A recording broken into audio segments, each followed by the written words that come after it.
Chapter 1709 True Dragon Awakening. Chapter 1709 True Dragon Awakening. Honestly, even though I've suppressed my cultivation to match your cultivation, I still have a major advantage against you. Unlike others, I can only weaken my physique so much, not to mention the vast amount of chaotic essence within my body. Suppressing my cultivation doesn't make my chaotic essence magically disappear, either. Long Wuqing said. However, Yuan smiled and said, "To be honest, I am still not going all out. It's hard to get rid of habits, unfortunately." As he finished his sentence, immense killing intent began oozing from Yuan's body, forming two beautiful red and black wings on his back. Although releasing his killing intent didn't directly enhance his power, it put him in the right mindset to fight seriously. My, that's some impressive bloodlust. How many people did you have to kill to build up such intense killing intent? Long Wuqing showed a somewhat nervous smile after sensing Yuan's killing intent. Despite her experience, she had never felt such intense killing intent before. Who knows? Do you count every single ant you accidentally stepped on? Not only did Yuan's aura shift, but his entire demeanor transformed as well, becoming cold and emotionless, almost resembling that of a ruthless, crazed killer. "Is that the real you?" Long Wuqing asked out of curiosity. "It's one of me. No matter how much killing intent you show off, it won't change the outcome," she said. A cold smile crept across Yuan's face as a mask resembling a dragon materialized, similar to the one Long Yejuan had worn during their battle. Its fierce design added an even more intimidating edge to his presence. True Dragon Awakening. Yuan's presence suddenly became several-fold stronger. Sha! A powerful black-colored sword light flashed when Yuan suddenly swung number 1 under heaven. The sword light struck Long Wuqing's leg, cutting through her scales and skin. Long Wuqing's eyes widened with surprise. "To think you were still hiding this much power? You sly little bastard," she muttered in a cold voice. "The true fight starts here, Wuqing," Yuan shouted as he lunged at her. "Is that so?" Long Wuqing's aura increased again right before they clashed. Just like Yuan, she hadn't gone all out until now. However, even when using all of her strength, Long Wuqing quickly realized that she was still falling behind Yuan, and it was not by a small margin. "I am losing. This can't be happening." Long Wuqing clenched her jaws in frustration. Other than the Dragon God, she had never lost to anyone, always dominating her opponents with overwhelming strength. Yet, she now found herself being pushed back by a mere human, something she had never thought was even possible. Azura's Blade of Execution. Yuan used his chaotic essence to enhance the technique, causing it to emit a vibrant purple aura that radiated with unfathomably destructive energy. Long Wuqing sensed her life being threatened for the first time in a long time when she saw the ominous-looking blade in the sky. However, her pride did not allow her to avoid this attack. Thus, she confronted it with Dragon's Breath. The Azura's Blade of Execution flew toward Long Wuqing with terrifying speed, effortlessly slicing through a dragon's breath as it made its way toward her. Upon realizing she couldn't stop the attack, Long Wuqing was forced to toss aside her pride and attempt to dodge the blade. However, it was a little too late. A massive wound opened up near her chest, but no blood emerged. With full control over her body, Long Wuqing used her chaotic essence to prevent any blood from leaking. "What is this feeling? Even though I'm losing and getting hurt, it doesn't feel that bad," Long Wuqing thought to herself as she quickly healed her wound. "Still want to continue?" Yuan asked her. "Are you seriously asking me that?" Once her wound healed, Long Wuqing charged at Yuan again. They continued fighting nonstop for the next several days. Every time Long Wuqing suffered damage, the strange sensation within her grew stronger, becoming more pronounced with each blow she endured. "I can't believe it. The unrivaled tyrant is actually being tossed around by a human. Is it just me? Or does she appear to be enjoying it? How is that possible? There's no way she'd enjoy losing when she's always been the one bullying others." She must be feeling humiliated. Is that so? Although a few onlookers pointed it out, nobody wanted to believe that Long Wuqing was enjoying her situation. After all, she was the unrivaled tyrant, the uncontrollable monster who has terrorized the divine dragon sanctuary for billions of years. More. Harder. I can't get enough of this feeling. Long Wuqing could no longer control herself and shouted loudly. Huh? The onlookers stared at her with bewildered looks. Who knew getting hurt would feel so good? Hurt me some more. Long Wuqing exclaimed, her expression a mixture of pleasure and pain. Yuan was taken aback by Long Wuqing's sudden shift in behavior, which messed with his momentum greatly. Although I felt pain before, the pain you inflict is different. Long Wuqing continued. I can feel it down to my very bones every time your sword cuts my flesh. Long Wuqing's body could be seen visibly trembling. More, more, more, she shouted, chasing after Yuan, seemingly having lost all desire to continue the fight, driven by an insatiable urge instead. Yuan also lost his desire to continue fighting after seeing Long Wuqing in this state. He withdrew his weapons and undid his transformation. Let's end it here, he sighed. What? No, let's fight a little longer, she exclaimed, sounding like a spoiled child who didn't want to leave the amusement park to go home yet. Yuan rubbed his eyes and said, We've been fighting for 9 days, so we already went over the time limit by 2 whole days. If you want to continue, you can find somebody else. I have other business to attend to. Chapter 17:10 Long Wuqing's Mark. Chapter 17:10 Long Wuqing's Mark. No. The others aren't capable of injuring me, even if I match their cultivation, and I'm not the type to purposefully let someone beat me. Long Wuqing said, responding to his suggestion. Come on, let's fight for another week. Even another day will be enough. Yuan shook his head and said, I have already lost all desire to fight. If you want to fight, we can do it another time. You promise? Yuan nodded, but he wasn't sure he would be able to fulfill this promise anytime soon. After all, he will be returning to the 9 heavens soon, and it might be a really long time before he visits the Primal Expanse again. Moreover, there was the possibility that he might never return. However, he had no intention of letting Long Wuqing know of this. She's someone who's lived for billions of years. I'm sure a few thousand, or even a few million years mean nothing to her. Yuan thought. As if to acknowledge their promise, Long Wuqing returned to her human form and stopped suppressing her cultivation. Right after she entered her human form, Long Wuqing approached Yuan and abruptly grasped his neck with her hand. What are you? Just as Yuan opened his mouth to speak, Long Wuqing suddenly pulled him toward her, pressing her lips firmly against his in a bold, unexpected move. Yuan didn't even bother trying to escape and accepted his fate because he knew that he wouldn't be able to escape Long Wuqing with her full cultivation, even if he had access to heaven's supremacy. Marked? What is this? Yuan wondered inwardly after seeing this notification. I've just placed a mark on you, so I will know where you are at all times, she said after releasing him. Why do you want to know where I am at all times? He asked with raised eyebrows. Just in case, she calmly said. In case of what? Who knows? She shrugged. But why kiss? I thought humans liked that sort of thing. Don't think too much about it. The mark won't harm you or affect you in any way, she reassured him. That's not why I forget it.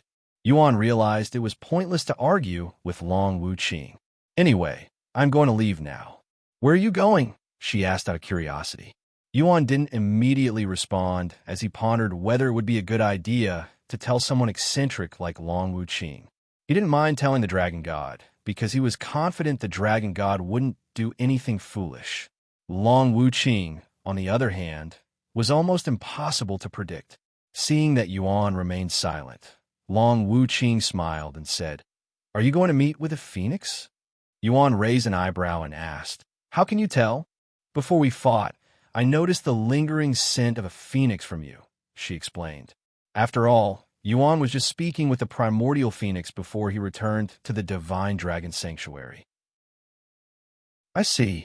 Yes, I'm going to the eternal phoenix domain, he admitted, realizing there was no point in trying to hide it any longer. You hesitated to tell me at first because what? You thought I would do something to them? No, it's because I didn't know what you would do. That is my reason. Makes sense, and I don't blame you, she said and continued. While I have nothing against phoenixes, they definitely hate me. They would attack me on sight, regardless if I provoked them or not. Why? Yuan asked with a curious face. Because I killed a phoenix whose status is akin to one of the dragon god's descendants over there. She was the primordial phoenix's eldest child, who is also a primordial phoenix. What? Yuan's eyes widened with shock after learning this unexpected information. He could have never expected that it was Long Wu Qing who caused Feng Yuxiang's death when she was still living in the Primal Expanse. She was one of the strongest opponents I've ever had. It happened very long ago, and I almost lost her back then. Long Wu Qing sighed as she recalled the fight in her mind. What led to your fighting? Yuan asked. Long Wu Qing had to ponder for a moment before she could respond. Honestly, I don't remember, but it was probably over something silly. Is that so?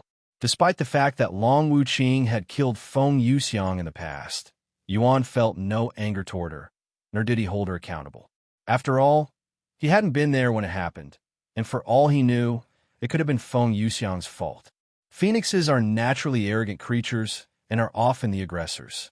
This was a fact that Yuan couldn't deny, as had also experienced their troublesome behavior firsthand as Tian. Sometime later, Yuan bid Long Wu Qing farewell before returning to the Eternal Phoenix domain with Yingzi. If you don't come find me soon, they'll come find you. Long Wu Qing warned him as he stepped into the rift. When Yuan returned to the Eternal Phoenix domain, he waited for the Primordial Phoenix to show up. 3 days later, another rift opened before Yuan. Enter. The Primordial Phoenix's voice resounded in his head. Yuan nodded and stepped into the rift, his heart pounding with excitement, as it has been a long time since he last saw or heard Feng Yuxiang's voice. Upon arriving in the Primordial Phoenix's world, the first thing Yuan noticed was the stunning woman standing beside the Primordial Phoenix. She had a tall, slender figure, silky red hair that flowed like flames, and glistening golden eyes that radiated a powerful yet graceful presence. However, she also appeared confused and slightly overwhelmed, like a patient who had just woken up from a years-long coma. Yuan's expression lit up after seeing her familiar face, and with a delighted smile, he called out, Feng Feng. Hearing his voice, Feng Yuxiang swiftly turned to look at him. Her confused look instantly vanished after seeing his handsome face, and her expression became filled with relief and excitement. Young master, she cried as she flew at him with her arms spread wide. Chapter 17:11 Feng Yuxiang's Return. Chapter 17:11 Feng Yuxiang's Return. Wah! Young master. Feng Yuxiang cried her eyes out as she embraced Yuan. I thought I'd never see you again. The moment her life flashed before her eyes during the heavenly tribulation was still fresh to her, almost as if it just happened. Yuan patted her head and said, I've missed you. He continued soothing her until Feng Yuxiang finally calmed down.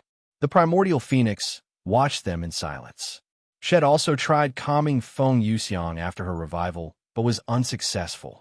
Feng Yuxiang only grew more confused and anxious as time passed, so the Primordial Phoenix gave up and decided to let Yuan see her. It was also a test of sorts for Yuan. She wanted to see how Feng Yuxiang reacted to his presence. As for the results, the Primordial Phoenix wasn't just surprised. She was absolutely gobsmacked by how different Feng Yuxiang had become, at least compared to the haughty daughter in her memories. Young master, does this mean I'm still alive? I thought I woke up in the underworld, Feng Yuxiang said after calming down. Yes, you're still alive. It's going to take some time, but it'll explain the whole situation to you. Thus, Yuan began explaining to Feng Yuxiang about the Primal Expanse and how Head got there. Once Feng Yuxiang understood the existence of the Primal Expanse, Yuan proceeded to explain the Nine Heavens' connection to the Primal Expanse and how some of the beasts from the Nine Heavens originated from the Primal Expanse. Next, he spoke of the Eternal Phoenix domain and how the Primordial Phoenix before them was her mother. My mother. Feng Yuxiang looked at the primordial phoenix with wide eyes.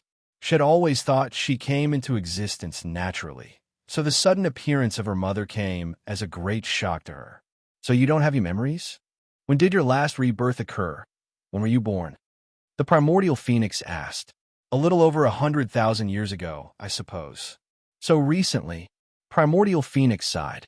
Most phoenixes who have the ability to reincarnate tend to regain all of their memories after they reach 1,000,000 years old when they become adults, if not immediately after their rebirth. Give me some of your blood, the primordial phoenix requested a moment later. Feng Yuxiang turned to look at Yuan, almost as if asking for his permission or approval. Yuan nodded with a gentle smile. Feng Yuxiang proceeded to give several drops of her blood to the primordial phoenix, who immediately began examining her blood. Although we have lifted your curse, it still has some lingering effects due to how long it affected you. However, it should completely resolve itself soon. When that happens, you'll regain your strength, and your true bloodline will reveal itself. I see. Thank you for removing my curse. Feng Yuxiang bowed to her respectfully. However, the primordial phoenix shook her head and said, I may have removed your curse, but it was mostly with the assistance of this treasure, which was obtained by your human friend there. Young master, Feng Yuxiang looked at him with sparkling eyes. He smiled and said, He'll tell you about it later, since it's a long story. She nodded and then looked at the primordial phoenix. By the way, he's not a friend. He's my master, and I am his #1 loyal servant. The primordial phoenix's eyebrows began twitching uncontrollably after hearing such words. A servant, she muttered in a trembling voice, almost as if she was trying to suppress her anger. Ultimately, she failed, and after a moment of silence, the primordial phoenix erupted, Unacceptable. No child of mine will be lowered to the status of a mere servant. That's not for you to decide. Feng Yuxiang rebuked. Yuan then spoke. Are you sure, Feng? Now that your curse has been lifted, you are essentially free to go, as we had initially agreed. I already told you that I want to follow you even after my curse is lifted. My mind hasn't changed, even in the slightest. I will follow you until the end of time. Feng Yuxiang spoke in a stubborn voice, her face resolute. The primordial phoenix narrowed her eyes at Feng Yuxiang. Whatever. You'll definitely change your mind once you recover your memories, so it's only a matter of time anyway, she said a moment later. Feng Yuxiang didn't respond to the primordial phoenix's words. Instead, she looked at Yuan and asked, By the way, how long have I been asleep? It's been about 3 years, I guess. 3 years. Feng Yuxiang cried out loud. Where are you currently in the 9 heavens? Knowing how fast Yuan progressed, she wouldn't be surprised if he had already reached the 7th heaven or above. We're only in the 4th heaven. I have spent the last 3 years in the Primal Expanse. While I could have left sooner, 2 years ago, I couldn't leave knowing you could be healed here. Young master, Feng Yuxiang began tearing up again. I'm so sorry. Because of my uselessness, I have become a burden and set you back 3 whole years. I've wasted 3 years of your precious life. Yuan wiped the tears off her face and smiled. That's nonsense. I'd spend 10 years here for you, let alone 3. Also, none of my time here was wasted. As a matter of fact, I think I have grown more here than I would have in the 9 heavens. There are many beings here that rival the Great One and the Dragon Ancestor, who are probably only found in the 9th heaven, and I'm still a long way from reaching them. 3 years may seem like a lot at a glance, but considering how much Yuan has grown in the Primal Expanse, he'd probably need tens, if not hundreds, of years to achieve the same results in the 9 heavens. If you say so, Feng Yuxiang nodded, feeling much better knowing she didn't hinder Yuan's growth. By the way, how's she Meili? Did anything happen to her? She inquired a moment later. Join privilege for ADV chaps. Chapter 17:12 Sleepy Xiao Hua. Chapter 17:12 Sleepy Xiao Hua. Don't worry. Nothing happened to Meili. She endured her heavenly tribulation well. Yuan said. So, I was the only one who ended up in such a pathetic state, huh? She sighed. Don't put yourself down so much. Your case is special. By the way, I'm met with by Xu Tao. Yuan suddenly said. Why you did? You didn't kill him, did you? She asked in a somewhat nervous tone. No, but I did punish him a little. I'll kill him later, when I visit the Heavenly White Tiger clan. Feng Yuxiang began pondering in silence. A moment later, she spoke. Young master, if it's not too much to ask, can you let me deal with Bai Shu Tao? I want to be the one to punish him properly. Yuan nodded without hesitation. If that's what you want. I won't touch him then. Thank you, young master. By the way, didn't Xiao Hua come with you to the Primal Expanse? Why is she so silent? Feng Yuxiang suddenly asked. Now that you mention it, Xiao Hua had been oddly quiet for the past 2 years. Xiao Hua, are you okay? He asked her. No response. Yuan frowned at this and said, Give me a moment to check on her. He closed his eyes and entered his Tian through his consciousness. Inside, he could see a small figure hugging her knees and curled up in a ball as she floated around aimlessly. Yuan approached Xiao Hua's figure, but he didn't bother her. She's asleep. There doesn't seem to be anything wrong with her, but something feels off. Yuan thought to himself. He continued to examine her condition without waking her up. However, a few minutes later, as if she sensed his presence, Xiao Hua slowly began opening her eyes. Brother Yuan, she looked at him with a dazed face, seemingly still half asleep. Xiao Hua, are you okay? She gave him a slow and weak nod. I think so. It's just that I've been feeling extremely sleepy lately, and I cannot fight it. I don't know why. I have never felt like this before. Can I check your body? Yuan asked with a worried face. Yes. Yuan gently pressed his fingers against Xiao Hua's wrist and used his spiritual energy to probe inside her body. Everything appeared healthy. She wasn't injured or ill.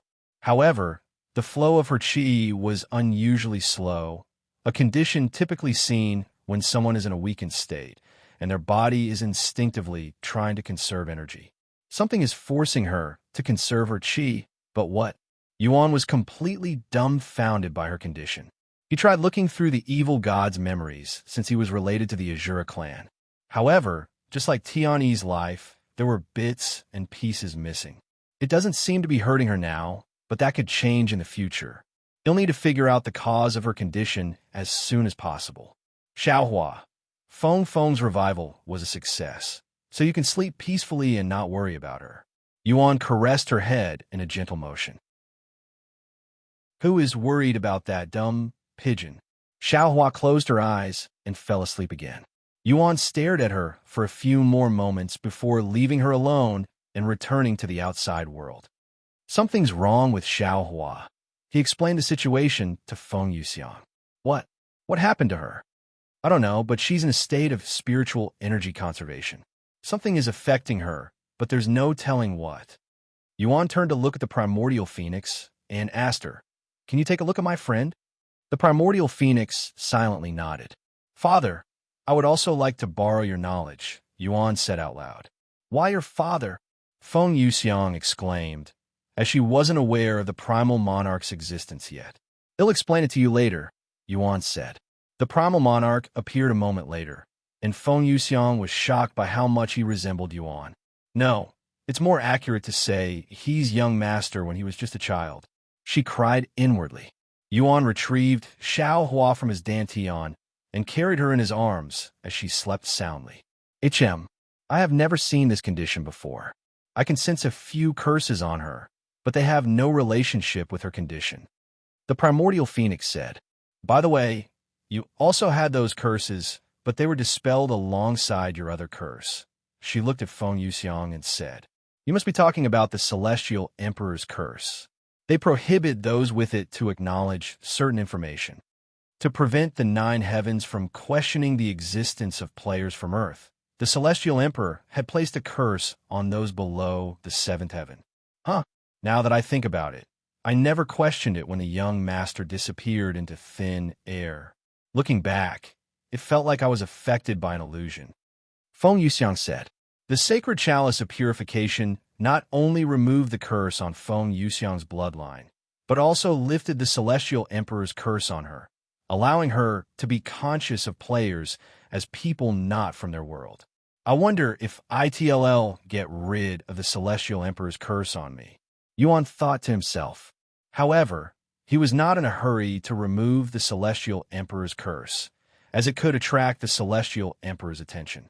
Moreover, the curse had almost no effect on him due to his inability to break through without advancing his physique first. Therefore, if he got rid of the Celestial Emperor's curse now, had only attract unwanted attention without any real benefits. This human girl, she's fighting with another soul. To be precise, her soul is fighting against itself. The Primal Monarch suddenly said, "What?" Yuan looked at him with a questioning face. The Primal Monarch continued, "Her soul contains two separate souls within. It's almost like the Dragon God, who originally had two souls in one body. In her case, two souls inhabit a single soul and body, and they're subconsciously clashing with each other for control of the body. Two souls in one." Yuan quickly recalled the other personality Xiao had revealed before. Join privilege for ADV chaps. Chapter 1713, Leaving the Primal Expanse. Chapter 1713, Leaving the Primal Expanse. Now that you pointed out, she really has two souls in one, and it's almost impossible to notice without looking into the depth of her soul. Even I missed it, after all. The primordial phoenix muttered in a slightly surprised voice, as she had never seen such a phenomenon before. Yuan recalled what Xiao revealed to him and said, "She said there was another personality sealed within her. Can a soul be sealed inside another soul? I don't know too much about humans, so I cannot tell you with certainty." Primal Monarch said. The primordial phoenix then said, "This little human, I can sense the power of reincarnation from her, but it's not the natural kind." Yuan looked at her with raised eyebrows and asked, "What does that mean?" "For us phoenixes, we can reincarnate naturally without any external help, and will always remain as phoenixes no matter how many times we reincarnate. While humans also reincarnate naturally when they die, they will not reincarnate with the same identity, so they won't have the same bloodline or innate talents. However, this could still be achieved with the help of techniques and treasures. As for this little human, her reincarnation was forced, meaning she forcefully went through the process of reincarnation before her soul reached the river of rebirth, where all souls must enter before they can be reincarnated. Is that a bad thing?" Yuan asked. The process itself may be unnatural, but there's nothing inherently negative about it. However, the same cannot be said about the techniques or treasures involved with her reincarnation. Such powerful treasures and techniques tend to have negative effects that could affect the individual in the future. Of course, I am not saying that this little human experienced something like that. I am just speaking in general. I see. Then, is there a way to stop them from fighting each other? The Primal Monarch then spoke. There are two ways. Since both souls are active, you can seal or completely destroy one of them. If there's only one soul, there won't be any fighting. No, that's out of the question. Yuan instantly refused that proposal. Then you can only separate the two souls and replicate what the Dragon God did. That sounds good. Do you know how I can separate their souls? That is that tricky part.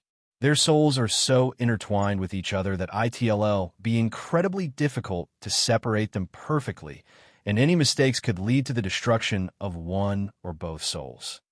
Yuan frowned. I can't accept such risks. I have another option. If you find the source of her reincarnation, you might find some clues.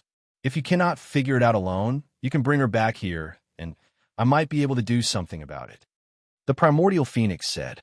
The source of her reincarnation, the Azura clan. Primordial realm. Yuan muttered to himself. He already planned on visiting the primordial realm, but Xiaohua's condition made it a little more urgent. Yuan placed Xiaohua back inside his Dantian shortly later. Even if I want to bring her back here, it might be difficult for me to return. Yuan then said, I came to the Primal Expanse by accident, after all. In that case, I might be able to help. Ingzi suddenly spoke. Really? Yuan looked at her with intrigue. As a shadow dweller, I have the ability to mark shadows. allowing me to move from any shadow to them no matter the distance. However, I can only have one mark active at a time, and I currently have the hollowed expanse marked. I see. But in that case, you'll need to, yes, I will need to be with you if I want to bring you back to the primal expanse. In other words, Ingzi needed to follow Yuan to the 9 heavens in order to bring him back to the primal expanse. Are you sure? Yuan asked her. She nodded. I can come back whenever I want, and I want to see the human world. Also, I still have lots to learn about humans. That world lacks chaotic essence, so you won't be able to cultivate or replenish the energy you exhaust. I don't mind. It's not like I'm going to stay there forever, she said. Is that so? If that's your decision, I won't say anything else. Yuan nodded. Without saying another word, Ingzi turned into a black silhouette and entered Yuan's shadow, temporarily joining his team.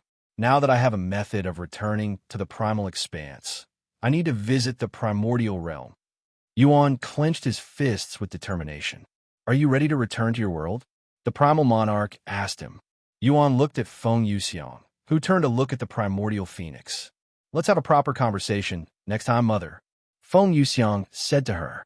The primordial phoenix calmly nodded, but her eyes flickered with joy. Feng Yuxiang entered Yuan's body the next moment. I am ready to return now, Yuan said a moment later. The primal monarch nodded and created a rift. Before you leave, the primal monarch stopped him as he took a step forward. However, the primal monarch didn't continue speaking, seemingly pondering about something. What is it? Yuan asked. Never mind. I will tell you when you return next time. It's still too early for you to know now, he eventually said. Yuan narrowed his eyes suspiciously. All right, then, until next time, father. Yuan stepped into the rift and disappeared from the primal expanse. What were you trying to tell him? The primordial phoenix asked afterward. The primal monarch merely gave her a cold glance before disappearing without uttering a word. Finally, back to his usual self. Huh? The primordial phoenix shook her head, not minding the primal monarch. After returning to the 9 heavens, Yuan found himself in an unfamiliar scenery. However, with the abundance of spiritual energy, he was without doubt back in the 9 heavens. Chapter 1714, Rashara's System. End of Primal Expanse Arc. Chapter 1714, Rashara's System. End of Primal Expanse Arc. Where am I? Yuan mumbled as he surveyed his surroundings. However, before he could really pay much attention to his surroundings, he noticed several announcements appearing in the sky almost simultaneously. The sky was bombarded with announcements related to the achievements Yuan had achieved in the Primal Expanse, just as Wang Xiaoying speculated. Nearly every player in the 9 heavens was staring at the sky in shock at this moment, their eyes and mouths wide with disbelief and awe. Over 3 years have passed since Yuan disappeared from the 9 heavens, and the players have gotten used to playing in peace without any commotions. In fact, except for a few players, the presence of player Yuan had diminished from their minds, becoming something akin to an urban legend. Due to his lack of presence, some even wondered if player Yuan had retired from. However, this was just the beginning of the players' shock. Once they finally got past the name player Yuan and began reading the rest of the announcement, their eyes popped out of their sockets, and their jaws fell to the ground. Celestial rank techniques? Crafting celestial-grade treasures. How in the world? The top players have only just begun crafting Earth-grade treasures. What the fuck has player Yuan been up to? He disappears for 3 years and comes back with this bombshell. Wait a second. We've only progressed to the 4th heaven. How did he even acquire an in-game technique, much less craft them? Why did these announcements show up almost simultaneously? There's no way he achieved all of them back-to-back in such a short amount of time.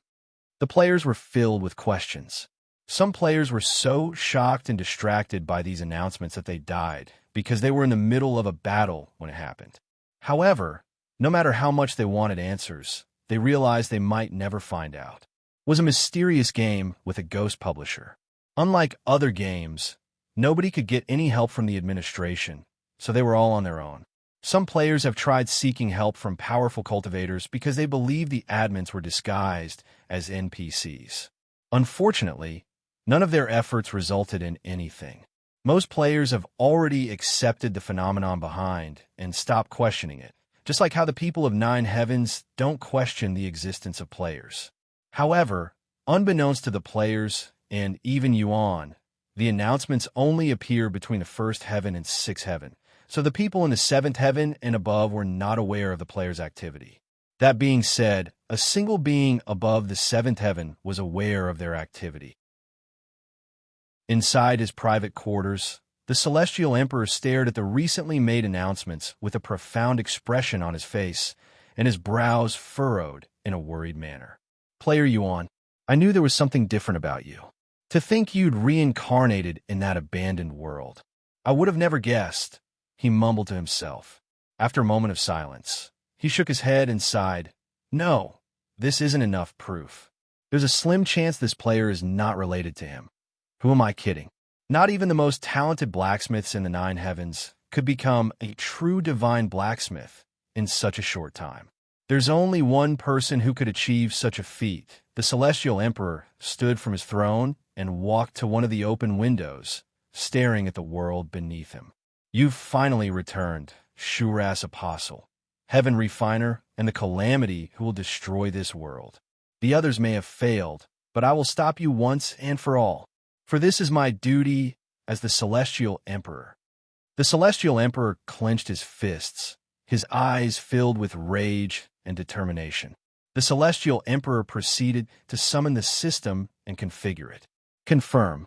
If you cannot access cultivation online, you'll be stuck in that world and won't be able to cause any trouble for me. The Celestial Emperor showed a satisfied smile on his face. However, just in case, I should send a few people to make sure he's gone from this world. The Celestial Emperor's figure disappeared the next moment. Meanwhile, in the fourth heaven, Yuan received several notifications that made him feel several emotions in quick succession. Ding! Yuan wore a bewildered expression on his face as he tried to comprehend the situation. My access to the system has been blocked? And Shura's system? Isn't that? Yuan swiftly comprehended the situation. The original system, the one used by every other player, was called the Rashara system. However, his access to that system had been blocked. It was probably done by the Celestial Emperor because he saw my announcements. Noticing this, the Shura system, which was obviously related to Shura, the unknown entity who gave him the power of heaven's supremacy, activated, preventing him from losing access to cultivation online. However, log off. Yuan tried to log off. I can't log off. You have to be fucking kidding me. Yuan cried out loud, his voice echoing in every direction. Chapter 17:15, The Ning Family. Chapter 17:15, The Ning Family. Although Yuan could no longer log off, he quickly calmed himself down as there were more important issues at hand. If the Celestial Emperor is aware of my presence, should I just remove his curse? He was slightly worried that the Celestial Emperor could track him through the curse. However, he didn't immediately use the sacred chalice of purification because there was an even higher chance the Celestial Emperor would realize he was still inside if his curse was broken. No, I have never heard of any curses that can be used as a tracker. However, the caster can, more often than not, feel their curse being destroyed and track it back to where it had been destroyed. If he destroyed the Celestial Emperor's curse, there was a good chance the Celestial Emperor would send someone to check on the location and realize he was still in. As of this moment, I need to move without alerting the Celestial Emperor, at least until I find and activate the Dragon Spiral Mountain in the Nine Heavens and reconnect it with Earth. By first, I need to find Xiao and the others to let them know of my situation. Yuan scanned his surroundings with divine sense to better understand his location. However, he saw thousands of individuals flying toward him urgently, their faces filled with panic. In fact, tens of thousands of people in guard uniforms were already surrounding him. Yuan wore his mask and patiently waited for them to approach him, since they didn't appear to be with the Celestial Emperor, as they lacked the cultivation and atmosphere. A few moments later, one of the guards, who appeared to be their leader, approached him. Although the guard appeared calm and fierce at a glance, his gaze was filled with worry and fear. I'm the royal guard for the Ning family, surnamed Xiao. May I request for your identity? The guard requested respectfully. Although Yuan was unaware, his presence right now was akin to Long Wu Qing, absolutely tyrannical and overwhelming for those around him. In these people's eyes, Yuan was no different than a monster in human skin. Xiao. My surname is Xiao, Yuan said. Then, Senior Xiao, what brought you to the Ning family's household? Are you here for the Ning family? Do you have an appointment with them? Guard Xiao continued to ask. The Ning family was one of the most influential families in the Fourth Heaven. In fact, they were essentially royalty. Yuan had invaded their private space without warning, and his earlier shouting had alerted them. However, the guards didn't dare to do anything rash because of his presence. While his cultivation only appears to be in the spirit sovereign realm, his real cultivation is definitely much higher. He must be one of the envoys from the upper heavens. The guard swallowed nervously. Ning family? Sorry, but I didn't mean to intrude. I came here by accident. Do you know where the Grand Mystic Sect is? It'll quickly be on my way. Ah, so you're with the Grand Mystic Sect. No wonder you're emitting such an overwhelming presence, Senior Xiao. The guards there sighed in relief after mistaking Yuan to be with the Grand Mystic Sect. My presence? Yuan muttered. Young master, your presence right now is very overwhelming, strong enough to make those guards faint if they get any closer. Feng Yuxiang revealed his situation to him. Hearing this, Yuan looked at the guard in front of him, who appeared to be struggling to stay awake for some reason. He hastily suppressed his presence. I didn't mean to scare you with my presence. I apologize if I caused any trouble. No, it wasn't any trouble at all. We were just slightly alarmed by an unknown presence. That's all, Senior Xiao. Guard Xiao bowed. Anyways, about the direction of the Grand Mystic Sect. The Grand Mystic Sect is located on the other side of this world. However, if you're willing to wait a few days, they will be making their way to this location. Guard Xiao said. Why? What's happening here? The Ning family hosts a worldwide tournament every 7 years to allow the younger generation to show off their talents. Most sects tend to send their most promising disciples, and the Grand Mystic Sect is one of them. Of course, this tournament is open to individuals, so even those without any affiliation may participate. In fact, we have the highest number of participants this year. I see, Yuan said. He pondered inwardly. Xiao and the others should still be training with Kelan of the Grand Mystic Sect, but there's a chance they might come here to participate. Waiting a few days won't hurt. I still need some time to study Shura's system, too. If Senior Xiao would like, you can stay with the Ning family in the meantime.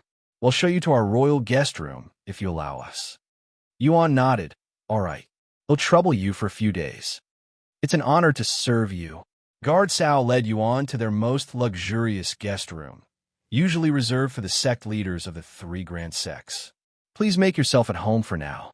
We'll be contacting you again shortly after speaking with His Majesty. Yuan nodded and waited in the room while Guard Xiao notified the Ning family of the situation. Meanwhile, at the Grand Mystic Sect, a group of young men and women gathered in front of Kelan like a group of private soldiers. The Ning family will be hosting one of the biggest tournaments in a few days, where most of the top talents in the 4th heaven will participate. I want all of you to participate and show me the results of your training for the last 3 years. Whoever wins the tournament will receive a special reward. Whoever leaves the tournament first will be punished instead. Kelan said to Xiao and the others. He continued, and if nobody wins the tournament, I will subject all of you to hell. Understand? Yes. They all responded with excitement, their eyes filled with fighting spirit. Chapter 17:16 Shura's System. Chapter 17:16 Shura's System. Have you guys received any news from Yuan recently? Kelan asked the Demon Sealing faction afterward. Everyone there turned to look at Xiao and Liuxiang, since they were usually the ones in contact with Yuan. No, I haven't heard from him. Xiao shook her head. Me neither. At least not after his last return. Did he say how long the Dragon God Festival would last? Kelan continued asking. No, he didn't. However, it probably shouldn't take that much longer, at least considering the type of trials he had to partake in.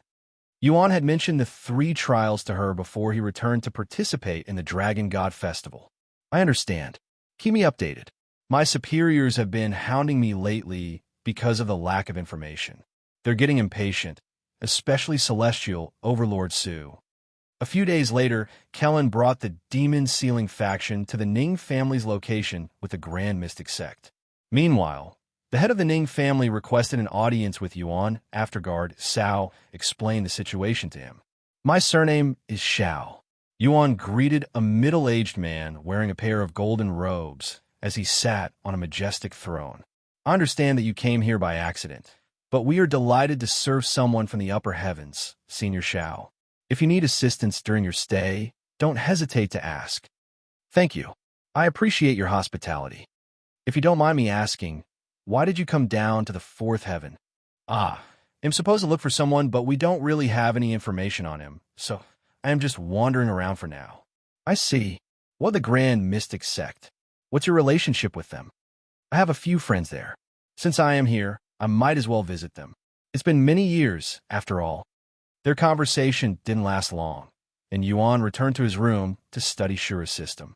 Character status: Heaven Refiner, Cultivation, 1st level Spirit Sovereign, Chaotic Dragon Core, Perfect Chaotic Master. That's it. Yuan was left speechless by how simple his new character status was. Moreover, his name had changed to Heaven Refiner for some reason. He retrieved a random item from his storage ring and inspected it. Poison Sac. Description: a rare item dropped by demonic spiders. It can be used to enchant weapons or used to create poison pills. The system was able to analyze items properly, which was good enough for Yuan. Poison Sac, huh? This was one of the first items I've gotten, but I never really found a good use for it. Now that I have upgraded the Starry Abyss to Baneful Abyss, this is essentially useless. Despite its uselessness, Yuan was reluctant to throw it away. He stored it back into a spatial ring shortly later and continued experimenting with a new system. As the tournament drew near, more and more people gathered at the Ning family's territory. A few hundred miles from the Ning family's household, a coliseum-like structure had been built specifically for the tournament, its grand design capable of holding the immense crowd that had arrived to witness the event. Senior Xiao, would you like to watch the tournament with the Ning family? His Majesty said had prepared a seat for you, just in case. Guard Xiao asked Yuan the day before the tournament. Yuan used his divine sense to sweep the crowd. A smile appeared on his face when he saw Meishio and the others. Sure, I'll watch. He nodded. On the day of the tournament, Yuan met up with the Ning family before they headed to the tournament. The Ning family consisted of Emperor Ning, his 4 wives, and their 21 children. Emperor Ning made his family introduce themselves to Yuan. Yuan introduced himself afterward. Senior Xiao, why are you wearing a mask? One of the younger children asked. I don't have any special reason. I just enjoy wearing masks. Yuan removed his mask to show them his handsome face. Naturally, it was disguised, as Head consumed an appearance-altering pill before leaving the room. You must be very strong since you're from the upper heavens. How strong are you, Senior Xiao? Another asked out of curiosity. How strong, huh? Good question. I also don't know how strong I am right now, since I have nothing to properly scale to. Can you destroy stars with your fists? Another child asked. I think I'm still quite far away from accomplishing such feats, unfortunately. Okay, enough bothering Senior Xiao. We need to move out now, or we'll be late. Emperor Ning eventually stepped in to stop them. They were escorted to the tournament area shortly later by a group of powerful guards. Most of them were at the peak of the spirit enlightenment, with a few in the divine realm. When they arrived, they sat in a private seating area reserved only for the Ning family. However, they made an exception for Yuan and allowed him to sit with them. The rowdy crowd quickly became quiet when the Ning family arrived, and almost everyone there had their heads lowered toward their seating area. Kelan was one of the few individuals who didn't bow his head, as the Ning family was no different than an ordinary family in his eyes. He wasn't even paying attention to the Ning family at this moment, but to the mysterious masked individual sitting with them. That man, is formidable. Despite Yuan's efforts to suppress his presence, Kelan could instinctively sense that Yuan was a powerhouse. "Hey, do you know the identity of that masked man with the Ning family?" Kelan turned to ask Du Daomi, the sect leader of the Grand Mystic Sect. "No, I don't recognize him. However, to be able to sit with the Ning family, his background must be extraordinary," Du Daomi remarked thoughtfully. "Is that so?"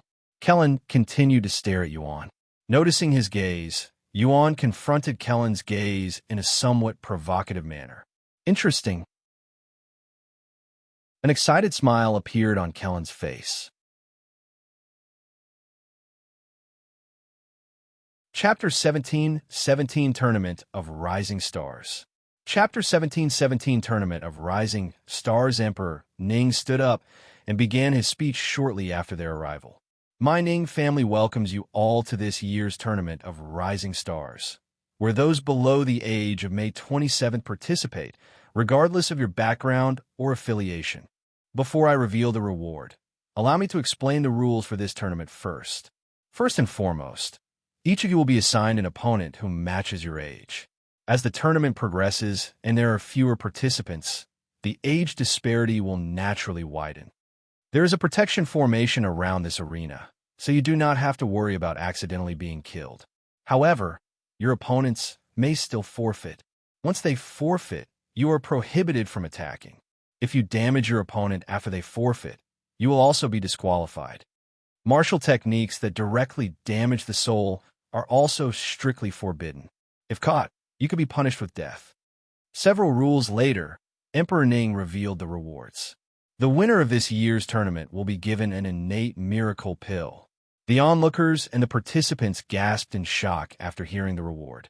An innate miracle pill could boost one's innate talents greatly and could turn an ordinary cultivator into a talented one. However, they are incredibly rare and priceless due to the exceedingly rare materials required to concoct them.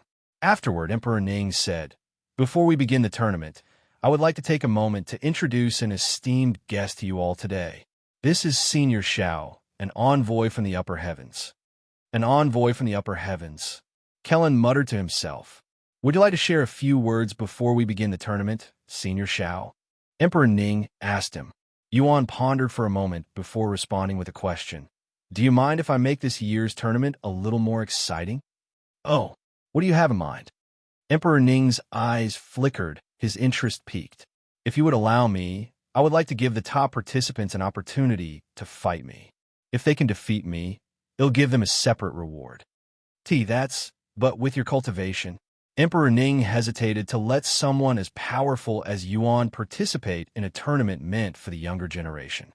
Yuan chuckled and said, "You probably won't believe me, but I actually qualify to participate in this tournament." "What? You're that young?" Emperor Ning's eyes widened with shock. Had sensed Yuan's presence before, and it was absolutely terrifying. It was not something someone so young should have. For this young man to be this talented, he's most likely from the ninth heaven. Emperor Ning swallowed nervously. "Don't worry, I won't go too hard on them, and I'll put several restrictions upon myself," Yuan assured him. Emperor Ning pondered for a moment before nodding. "All right, let's do it." "It sounds entertaining, too." After receiving Emperor Ning's approval, Yuan stepped forward and spoke in a voice loud enough for everyone to hear. Naturally, he disguised his voice so Kelan and the others couldn't recognize him. "During this tournament, any participant in the top May 20th challenge me. My cultivation will be suppressed to the peak of Spirit Grandmaster. In fact, I qualify to participate in this tournament since I'm under the age of 27. If you can defeat me, I will give you a Supreme Rank Technique or an Empyrean Grade Treasure. A Supreme Rank Technique and Empyrean Grade Treasures are typically only acquirable within the 7th heaven and above, so for it to be given as a reward in the 4th heaven was a once-in-life opportunity." Even Emperor Ning was shocked by the generous reward. However, despite the immense reward, every participant understood the challenge ahead. Simply making it into the top 20 was already an incredibly difficult journey.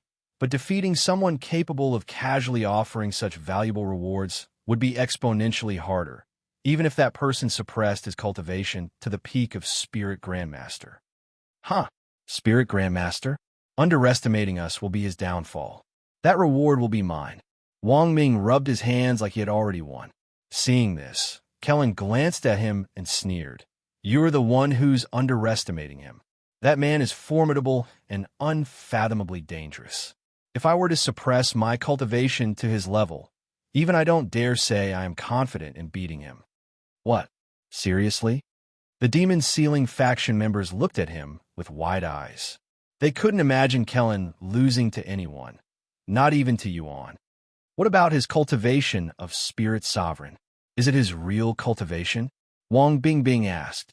It appears to be his real cultivation, but I am sensing another power inside him, and it's unlike anything I've seen before. It's chaotic and destructive, said Kelan. I guess there's always a bigger fish, especially in the upper heavens. Yuan might finally have some competition later. Shi Lang chuckled. All right, I have decided. Kelan suddenly said, all of you will challenge that man from the upper heavens. If any of you win, I will give you a special reward that would make even my own disciples jealous. What about the tournament? Hong Xiuquan asked. Forget about it. I brought you here to evaluate your progress and limitations, but after seeing the participants, I have no doubt you'll rise to the top with ease. However, that man is a different story. You'll be able to truly test your limits with him. Sometime later, the tournament officially began. He'll be right back, Meishio said shortly after the tournament began. Checking on Yuan? Liuxiang asked. She nodded. He appeared in the announcement, so I thought he came back. However, he hasn't logged off yet, so maybe he's still in the Primal Expanse. The announcements were probably just delayed because he's so far away. Probably. It won't take long. She logged off the next moment. Once she returned to Earth and saw Yuan sleeping peacefully, she caressed his face and gave him a gentle kiss before returning to Cultivation Online. Not yet, Liuxiang asked. No. Meishio shook her head. Chapter 17-18 Tournament of Rising Stars 2. Chapter 17-18 Tournament of Rising Stars 2. Once the tournament officially began, 100 pairs of participants entered their individual platform. Since there were tens of thousands of participants, it'd take weeks, if not months, to finish the tournament if they did one match at a time. None of the Demon Sealing faction members were chosen for the first session, so they merely stood in their area and waited for their turn. A few of them were staring at Yuan, trying to analyze him. Li Jinxi had the most intense gaze, but it was not because she recognized Yuan. Why am I getting this weird feeling in my gut when looking at that person? She wondered inwardly. It was an inexplicable feeling she was not familiar with. She wondered if this feeling was a natural desire to battle someone strong or something else entirely different. Burning Lotus Sword Art. A handsome young man with black and red hair unleashed a powerful and dazzling sword technique, instantly catching the spectators' attention. That must be Xing Chun, the #1 disciple of the Burning Lotus Sword sect. His sword art is as grand and powerful as they claim. He definitely deserves the title sword that burns all. Several platforms away, a beautiful young lady wielded a green fan as she leaped around the platform with graceful movements, resembling a dancer. Fairy Ling is as beautiful as ever. I'd climb 1,000 mountains just to have a glance of her beauty. Although many participants were disciples of sects, the majority hailed from prominent clans and families that spanned across the fourth heaven. While these individuals might also be disciples of various sects, they were here primarily representing their families, promoting the strength and pride of their bloodlines. The rest of the participants were rogue cultivators, and a sizable portion of them stood out from the rest, mostly because of their demeanor and attitude towards the tournament. Damn, this event is too difficult. Who could possibly win this? A specific individual shouted after losing to his opponent. There were other players besides the Demon Sealing faction present at the tournament. Whether they were qualified to even participate or not was a different story. 3 years may not seem like a significant amount of time to those born in the cultivation world, but for those from Earth, 3 years was a substantial period. In that time, the entire player base made remarkable progress in their cultivation, advancing far beyond what even talented people born in the Nine Heavens could achieve. While not every player had made significant progress, this was largely because not everyone pursued advancement with the same level of effort or determination. However, those who did dedicate themselves to improving had risen far beyond what individuals of the same caliber, born in the Nine Heavens, could typically achieve. In other words, even those players with average talents were able to surpass the talented natives of the Nine Heavens, thanks to the system's assistance. The system provided the players with advantages that allowed for faster growth and cultivation progress in ways that natural talent alone could not. However, in the eyes of the natives of the Nine Heavens, the players simply appeared to be extraordinary geniuses. Even if some sensed that something was unusual, the Celestial Emperor's curse worked its magic, making the players' presence and achievements seem completely normal. As for the participants present at the tournament, they ranged in age significantly. There were competitors as young as 10 years old and others as old as 27, just barely hitting the upper age limit for participation. That said, none of the younger participants expected to win. They were only there for the experience and to show off their talents, so others could pay attention to them in the future. This is also why there was typically only a single reward for the tournament, and it was usually not as grand as the innate miracle pill. This made Emperor Ning's announcement all the more shocking to the participants, as such a valuable prize far exceeded their expectations. Winner, Xing, one of the judges there suddenly announced. Once a match ended, the winner was granted a recovery pill to help them recover their exhausted cultivation for the next fight, but they wouldn't fight immediately. Whenever a stage is available, the next pair would immediately be called to it. Since the platforms were protected by restoration formations, any damage done to them would repair itself. An hour later, Murong was the first member of the Demon Sealing faction to be called onto the stage. "They'll be right back," he said to them before walking to the stage in calm steps. Murong's opponent had arrived on the stage before him. 7th level Spirit Emperor. Huh? Murong smiled inwardly. "They'll give you a chance to forfeit," Murong said to his opponent as he released his cultivation at the 3rd level of Spirit Enlightenment. In just 3 short years, Murong had progressed all the way to Spirit Enlightenment. It wasn't just Murong, however. Every member of the Demon Sealing faction had managed to enter Spirit Enlightenment. As a matter of fact, it didn't even take them 3 years.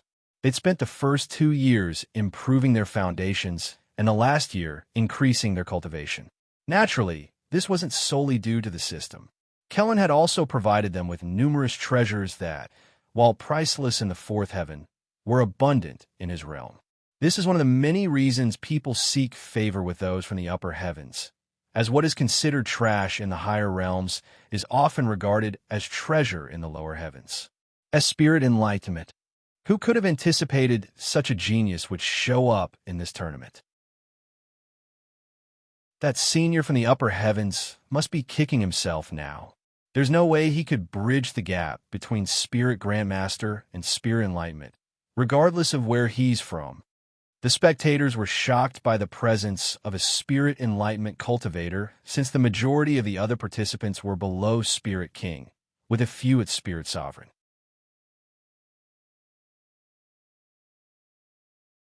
Chapter 1719 Tournament of Rising Stars 3.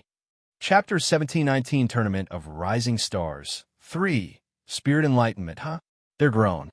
Yuan muttered with a smile behind his mask. The Demon Sealing faction had not only caught up to his cultivation, but even surpassed him. Naturally, whether they could hold a candle against him in prowess was an entirely different story. Murong's opponent swallowed nervously after realizing he was at Spirit Enlightenment. However, the young man didn't forfeit and stepped forward.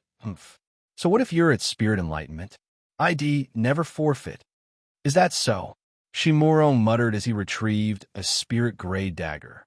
One of the rules in the tournament forbade the participants from using treasures above spirit grade, as that would defeat the purpose of the tournament.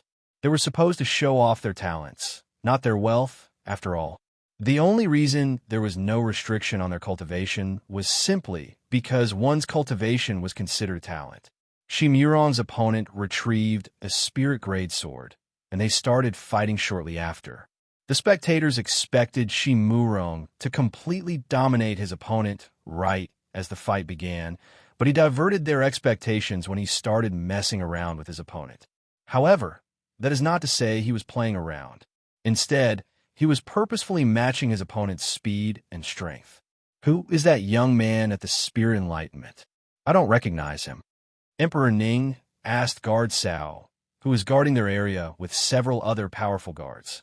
Guard Xiao retrieved a jade slip that had the information on all participants and said, "His name is Murong. We don't have much information on him, but he's been training with a high-ranking member of the Celestial Overlords at the Grand Mystic Sect for the past few years." What? Someone from the Celestial Overlords is in the fourth heaven. Are they here right now? Emperor Ning stood up in shock after hearing this information. The Celestial Overlords are big shots in the upper heavens, much less the fourth heaven. Even royalty, like Emperor Ning, have to lower their head when speaking to them. Yes, he came here with the sect leader of the Grand Mystic Sect. You idiot. Why didn't anyone notify me? We should have invited them to sit with us the moment we learned of their presence. Do you have any idea how bad this looks on us? Emperor Ning shouted angrily, causing heads to turn in their direction. I also wasn't aware until I saw the information just now. They'll go invite him right now. Guard Xiao lowered his head and left the next moment. Once Guard Xiao left, Emperor Ning looked at Yuan and sighed. I apologize for that, Senior Xiao. Do you know of the Celestial Overlords? Of course I do. Who hasn't heard of them in the upper heavens? He calmly replied.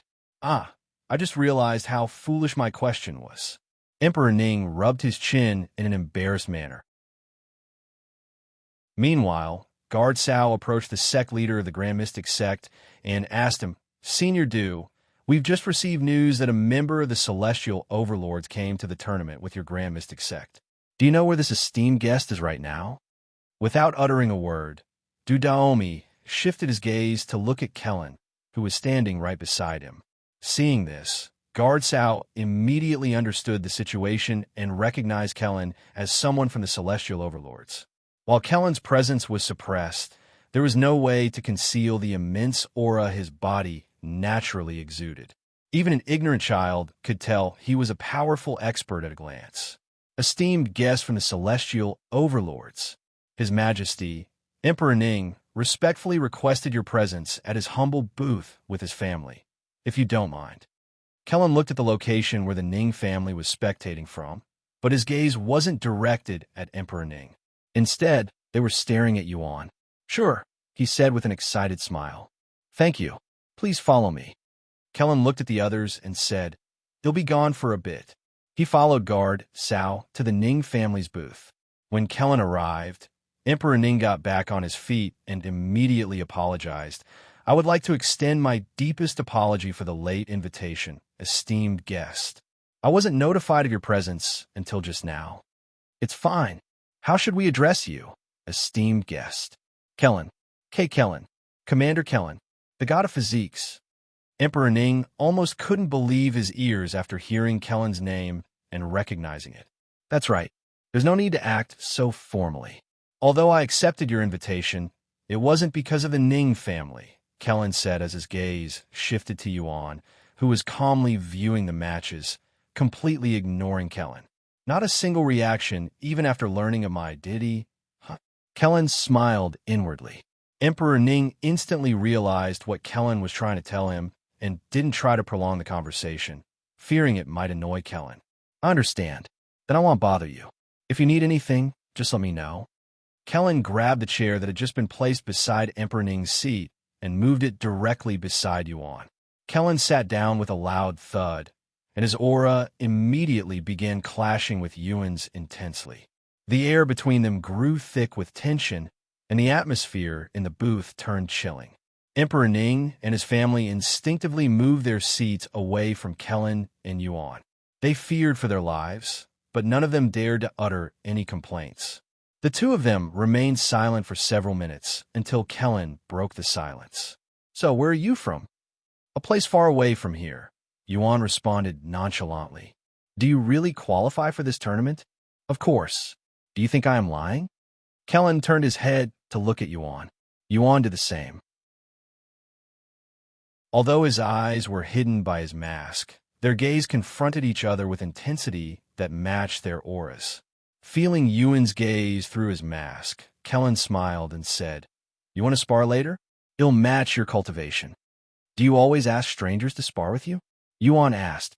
"Only if they make the hair on my skin tingle." Yuan chuckled. "I'll think about it."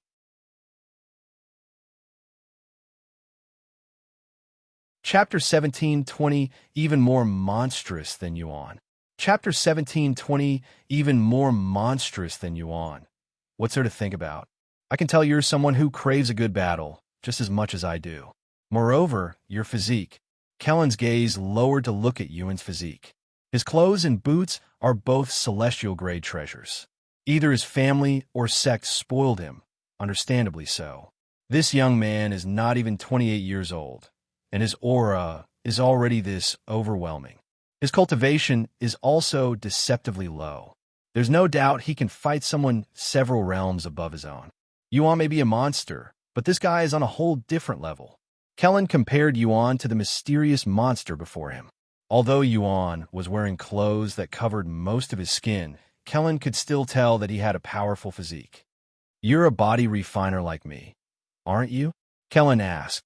"I do temper my body whenever I get the chance, but I cannot say that I am strictly a body refiner." Yuan shook his head. "That's absolute nonsense. Even gifted and hardcore body refiners in the ninth heaven will have difficulties achieving your level at your age." Kelan did not believe Yuan in the slightest. "My level? What do you think my level is?" "I can't say for certain without exchanging a few punches with you, but it's definitely as extraordinary as that ominous energy inside your body." "Oh, he can sense my chaotic essence, even though I hit it to the best of my abilities?" Yuan was slightly surprised. Although Kelan could sense something ominous inside Yuan, it was just a feeling, and he had no idea what it was. Yuan's gaze suddenly turned to look at the members of the Demon Sealing faction and asked, "Those children are yours?" Kelan shook his head and said, "No, not really. I'm just training them. They're not really my disciple." "They're not your disciples, but you're still willing to train them? I didn't know the celestial overlords were this generous." "It's complicated, and I don't know about the others, but I don't mind training strangers as long as they show promise and determination." "Are you confident they'll be able to reach the top 20? Yuan asked. "Of course. I have confidence that they'll dominate the whole tournament and reach the top 20, unless they start fighting each other. However, one of them will definitely win the tournament." Kelan spoke in a proud manner, as if he was speaking of his own children. "I see. Then how about this? If one of them manages to defeat me, they'll spar with you." Kelan didn't immediately respond, because even he wasn't confident they could beat him while his cultivation was suppressed to Spirit Grandmaster. "No, I need to have some trust in them, especially that little monster who might one day rival Yuan. I don't believe they won't be able to defeat a Spirit Grandmaster, even if their opponent is a prodigy from the upper heavens." Kelan thought to himself, shaking away his doubt. "All right," he said a moment later. "Very well." Yuan didn't say anything else and returned to watching the tournament. "He'll be back," Kelan said before flying back to the others directly from the booth. "What did you talk to him about?" Jinx asked, her face filled with curiosity. "That man is much more powerful than I anticipated, but that doesn't mean you have no chance of winning. He'll be suppressed to Spirit Grandmaster. If you guys, who are also able to defeat those above your own realm, cannot defeat someone at his level, forget it. Anyway, you need to defeat him no matter what. You hear me? Otherwise, it'll force all of you to endure a whole year of hell that would make even the disciples of my sect wish for death, regardless if Yuan has returned or not." The members of the Demon Sealing faction swallowed nervously upon seeing Kelan's serious expression. Although Kelan hadn't mentioned anything about his spar with Yuan, They could instinctively sense that something significant was on the line. If you compare him to Yuan, how would you? She Meili suddenly asked. Kelan interrupted before she could even finish her sentence. Yuan is very talented, probably one of the most talented individuals I know, but this man is on another level. I don't want to pat my own, but I am very confident in my ability to assess people's abilities with a glance. How big is their disparity, in your opinion? Liuxiang asked. Kelan pondered for a moment before responding. If Yuan was at the Spirit Sovereign realm, he'd probably be able to defeat someone at the Divine Emperor realm, even the Divine Sovereign realm with some difficulty. However, that man will be able to defeat someone in the Immortal Ascension realm. The difference between Divine Sovereign, Divine Ancestor, and Immortal Ascension is unfathomably vast. Of course, this is just an estimate since I haven't fought him. For all we know, he could be weaker or even stronger. Man, it's really hard to believe that someone out there could outclass Yuan to such an extent. Is this what it feels like to be a frog in a well? I never thought I'd see the day, but alas. Hong Qiuan sighed. Hey, why are you suddenly acting like Yuan is no longer relevant? We're still talking about Yuan in the past. Who knows how much he's improved in the last 3 years? Liuxiang suddenly spoke up with a frown on her face. Calm down, Sister Chu. We're not looking down on Yuan. He's still a monster. We're just surprised that someone is even more monstrous than him. Wu Zhao said. However, what Sister Chu said has merit. We haven't seen Yuan in 3 years, so we cannot compare them in a fair manner. However, we can all agree that the Yuan 3 years ago would lose to this powerhouse, right? They'll withhold my opinion until I fight that man. Liuxiang said. Me too. Wang Xiaoing agreed. At the same time, Feng Yuxiang asked Yuan about Kelan. Who was that man? And why is he training Meishio and the others? Yuan smiled and said, let me explain. It's a long story, though. Fortunately, we have plenty of time.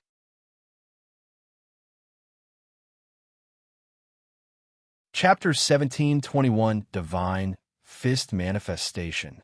Chapter 1721 Divine Fist Manifestation. Heavens, a lot has happened since I went to sleep.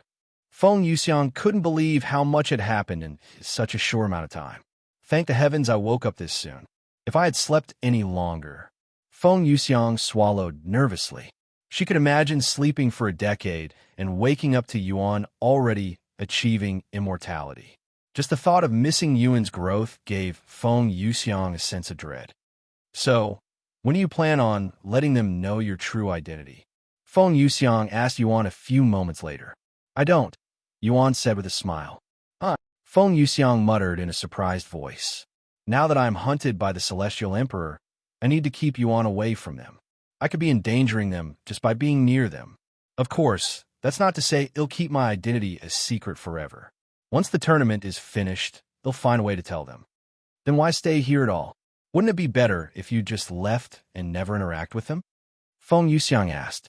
I thought of that, but with so many people from the upper heavens coming down to the lower heavens, my identity won't raise any suspicions. There will also be many witnesses who will have seen us acting like strangers to each other. I see what you're trying to do. Fooling your own allies to fool your enemy. Yes, but I will also admit that I want to see how much they've grown, even if it's a little risky. They wouldn't fight me with the same intensity if they knew my identity, after all. Sometime later, Kelan returned to the booth. By the way, I never got your name. Surname Xiao. Surname? You can't tell me your full name? Kelan raised an eyebrow. My background is a bit unique. I am not allowed to disclose my true identity carelessly. So you're from one of those families, huh? Kelan nodded his head as if he understood. Hidden families were not uncommon in the 9 heavens, particularly in the upper heavens. These families were known for keeping their backgrounds, techniques, and talents as secretive as possible, rarely revealing their true strength or lineage to the outside world. Their reasons for doing so also varied from family to family, so they were typically shrouded in mystery. So he's from a hidden family. No wonder why I have never heard of him. Kelan thought to himself, and he wondered how many more monsters like Yuan were hidden from the rest of the world, growing in secrecy. Sometime later, Murong finally defeated his opponent after messing around for many minutes.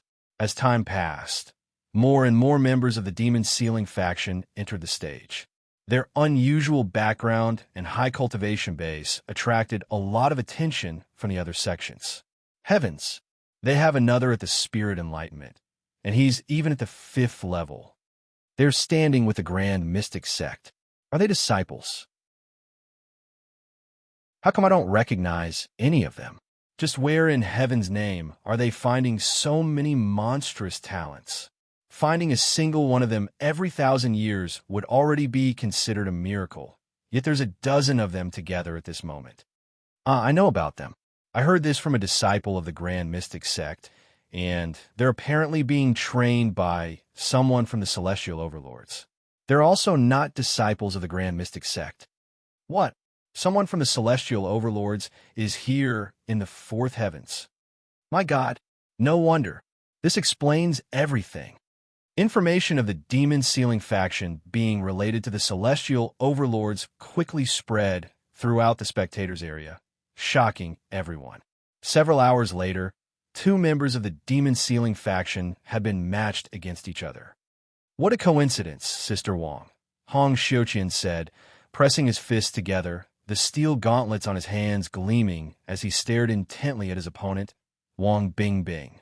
Do you remember the last time we fought each other in an official competition? He asked. Yes, I do. Wang Bingbing calmly responded, recalling their fight during the spirit competition at the Jaded Garden. Then you also remember being defeated by me, right? Yes, I remember barely losing to you. However, things are different now. Are they really? We both trained under the same teacher. Oomph. Enough talking. I will show you the difference right now. Wang Bingbing raised her sword, enveloping it with a sharp aura. Sword aura. That young lady knows sword aura at such a young age. The audience gasped in shock. Hong Xiuqian remained unfazed by her sword aura, knowing it wasn't a secret. He calmly bashed his gauntlets together, and a silver aura appeared around them a moment later, emitting a destructive aura. That young man also achieved divine fist manifestation. While masters of sharp weapons could achieve an aura, such as sword aura or spear aura, those who rely on their fists can achieve divine fist manifestation. This concept is similar to sword aura, but instead of enhancing sharpness, its power lies in its overwhelming destructive force, amplifying the raw strength of every blow. Not only can divine fist manifestation block weapon auras, but they are also just as difficult to cultivate and train as weapon auras. Wang Bingbing and Hong Xiuqian clashed with each other a moment later. When their sword aura and divine fist manifestation collided, a powerful ripple swept the arena, disturbing the nearby fights. While every platform had formations in place to prevent projectiles and debris from flying outside and harming the spectators or other participants, these formations did not block the ripples of energy created when 2 powerful forces clashed. Wang Bingbing went on the offensive while Hong Xiuqian played defense, repeating their match during the spear competition, almost as if they were trying to prove something to each other. But compared to their fight previously, they were both incomparably stronger with much more fighting experience.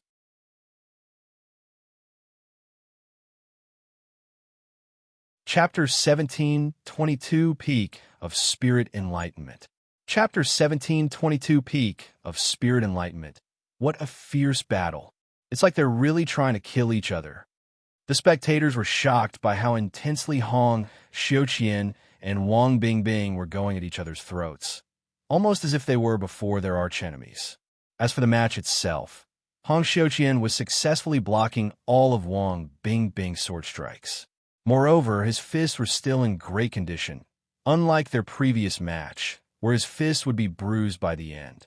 As for Wang Bingbing, each of her sword strikes struck exactly where she wanted with deadly precision, and she had almost no wasteful movement. They're incomparably stronger than before, and they are still hiding their true strength. Yuan smiled inwardly, wondering if they were hiding their true strength because of him. Sister Wang, I have a better chance of defeating that man. Stop this pointless struggle and just let me win. Are you seriously saying that? Wang Bingbing suddenly became even more aggressive, and her aura soared, clearly angry at Hong Xiuqian's words. Hong Xiuqian was slightly taken aback and started getting pushed back. Damn, she's starting to use her real strength. Hong Xiuqian clenched his jaw and started fighting more seriously, too. While they continued fighting, another member of the Demon Ceiling faction was called to the stage. A beautiful woman with a stern expression walked onto the stage. Her opponent, who was only a spirit king, began trembling in fear after sensing her cultivation. Peak of spirit enlightenment. Li Jinxi's overwhelming presence on the stage affected not just her opponent, but even those around her, including those in the audience. Are you ready to fight? The judge for their match asked. Li Jinxi silently nodded. It took a moment for her opponent to respond. After swallowing nervously, he said, "Already." Then let the fight begin.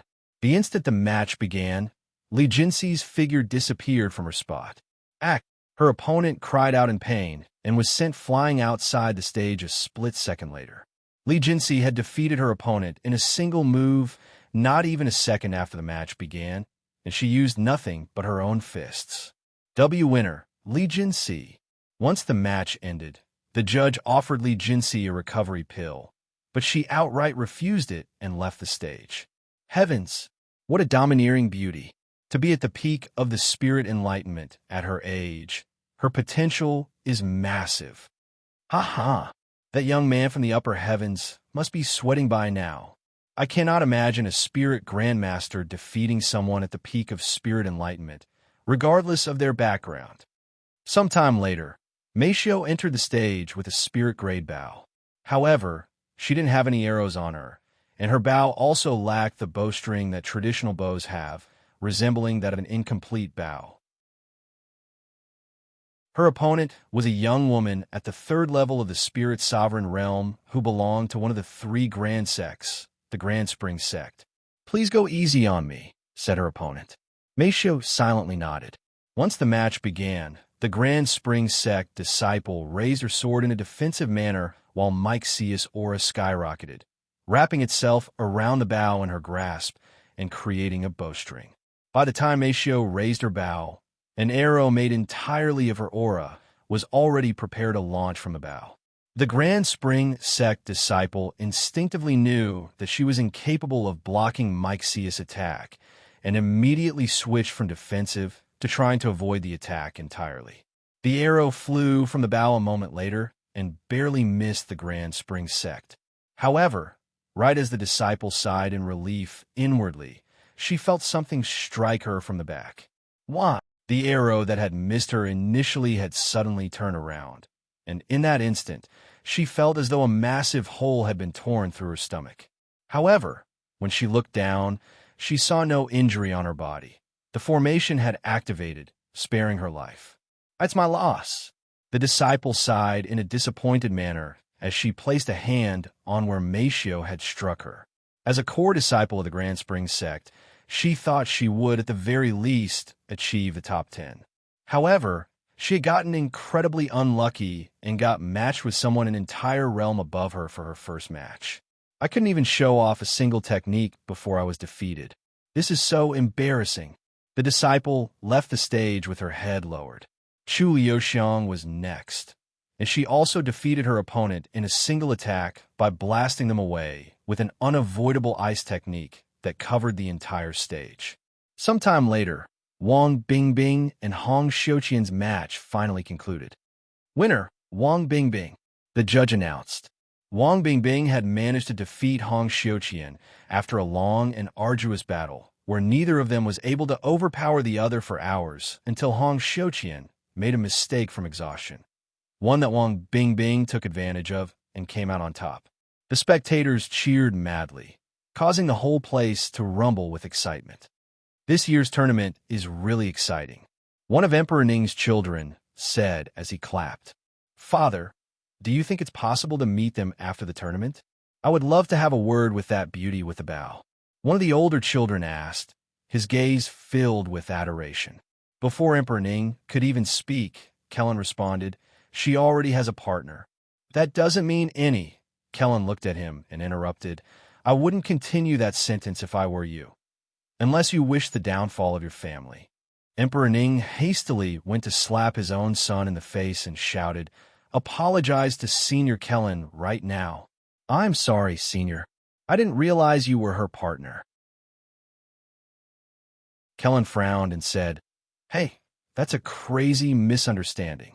I'm not her partner, and don't you dare utter such words again.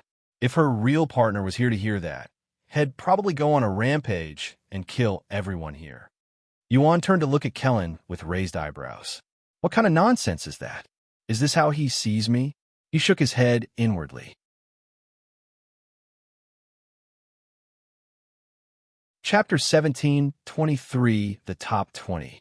Chapter 17:23, The Top 20. Head kill everyone here over something like that? He sounds like a villain. Yuan said, joining the conversation. "Well, I'm not saying he'll definitely do it, but he is very much capable. That man is a crazed bastard who'd aim his sword at the heavens without any hesitation if needed." Kelan said, completely unaware that he was talking to Yuan. "Sounds like you're scared of him. Is he more powerful than you?" Kelan rubbed his nose and said, "He may be a little monster with more potential than I, but he is still 100,000 years too early to defeat me. And who said I'm scared of him? His unpredictably does make me nervous at times, but that is different from fear." "Is that so?" Yuan smiled inwardly. Suddenly, another of Emperor Ning's older sons spoke. "Tian, what about that beauty who used that ice technique?" "Ah, she's also taken by the same man. That nonchalant fairy at the peak of spirit enlightenment is probably single, right?" Kelan merely shook his head in silence. "Seriously?" Kelan sighed and said, "You can forget about coveting any of the women in that group. They all belong to the same guy." "What?" The Ning family was surprised to hear this. Even Emperor Ning couldn't help but swallow nervously, his gaze filled with envy. "Is this man also an emperor?" Emperor Ning had to ask. How can a single man have so many talented partners if they weren't in a position of high power and authority? No, but he's also from the celestial Overlords, and he is one of the youngest generals in our faction's history. He'd also qualify to participate in this tournament if he were here. Anyway, he's one hell of a womanizer who is always surrounded by women. Kelan continued. Yuan had a strong urge to smack Kelan in the back of the head for his earlier statement about all of the girls in the group belonging to him, but he held back. However, he decided to punish Kelan in the future for spreading misunderstanding when there is a chance. Sometime later, once all of the participants had their match, they immediately started the second round. With half of the participants eliminated, the age gap began widening, but it was only by a year or two at most. During the second round, Wang Ming and Shura were matched against each other, and Wang Ming ended up barely winning. For the third round, Wu Zhao fought Wang Xiaoying, with Wu Zhao emerging victorious by a landslide. Although Wang Xiaoying also trained with Kelan, she had only spent half as much time as everyone else since she still had to focus on her alchemy, which was her primary path. For the seventh round, Li Jinxi ended up matching with Mei Xiao. Li Jinxi obviously won by a landslide, but she was unable to instantly defeat Mei Xiao unlike her previous matches. In the end, their match ended up lasting a whole minute. Wang Ming and Wang Bingbing also fought each other during the seventh round, with Wang Ming winning. In the ninth round, Wu Zhao got matched against Murong and lost within half a minute. By the time there were about 20 or so participants left, only Liuxiang, Li Jinxi, Murong, and Wang Ming were left. Yuan then spoke. "Congratulations to those of you who have made it this far. Now, you have all acquired the qualifications to challenge me. Of course, you don't need to challenge me right now. You can challenge me after the tournament ends, or you can challenge." Before Yuan could even finish a sentence, one of the people there stepped forward and shouted, "I want to challenge you." "Good." Without saying another word, Yuan leaped from a booth to one of the empty stages there. The one who challenged Yuan also entered the stage a moment later. "What happens if more than one of us defeats you? Will you give out the reward twice?" The young man, number one disciple of the Burning Lotus Sword sect, asked as he faced Yuan. Yuan calmly nodded. "Naturally. The spectators gasped in shock after learning the reward wasn't for a single person. Qing sucked his teeth after realizing he had jumped the gun. He thought the reward was only for the first one to defeat him, hence why he was so eager to fight first. However, after learning the truth, he regretted not waiting a bit more to study Yuan's prowess first. He turned to look at the other participants, and most of them were smiling, almost as if laughing at him. Whatever. It doesn't matter if I am first or last, since I will defeat him regardless. Qing readied his sword. At this moment, every single pair of eyes were on Yuan, their gaze filled with anticipation. I'll let you have the first 3 strikes. By the way, I have sealed all of my treasure's abilities, so you don't have to worry about that. Yuan said. Then I won't be humble. Qing roared as his sword became engulfed in flames. Burning Lotus Raging Sword Strike. Yuan merely stood there as Qing swung his fiery sword at Yuan's neck. Seeing his opponent aiming for his neck, Yuan willingly tilted his head the other way, giving Qing full access to his neck. Your neck is mine. The moment the flaming sword touched Yuan's neck, its movement halted abruptly, and the flames were instantly and forcefully absorbed into Yuan's body. Kelan stood up from his seat and exclaimed, "Fire Harmony! What?" Emperor Ning looked at him with a startled and puzzled expression, a level that is even higher than flame immunity. Not only is he impervious to flames, but he could also absorb them and turn it into his own energy, the peak of fire mastery. Kelan clenched his fists as his body trembled in excitement. Even he has only achieved super fire immunity after tens of thousands of years of rigorous training. No, there's simply no way he could have achieved fire harmony at that age. It must have been one of his techniques at work. Kelan quickly shook his head, almost as if he couldn't believe that he had been fooled by such an obvious fact, even if it was only for a brief moment. Fuck, that surprised me, he mumbled a moment later.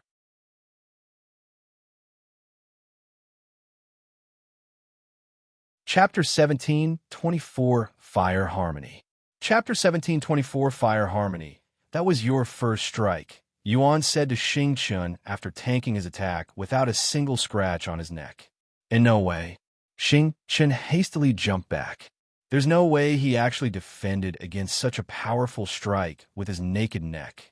He must have used an illusion or something to make it look like that. Qing refused to believe that a spirit grandmaster had managed to eat one of his most powerful strikes and come out unscathed. What are you waiting for? You have 2 more strikes. I'm not trying to spend a whole day on a single match. Yuan beckoned him in a provocative manner. Qing immediately became infuriated, as he had never been mocked in such a fashion before. He began gathering his spiritual energy for several moments before pointing his sword at Yuan. Burning Lotus Heavenly Sword. A massive blade made of pure fire materialized in the sky directly above Yuan. Once it fully materialized and the blade almost appeared real, it fell on Yuan's head. Wash! Flames spewed in every direction like a tsunami, engulfing the arena in a sea of flames. There's no way he could have avoided that. Qing became incredibly weakened after releasing the technique, which exhausted nearly all of his spiritual energy. Yuan's figure was engulfed in flames, but his silhouette could still be seen by the spectators and Qing. However, before Qing could celebrate, a powerful gust appeared, swallowing up all of the flames. The flames gathered like bugs to a lantern around Yuan, who began taking a deep breath, as if he was preparing to blow a straw house down. As for the flames, they were simply consumed by Yuan. How? Qing fell to his knees with a loud thud that resounded throughout the stadium. The spectators could only gasp in shock at what they'd just witnessed. There's no mistaking it, Kelan muttered in a dazed voice. He actually achieved the state of fire harmony before the age of 30. This level of talent is almost unheard of, even in the supreme heaven. He must have been born with a physique blessed by the fire gods. Kelan's desire to fight Yuan skyrocketed after learning this. You kids better defeat him, so I can fight him. Kelan clenched his fists in anticipation. Yuan casually patted his clothes after swallowing the flames and said, "If that was your best, then ill consider this fight concluded, as you will not be able to damage me, much less defeat me."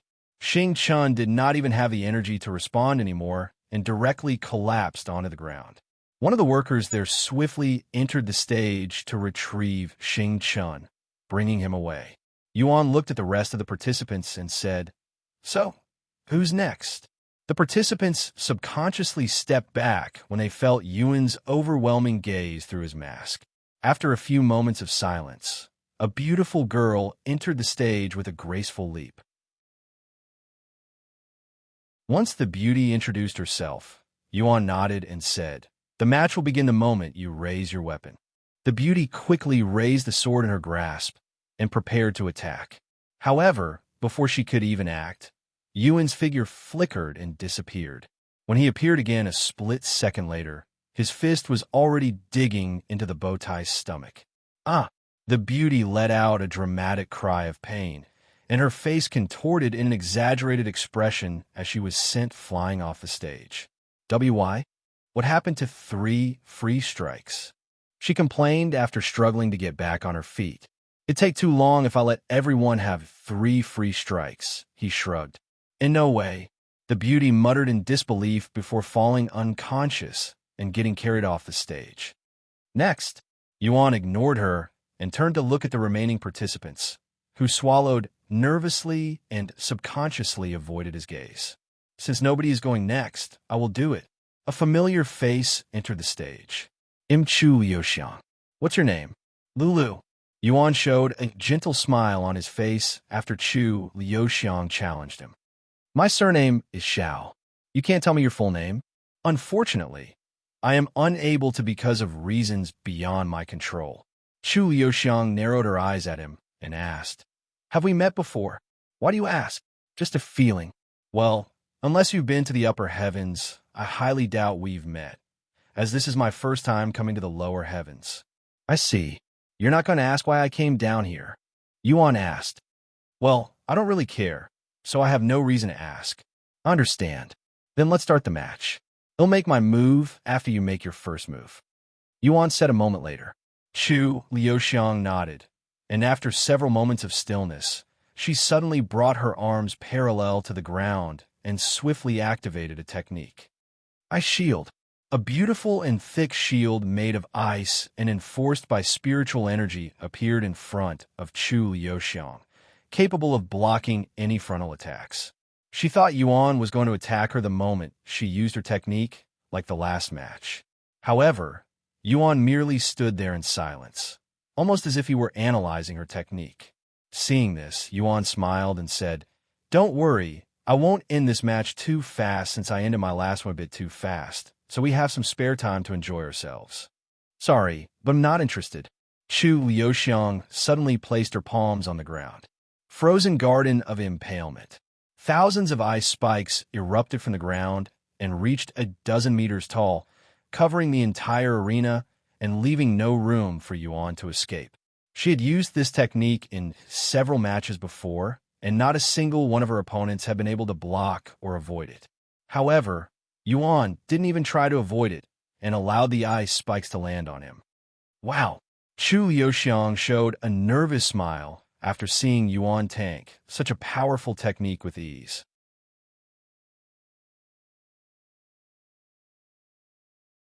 Chapter 1725, Fighting Chu Liuxiang.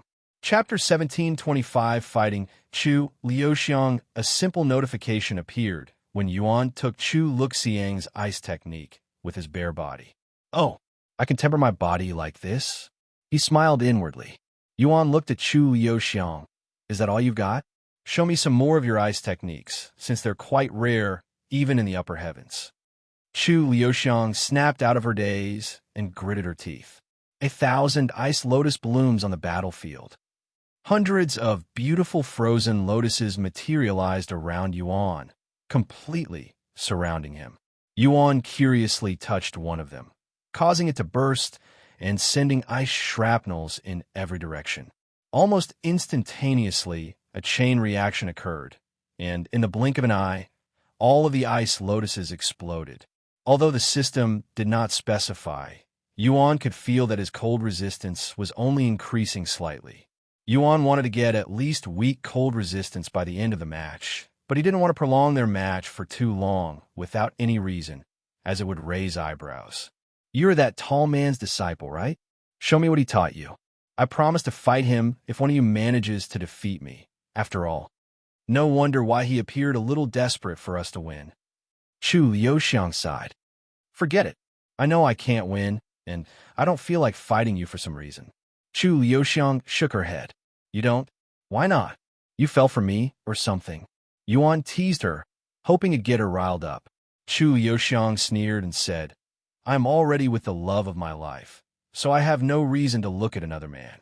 Anyway, Just as Liuxiang prepared to forfeit, Yuan casually swung his arm, sending a sword light made of pure sword aura at her. Liuxiang hastily created a shield of ice before her, but lasted only a split second before it was sliced in half. If she hadn't dodged at the same time she created the shield, the sword light would have struck her. "Were you going to forfeit because you couldn't harm me with your techniques? I didn't know Kelan raised such a coward. Or did you learn that from your partner?" Liuxiang's eyes burned with fighting spirit. Seeing this, Yuan clapped. "So you finally feel like fighting me? Damn, you're annoying as hell. I will make you regret provoking me." Liuxiang began writing in the air, swiftly creating array symbols. "Oh, you're an array master?" Yuan was pleasantly surprised that Liuxiang had started using array symbols. A few seconds later, the array symbols that gathered above the arena came together, creating a massive cloud. Soon, it began snowing in the arena. When the snowflakes touched Yuan's body, some of his spiritual energy was eaten away. A formation that gradually weakens your opponents. This is at least a level 3 formation. Not bad. Just like Wang Xiaoying, Liuxiang didn't spend all of her time training under Kelan. She also studied array symbols under one of the Grand Mystic Sect's sect elders. I can't believe it's only been a year since I started teaching her about array symbols. An old lady sighed in admiration and regret as she stared at Liuxiang's figure from the spectators' area. In just a short year, she went from barely knowing anything about array symbols to becoming a level 3 array master. If she had a better teacher than this useless one, she would have definitely reached higher. Her talents are simply incomprehensible. Liuxiang wasn't finished with just one formation and continued creating more array symbols. Yuan wanted to see what she had planned and purposely allowed her to finish.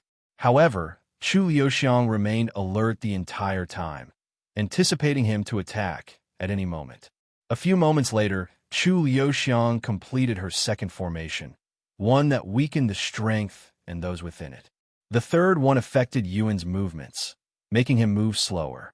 By the time Liuxiang was finished, she had used up a third of her spiritual energy, but she felt that it was worth it as long as it weakened Yuan enough. To cast 3 formations in just a few moments, what a talented array master, not to mention her young age. The spectators were in awe. "You done?" Yuan asked her. "No, but you are." Liuxiang began bombarding Yuan with ice techniques with her remaining spiritual energy. However, Yuan would not block any of them, allowing them to bombard his body. Seeing this, Kelan subconsciously began tapping his foot. He doesn't have any cold resistance. He's blocking all of her spirit enlightenment attacks with his body. Not only does he have fire harmony, but his physique has also been tempered to a ridiculous degree. How in heaven's name does he have the time to achieve all of this? Did he train inside a time chamber or something? Kelan couldn't fathom how Yuan was able to attain his physique and fire harmony in less than 30 years. While there are time chambers in the upper heavens where time flows differently inside, they're all incredibly rare and scarce, and the time one could spend inside is severely limited. This was his background. Is there really such a powerful and resourceful family hidden away somewhere in this world? Before Yuan acquired weak cold resistance, Liuxiang's ice techniques would tickle him. However, after acquiring cold resistance, He wouldn't even feel it touching his body if it weren't for his clothes. Kelan's eyes widened after noticing this. Head gained cold resistance. Just like that. It's only been a few minutes. He exclaimed in a shocked tone. If one could acquire resistance from being struck by another's techniques, then everyone in the world would possess some form of resistance. However, reality didn't work that way. Yet, Yuan had somehow managed to achieve this feat, which explained Kelan's shock and disbelief.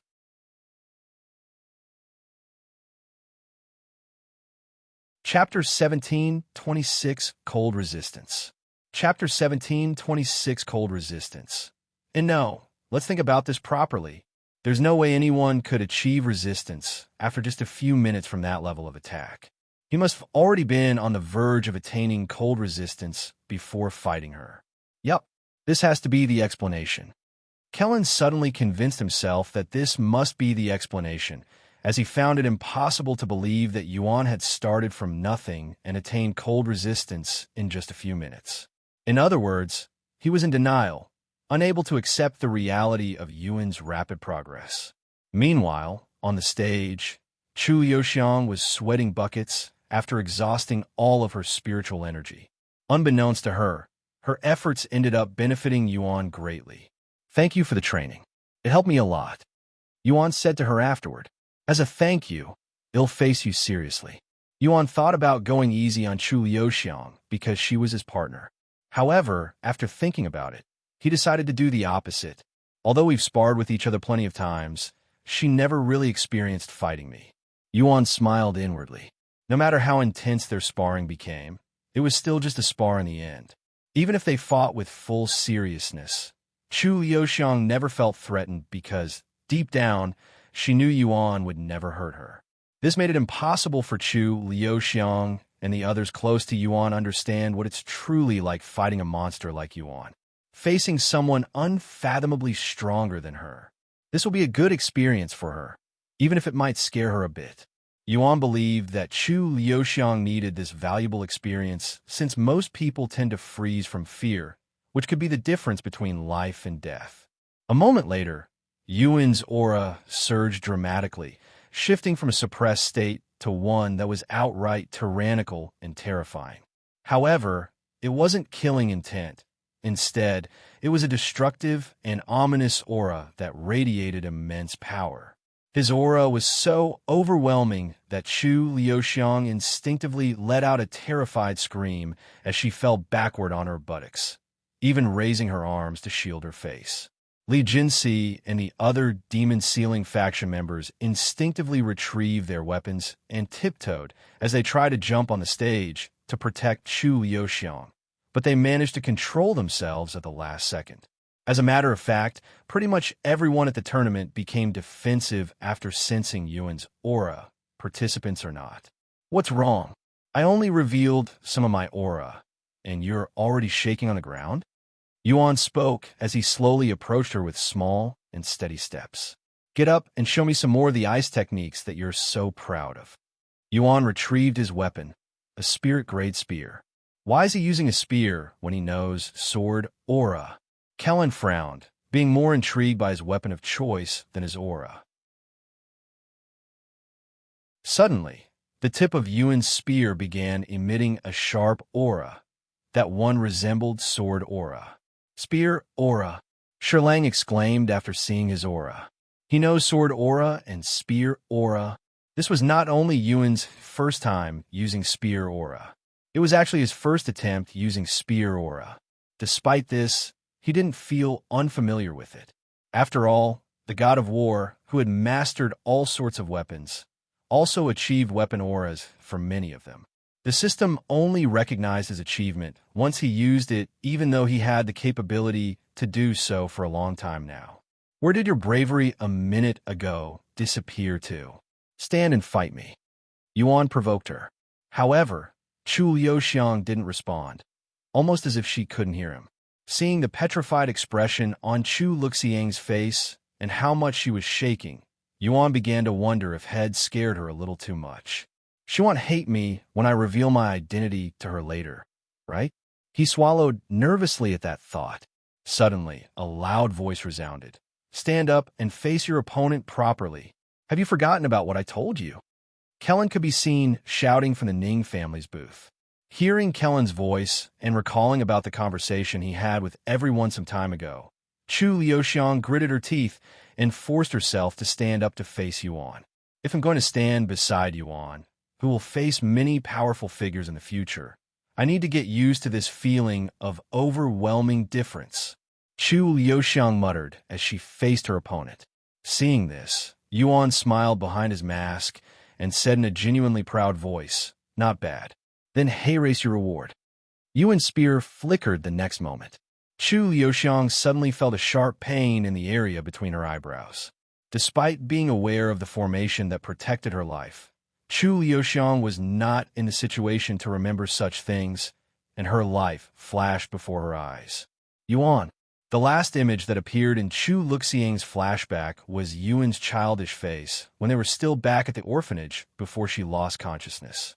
Jinx suddenly appeared on the stage to catch Liuxiang's falling body, her gaze staring intently at Yuan, almost as if she wanted to tear him apart. "Are you going to fight me next?" Yuan asked in a provoking tone. "No, I will," Murong said as he entered the stage with a dagger in his grasp. "Sure." Yuan calmly nodded.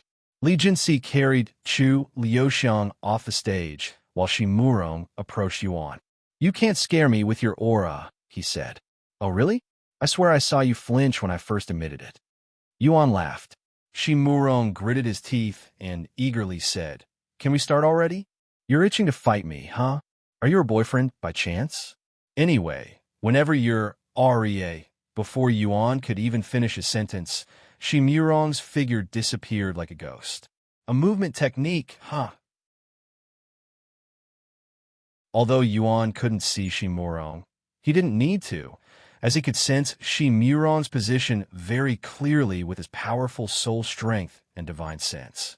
"There you are," Yuan muttered as he suddenly thrust his spear at a specific spot.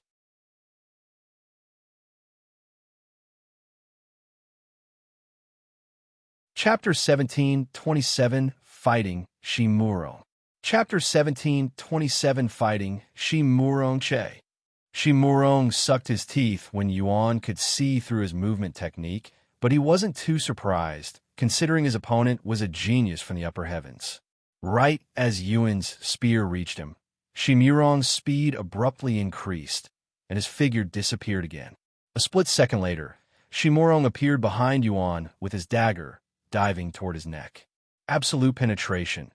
No matter how sturdy your body is, this technique will allow me to bypass all of your defenses.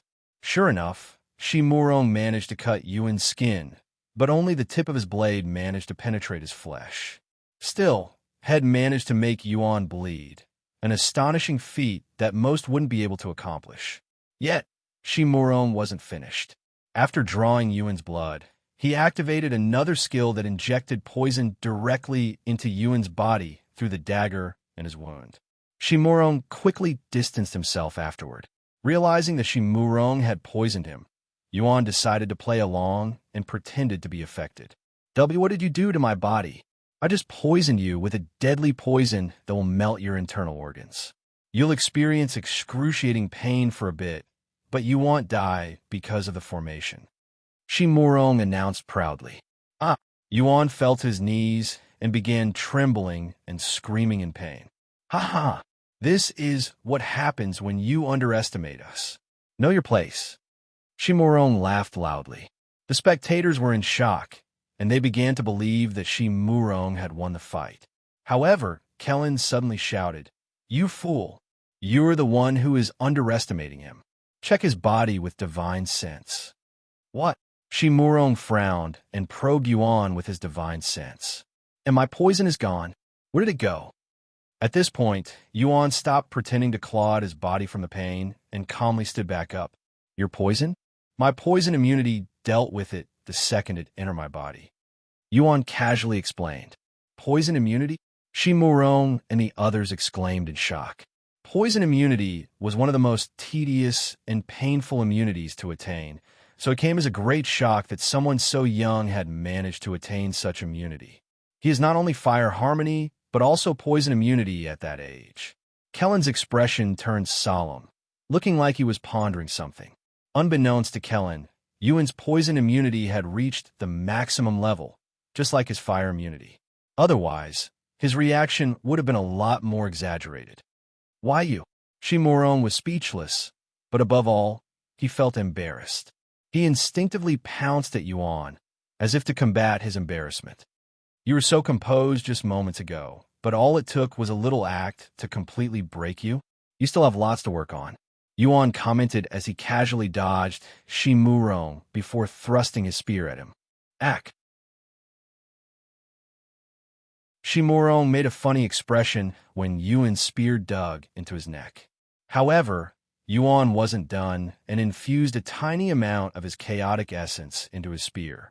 The moment Murong sensed Yuan's chaotic essence, it felt as if he's suddenly standing before death's door. I'm dead. This was all Murong could think of before falling unconscious. You're not going to take him away this time? Yuan looked at Liuxiang, who wore a deep frown on her face. Too scared to approach me? Fine, let me help you. Yuan used his foot to pick up Murong's body before gently tossing him at Liuxiang. What was that energy? It's so chaotic. It resembles killing intent, but it also feels different. It's like a mortal standing before a godlike beast. Is this due to his unique cultivation technique? The spectators speculated the origin of Yuan's chaotic essence, but none of them had ever sensed something so foreign. Only Kelan could somewhat identify his chaotic essence. It's similar to the chaotic energy typically found in the primordial chaos and other places inhabitable by humans.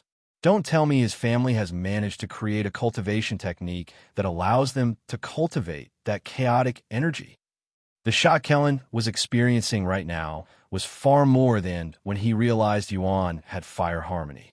If a cultivation technique that allowed one to cultivate chaotic energy was truly out there, it would change the entire landscape of the cultivation world. It could even usher in a new age of cultivation. This man, I must get him to join the celestial overlords at all costs. Kelan secretly contacted Senior through a communication Jade slip meant for emergencies. When Senior answered, Kelan explained the whole situation to him. We must acquire this man at all costs. He will definitely play a massive role in the cultivation world in the future. His potential is even higher than that of Yuan's. Potential higher than Yuan? That is very hard to believe, but I will take your word and notify Lady Sue. Unbeknownst to Kelan, his actions would end up sparking a war within the celestial overlords. After their conversation ended, Senior revealed the details of their conversation to the individuals with unfathomably deep cultivation before him. Senior was coincidentally in the middle of a meeting with most of the upper echelons of the celestial overlords when Kelan called, and everyone there was at least within the rank of Overlord, meaning several celestial overlords were present as well. Knowing Kelan would only use the emergency contact when it involved Yuan or his friends, Su Jiqi allowed Senior to accept the call. A monster from a hidden family who, while not even at the age of 30, has cultivated fire harmony, poison immunity, and an extreme physique? He might also have a cultivation technique that allows him to cultivate chaos chi? Does Kelan really expect us to believe such a mythical being exists? Talk about being delusional. A bulky man laughed out loud after hearing the information. Regardless of its believability, we should still send someone to verify this information and check out the individual. If this individual turns out to be as formidable as Kelan claimed, we might have another celestial overlord in the future. Another individual spoke. Who should we send? The overlords there turned to look at the 3 celestial overlords before them.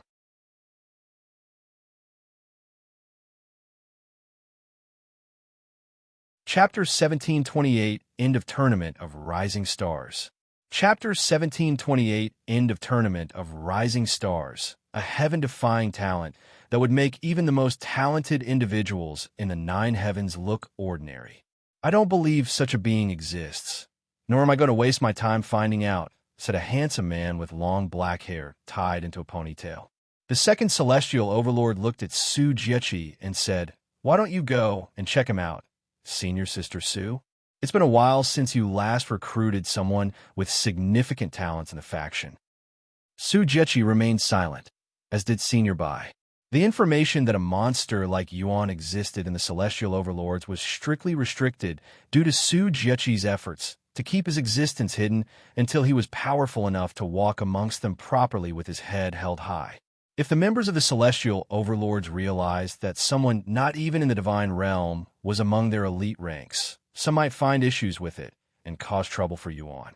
While Celestial Overlords like Su Jiechi hold immense authority in the faction, they were not in complete command over every member in the faction due to the existence of more than one Celestial Overlord, each having their own group or sub-faction. For example, the faction had 4 members at the rank of Celestial Overlords, and each would hold a certain percentage of control over the faction. That percentage varied based on how many members each of the Celestial Overlords or their members had recruited. The members' loyalty toward each Celestial Overlord also varied. As of this moment, Su Jiechi had the lowest percentage, but those within her group could be considered the elite of elites, consisting of the most powerful members in the faction. As for the other Celestial Overlords, they had Su Jiechi beat in quantity. Moreover, while numbers play a big role, it wasn't as if the members of the faction could recruit anybody they saw to inflate their numbers. "He'll pass," Su Jiechi said. Why not? I thought you loved gathering those with extreme talents. This guy sounds like he's right up your alley." Su Jiechi feared that if she recruited this mysterious monster and the others found out about Yuan's existence later on, things might get messy due to her monopoly of 2 monsters. While she wasn't afraid of the other Celestial Overlords or their complaining, she feared that it might cause strife and affect the entire faction. "I only need Yuan. They can have this guy," Su Jiechi thought to herself. She was also aware of how powerful Yuan's heaven-refining physique could become, so she wasn't worried about his potential being surpassed by some nobody. "I have enough talented individuals by my side already. If I get another one, you'll all be complaining, especially if his talent is as amazing as Kelan claims, anyway." Su Jiechi sneered. "Are you sure? Kelan is from your group, so you have priority over this man, regardless of our feelings." "Yes, I'm sure." Su Jiechi's decision really surprised and puzzled many individuals there. She would typically be the first to jump at the opportunity to recruit someone highly talented, but she didn't seem interested this time for some reason. Unbeknownst to them, Su Jiechi had already secretly recruited a monster and thought this new monster wasn't worth unnecessary drama. Only Senior Bai understood Su Jiechi's thoughts. "In that case, they'll go take a look at this young man," said the third Celestial Overlord. She was sitting beside Su Jiechi and was the one who addressed her as Senior Sister. "Don't come complaining to me if he turns out to be the real deal, okay? Celestial Overlord Qing, are you going to go down yourself? Or should one of us go in your stead?" One of the Overlords there asked. There's a reason Kelan didn't outright recruit him, but contacted Overlord Bai instead. "Would you send your servant to invite an emperor to your banquet?" "No, you'd show up yourself to show your sincerity." Celestial Overlord Qing explained her reasoning.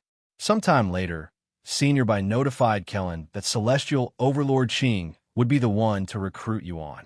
Naturally, Kelan was incredibly upset by this decision. Why would she be the one coming? "I notified you because I wanted Celestial Overlord Su to recruit him." Senior Bai explained the skepticism the others had about his information and Su Jiechi's reason for not recruiting another monster. "They think I am misunderstanding something?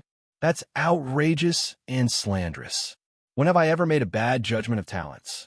I'm telling you that Celestial Overlord Su will immensely regret not having this guy in her group.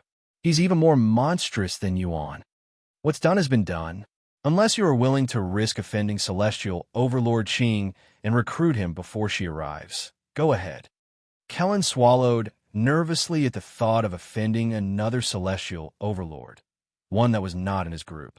He'd essentially make an enemy out of everyone under Celestial Overlord Qing. Why did the Celestial Overlords split up in such a fashion? I heard it wasn't like this when the founder was still alive. Kelan sighed. The Celestial Overlords were in complete unity when the founder of the Celestial Overlords was still in control. There were even more Celestial Overlords at that time than currently. Yet, nobody tried to fight for authority or acquire more control, and they were all loyal to the founder. Lady Su is currently working to return the Celestial Overlords to its former glory. However, these things take a tremendous amount of time and energy. Senior Bai said. Also, she believes in Yuan more, even if he may be a little behind now. I also believe in Yuan, but there's truly something unfathomable about this man, surnamed Xiao. Whatever. If Celestial Overlord Su refuses to recruit him, there's nothing else I can do. I also don't want to offend Celestial Overlord Qing, as she's also very scary in her own right. Meanwhile, Yuan faced his next moment, a young man wielding a sword. Wang Ming, and he'll be your next opponent. A sword, huh? Let me change my weapon real quick. Yuan swapped his spear for a sword. Their fight began shortly later. Neither of them really spoke to each other. Instead, they used their swords to do the talking. Wang Ming's sword gushed with powerful sword aura, but it was still behind Yuan's ordinary sword aura. Realizing this, Wang Ming used his cultivation to make up for the difference. Only being weaker than Li Jinxi, Wang Ming was the second strongest member of the Demon Sealing faction, and his performance only further solidified his position. His movements were perfectly executed, and his sword techniques were on the verge of perfection. His sword aura was also impressive for someone his age, something only seen in the upper heavens. Yet, despite his excellence, he was still several steps behind Yuan in every aspect. Damn it, this is exactly like fighting Yuan. Wang Ming gritted his teeth when he realized he couldn't gain any advantage or overpower his opponent, and he was having flashbacks of his first encounter with Yuan. You're not bad, but in my eyes, you're only slightly better than my last opponent. Yuan provoked him. Wang Ming's eyes flickered with fighting spirit, and his aura abruptly soared. Sword energy.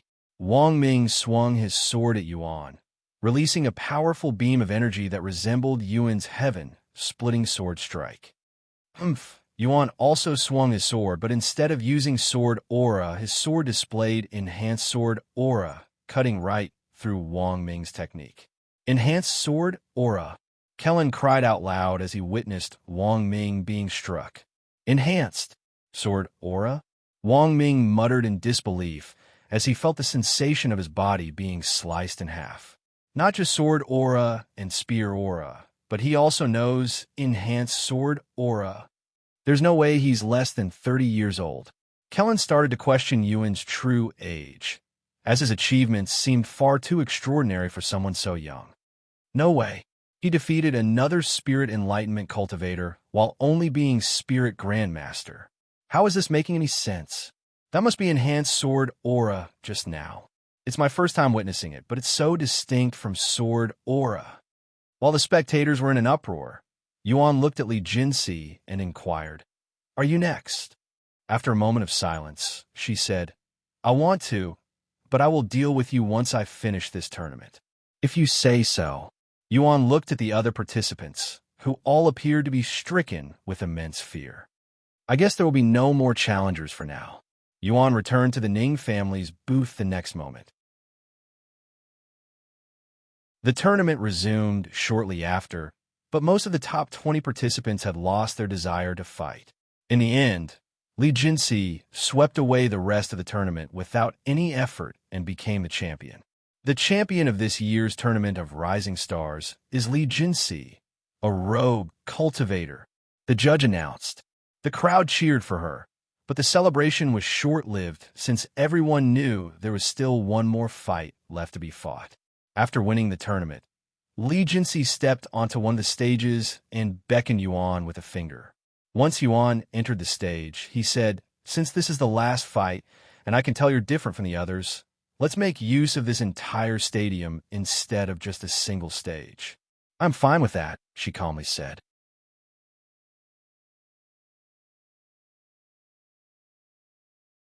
Chapter 1729, 3 to 4 Realms. Chapter 1729 3 to 4 realms. Since not just the arenas, but the entire stadium was protected by formations, Li Jinxi and Yuan's fight would not be deadly, as long as they didn't go overboard. Whenever you are ready. Yuan stood before Li Jinxi with a calm demeanor, almost as if she was no different than the others. Before we fight, how about we make another rule? To allow the usage of treasures above spirit grade? I don't think we'll be able to have a proper fight with so many limitations. Yuan didn't immediately respond to her suggestion. While lowering the restrictions will definitely make the fight much more entertaining, it will also make the fight much more dangerous. I don't think I like that idea. I'm doing this for fun, not because I want to kill you. Yuan eventually shook his head, rejecting the idea. He was also worried that he might accidentally reveal his true identity by fighting seriously. You think you can kill me? Li Jinxi's aura suddenly soared towards the heavens, and her peak of spirit enlightenment cultivation began inching toward the next realm.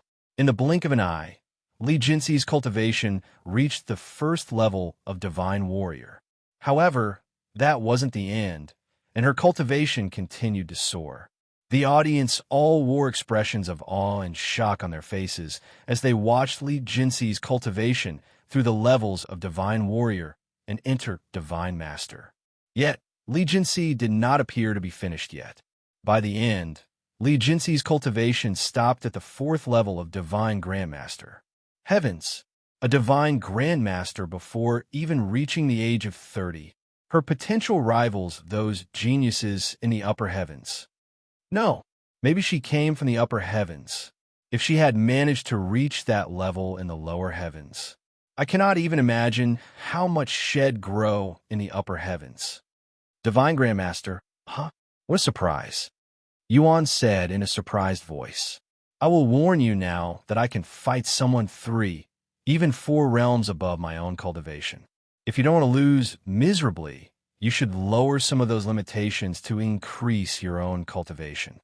Li Jinxi spoke in a scornful tone, almost as if she was looking down on Yuan from a place far above him. 3 to 4 realms, huh? I see. Yuan chuckled. He pointed at her and continued, All right, it'll lower some of the limitations, but not for me. What? Li Jinxi frowned. You can use treasures above spirit grade, up to celestial grade treasures. However, I will continue to use my spirit grade treasure. Li Jinxi wasn't too happy about being looked down upon. What kind of nonsense is, hey? Yuan suddenly interrupted, and his aura skyrocketed. However, his cultivation remained only at Spirit Grandmaster. Who do you think you are? Under this heaven, only I am allowed to look down on others. Yuan used True Dragon Awakening, causing his aura to explode. The entire stadium suddenly felt suffocating, and everyone struggled to breathe as a crushing pressure filled the air. Shimeli's body trembled violently, her very bloodline resonating with an overwhelming sense of fear. Due to the stark difference between Dragon Awakening and True Dragon Awakening, Shimeli was unable to recognize Yuan. Not to mention, she was overwhelmed by intense fear. What kind of bloodline does he have? Shimeli fell to her knees as she stared at Yuan's silhouette with trembling eyes, her teeth clattering as if she were freezing to death. The blood within her responded to the dragon god's blood essence inside Yuan, filling her with an instinctive sense of reverence. It was as though she were standing before her own god, her very being compelled to admire his presence. Kelan stood up again. This presence. He's not human, but a dragon. This explains a lot. He almost couldn't believe it. You? Li Jinxi gritted her teeth as she struggled to remain standing before Yuan's oppressive aura. However, Yuan's aura suddenly vanished. Although it was only active for a few seconds, and it wasn't all of his aura, had knocked out the majority of the audience with his aura alone. So, are you still underestimating me, Miss 3 to 4 realms? Li Jinxi clenched her fists in frustration, but she couldn't respond. After a moment of silence, she silently tossed the spirit grade sword in her grasp away before using her own treasure.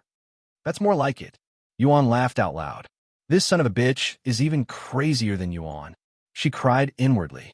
With the Golden Empress in her grasp, Li Jinxi flew at Yuan. As she swung the Golden Empress, it suddenly became engulfed with a golden flame-like aura. Seeing this golden flame, Yuan instinctively dodged it despite having fire immunity. So he doesn't just block anything and everything with his body. Huh? Li Jinxi sneered inwardly.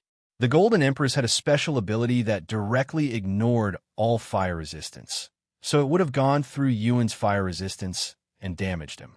Naturally, the damage would have only been superficial even if the attack landed, and Yuan could have easily healed from the damage afterward, but he didn't want to reveal his regenerative ability, as it could expose his true identity. Is dodging all you can do? You were barking so damn loud just now, too. Li Jinxi provoked when Yuan continued dodging her attacks without striking back. Was that pressure you displayed also just for show? Yuan blocked her next strike with Enhanced Sword Aura and said, I just didn't want to end the fight so soon, but if you insist. Yuan began striking back without using any techniques, as it easily revealed his identity. Li Jinxi noticed this detail and wondered if Yuan didn't know any proper techniques at all since had spent all of his time improving other aspects. His overall prowess is ridiculously high, but he lacks techniques. This is why his attacks thus far have been incredibly simple. This is his disadvantage. Realizing this, Li Jinxi became more confident in her chances of winning.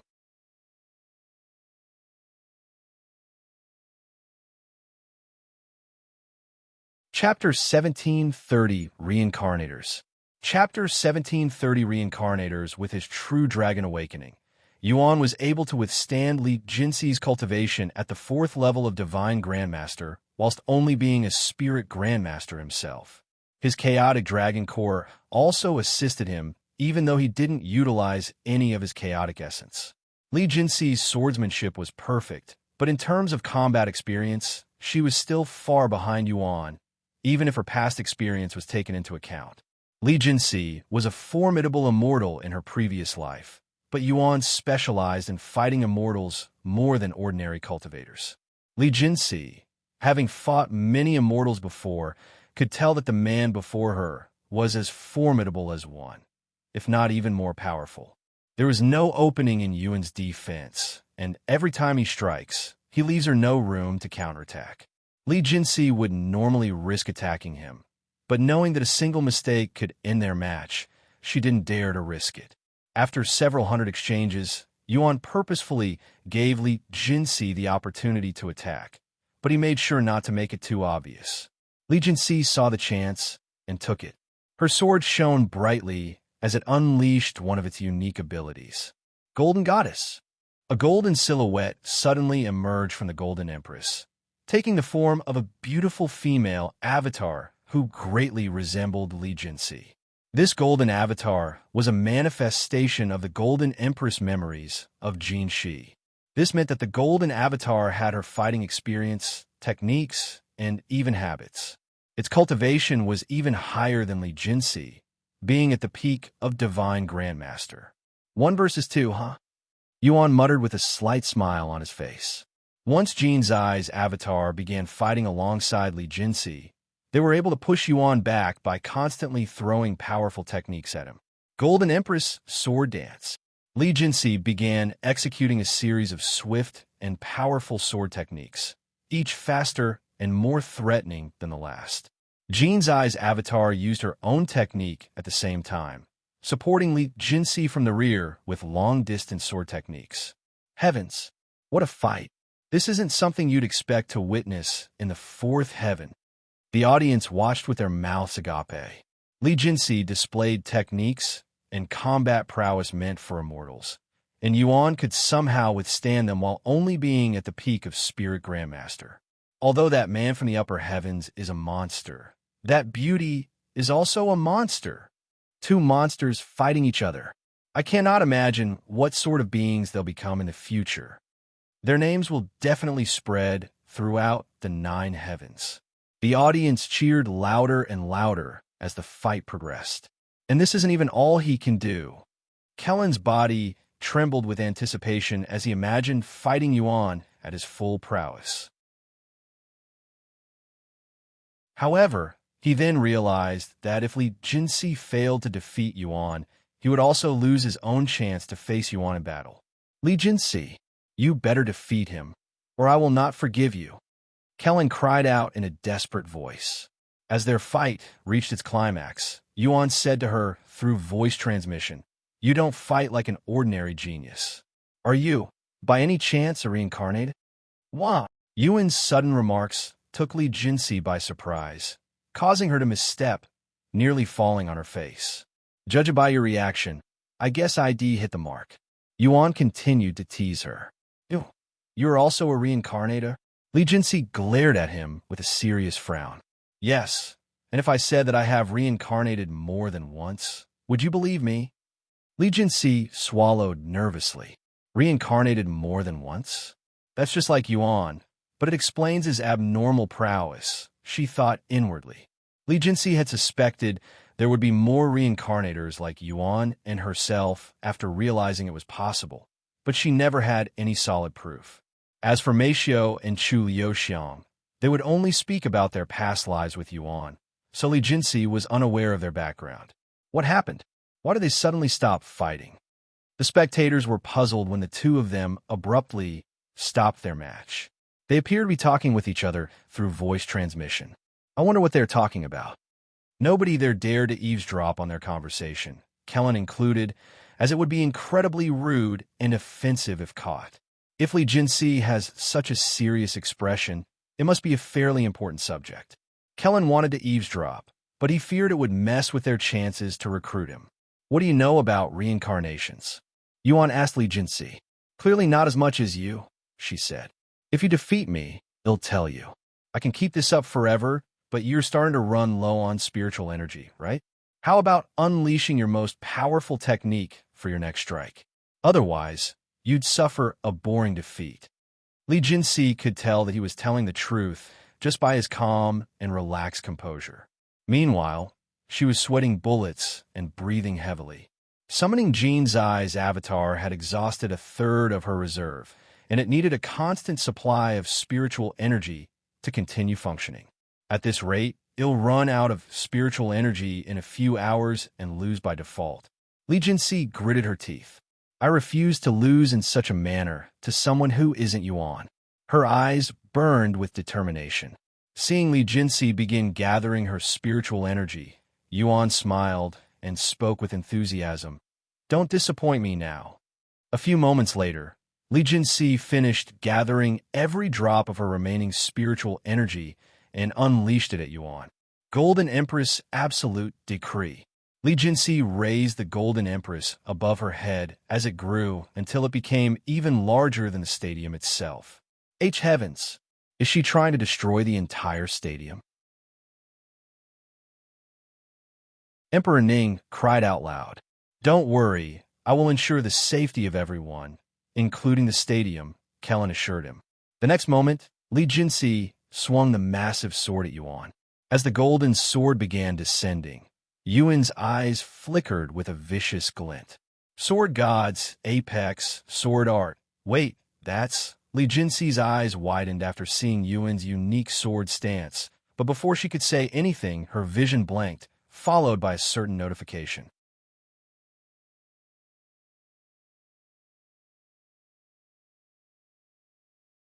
Chapter 1731, Killing Li Jinx.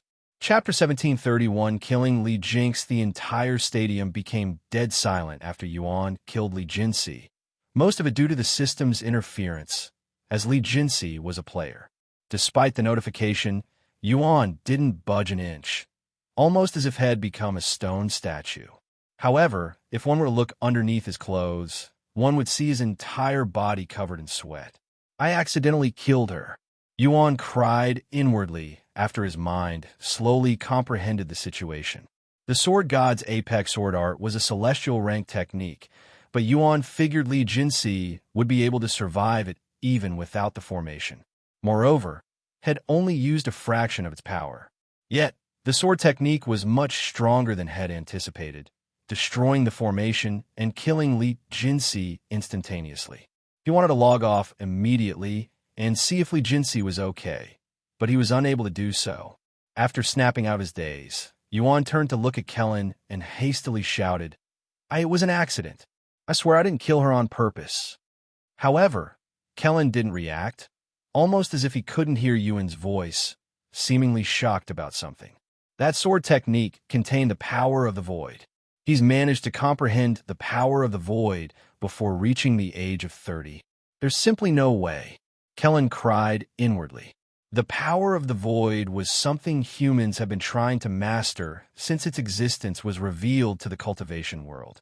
However, not a single human has ever fully mastered the power of the void to this very day.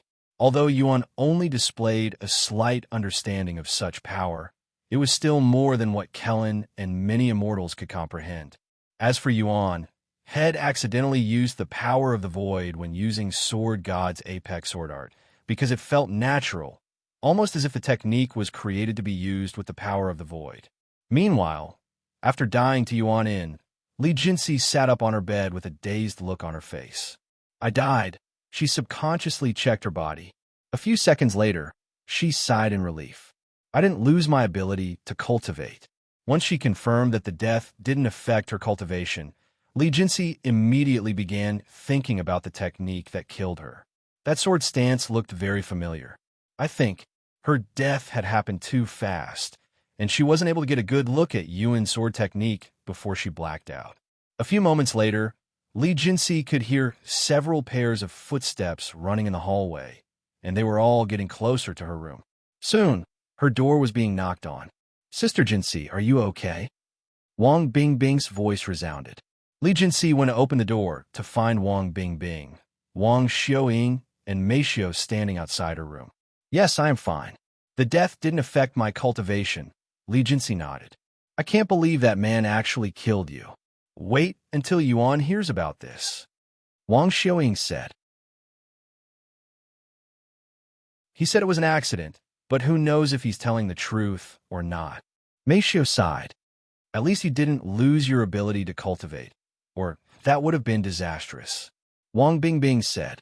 Liuxiang clenched her hands tightly into fists, and she muttered, I didn't think I'd lose so miserably. I'm sorry for letting you all down. Why are you the one apologizing when everyone lost to him? That man could give even a monster like Yuan a run for his money, Wang Bingbing said. Speaking of Yuan, any news from him? Mei Xiao shook her head and said, he was still asleep when I left the room just now. I see. Sometime later, everyone but Liuxiang returned to Cultivation Online to see Yuan being confronted by Kelan. I boastfully claimed that nobody would die under my watch just a second before you killed Liuxiang. I am both angry and ashamed, not for you, but for myself. However, even if I was aware of your intentions, I would not have been able to stop that attack unless my understanding of the power of the void surpasses your understanding, which it does not. I didn't intend to kill her. Truly. Yuan sighed. I know, but since you're from the upper heavens, you should already know that you didn't really kill her. Still, it could affect her cultivation. Even if that's the case, there are methods to restore her ability to cultivate. What? Really? Yuan was pleasantly surprised to hear this and inquired for more information. Just like how a crippled Tian could be healed with treasures, there are methods to heal someone with a damaged soul. It'll be costly, but it's possible. In the case she lost her ability to cultivate due to a damaged soul, we, the Celestial Overlords, have the capability to heal her. I see. The Celestial Overlords are truly capable, Yuan said, relieved to learn that a player losing their ability to cultivate after death wasn't necessarily permanent. By the way, do you belong to a faction? Kelan suddenly asked. Are you trying to recruit me now? Kelan scratched his head in a somewhat awkward manner. Well, I do, but I want, because there will be someone even more amazing than me coming to recruit you soon. What? Can you elaborate? Yuan asked in a puzzled tone. Kelan scratched his head a little harder, seemingly perplexed about something. Forget it. Since we're already at this point, I might as well tell you now. One of the Celestial Overlords, the highest authority in our faction, will be coming down to personally recruit you soon. What? Yuan muttered in a dazed voice after hearing this. This person, Is it Celestial Overlord Sue? He couldn't help but ask. No, it's someone else. Why did you mention Celestial Overlord Sue? Do you know her? Kelan asked with raised eyebrows. Yuan sighed after realizing the trouble coming their way and said to him through voice transmission, Hey, let's go somewhere private. I need to speak with you. Ah, bring the children you brought with you. Huh. Sure. Kelan casually nodded, not thinking much of Yuan's request.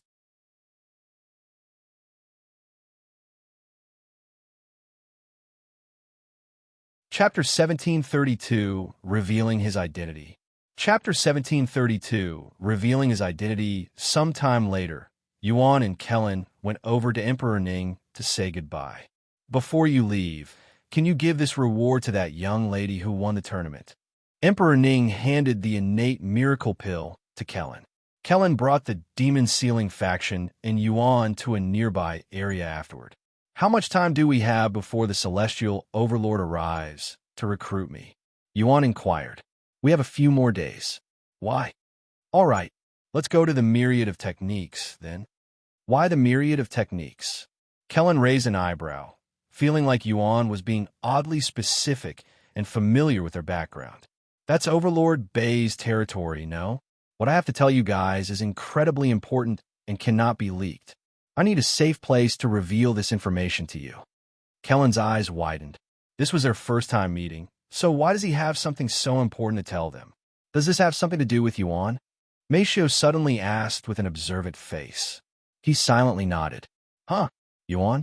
You know Yuan? Everyone there looked at him with wide eyes. So you've known about us this entire time? I cannot reveal any more here. All right, it'll bring us to the myriad of techniques right now. Kelan retrieved a talisman and burned it with spiritual energy. The next moment, everyone around him was enveloped by a golden light before they vanished into thin air. The scenery flickered before Yuan and the others, and before they realized it, they were suddenly in front of the myriad of techniques. The talisman worked similarly to the teleport stones in the Primal Expanse, but they were incredibly valuable and limited in travel distance due to humans' lack of understanding of the power of the void. They entered the myriad of techniques and went straight into Senior Bay's world, as Kelan had been given permission by Senior Bay to do so, without his presence in case of emergencies. Once they were inside Senior Bay's world and protected from eavesdrops and the Celestial Emperor's interference, Yuan said to them, Before I begin, I would like to apologize for messing with you all. I kept my identity hidden because I couldn't let the public know that I'm still in, and I wanted you all to experience what fighting me without knowing it's me was like. W8, that voice. Yuxiang muttered in a dazed voice after recognizing Yuan's voice, as Head stopped disguising his voice after entering Senior Bay's world. Yuan removed his mask, revealing his handsome face to them. Sorry, it was me this entire time, he said with an apologetic smile. Why Yuan? Kelan screamed, sounding like Head just witnessed his ancestors crawling out of their graves. Why you? It was you this entire time? Lang exclaimed. Fucking fuck. I knew it. I knew something was off. Wang Ming cried out loud. Damn. I really thought there was someone more monstrous than you for a moment there. Murong sighed loudly. Wah, you really scared me during the fight, Yuan. Liuxiang went to embrace him. She merely rubbed her eyes and sighed. I knew your dragon scent was familiar, but there was something very different about it, and it threw me off. Yuan, when did you return? Xiao asked him. A few days before the tournament started. When I left the Primal Expanse, I found myself at the Ning family's residence, and upon hearing about the Grand Mystic sect participating in the tournament, I figured I'd wait to see if you guys would show up. After confirming that you guys were also participating, I wanted to see how much you guys have grown firsthand, hence my interference. About sistergency. Wang Bingbing looked at him with a puzzled expression on her face. I accidentally killed her. I'd like to personally apologize to her, but I cannot do that. Yuan shook his head. What do you mean by that?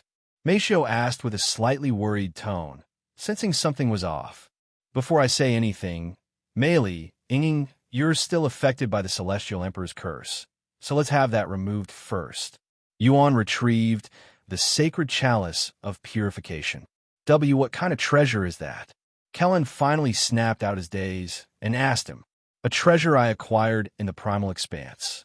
It has the ability to remove curses, including the one the Celestial Emperor placed on every being below the seventh heaven. This will allow her to understand our existence as players. Such a powerful treasure exists. The Celestial Emperor's curse isn't an ordinary curse. Shimeli and Ning fed the chalice some of their blood, and a few moments later, they were no longer forced to ignore the existence of players. Yuan explained their existence to them shortly after. Heavens! To think my way of thinking had been controlled by someone without my knowledge this entire time. How terrifying. Shimeli shivered from fear after realizing the truth. What a horrible thing to do to someone, and they didn't even warn us. Ning sighed. All right, now that we're all on the same page.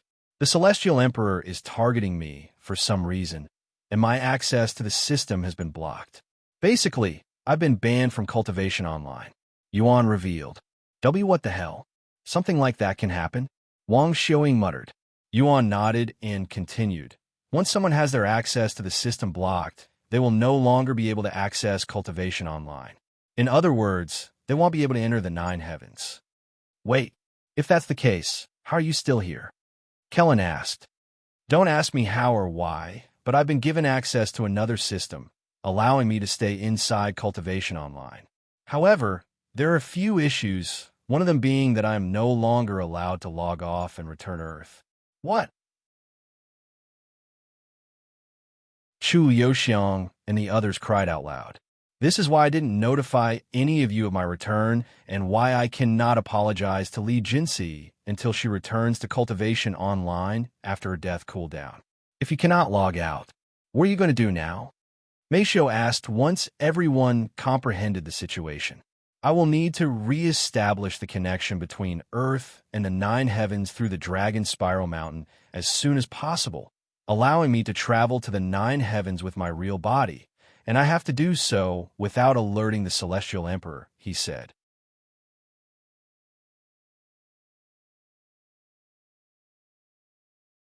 Chapter 1733, Inevitable Involvement. Chapter 1733, Inevitable Involvement. So, your destination is the Dragon Spiral Mountain in the 7th heaven. Huh. Do you intend on going straight there?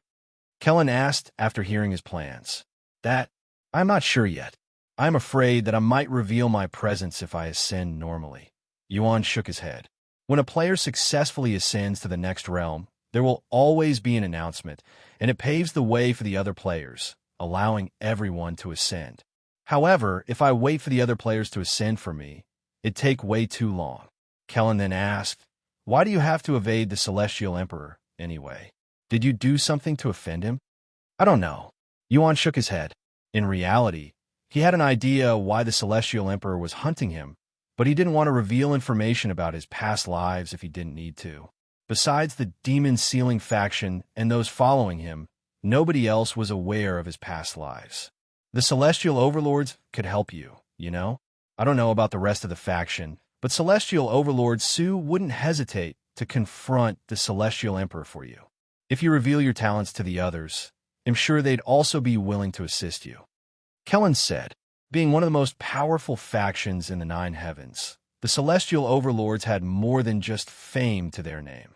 If they truly wanted, they could force even someone as powerful as the Celestial Emperor to act. However, Yuan immediately rejected that idea and said, no, I cannot involve the faction, especially when the Celestial Emperor is clearly hostile toward me. I don't want to cause you guys trouble. Kelan frowned and said, wrong. As you're already a member of the Celestial Overlords, we are obligated to protect you. Unless you committed treason or did something we cannot defend, such as murdering innocent mortals or being a demon worshipper. Did you do anything that would harm our reputation? Kelan asked him with raised eyebrows, his tone somewhat nervous. He truly wouldn't be surprised if Yuan had done something he wasn't supposed to do. What? Of course not. I did no such thing in this life. Yuan said. Kelan found Yuan's phrasing a little weird and oddly specific, but he didn't think too much about it. Then there should be no problem with the celestial overlords helping you. If the celestial emperor is truly hunting you down, we will have to get involved sooner or later. Yuan fell silent. He wasn't sure if he should get the celestial overlords involved. No. Now that I think about it, the celestial overlords clashing with the celestial emperor might be inevitable since the celestial overlords was founded by one of my past lives. After a moment of silence, Yuan nodded. Okay. However, don't let the celestial emperor know that I am still in the 9 heavens just in case. Kelan nodded. I will let celestial overlords soon know. Hell, you can tell her yourself.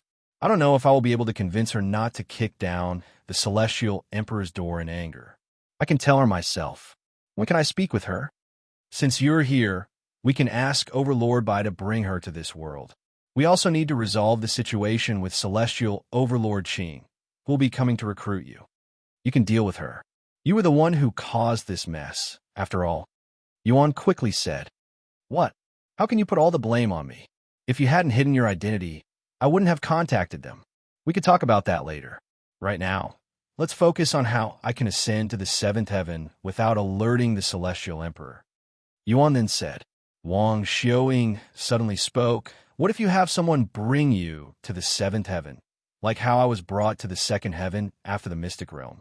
Kelan then said, no, that won't work.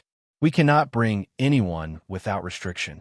There are rules and guidelines we have to follow.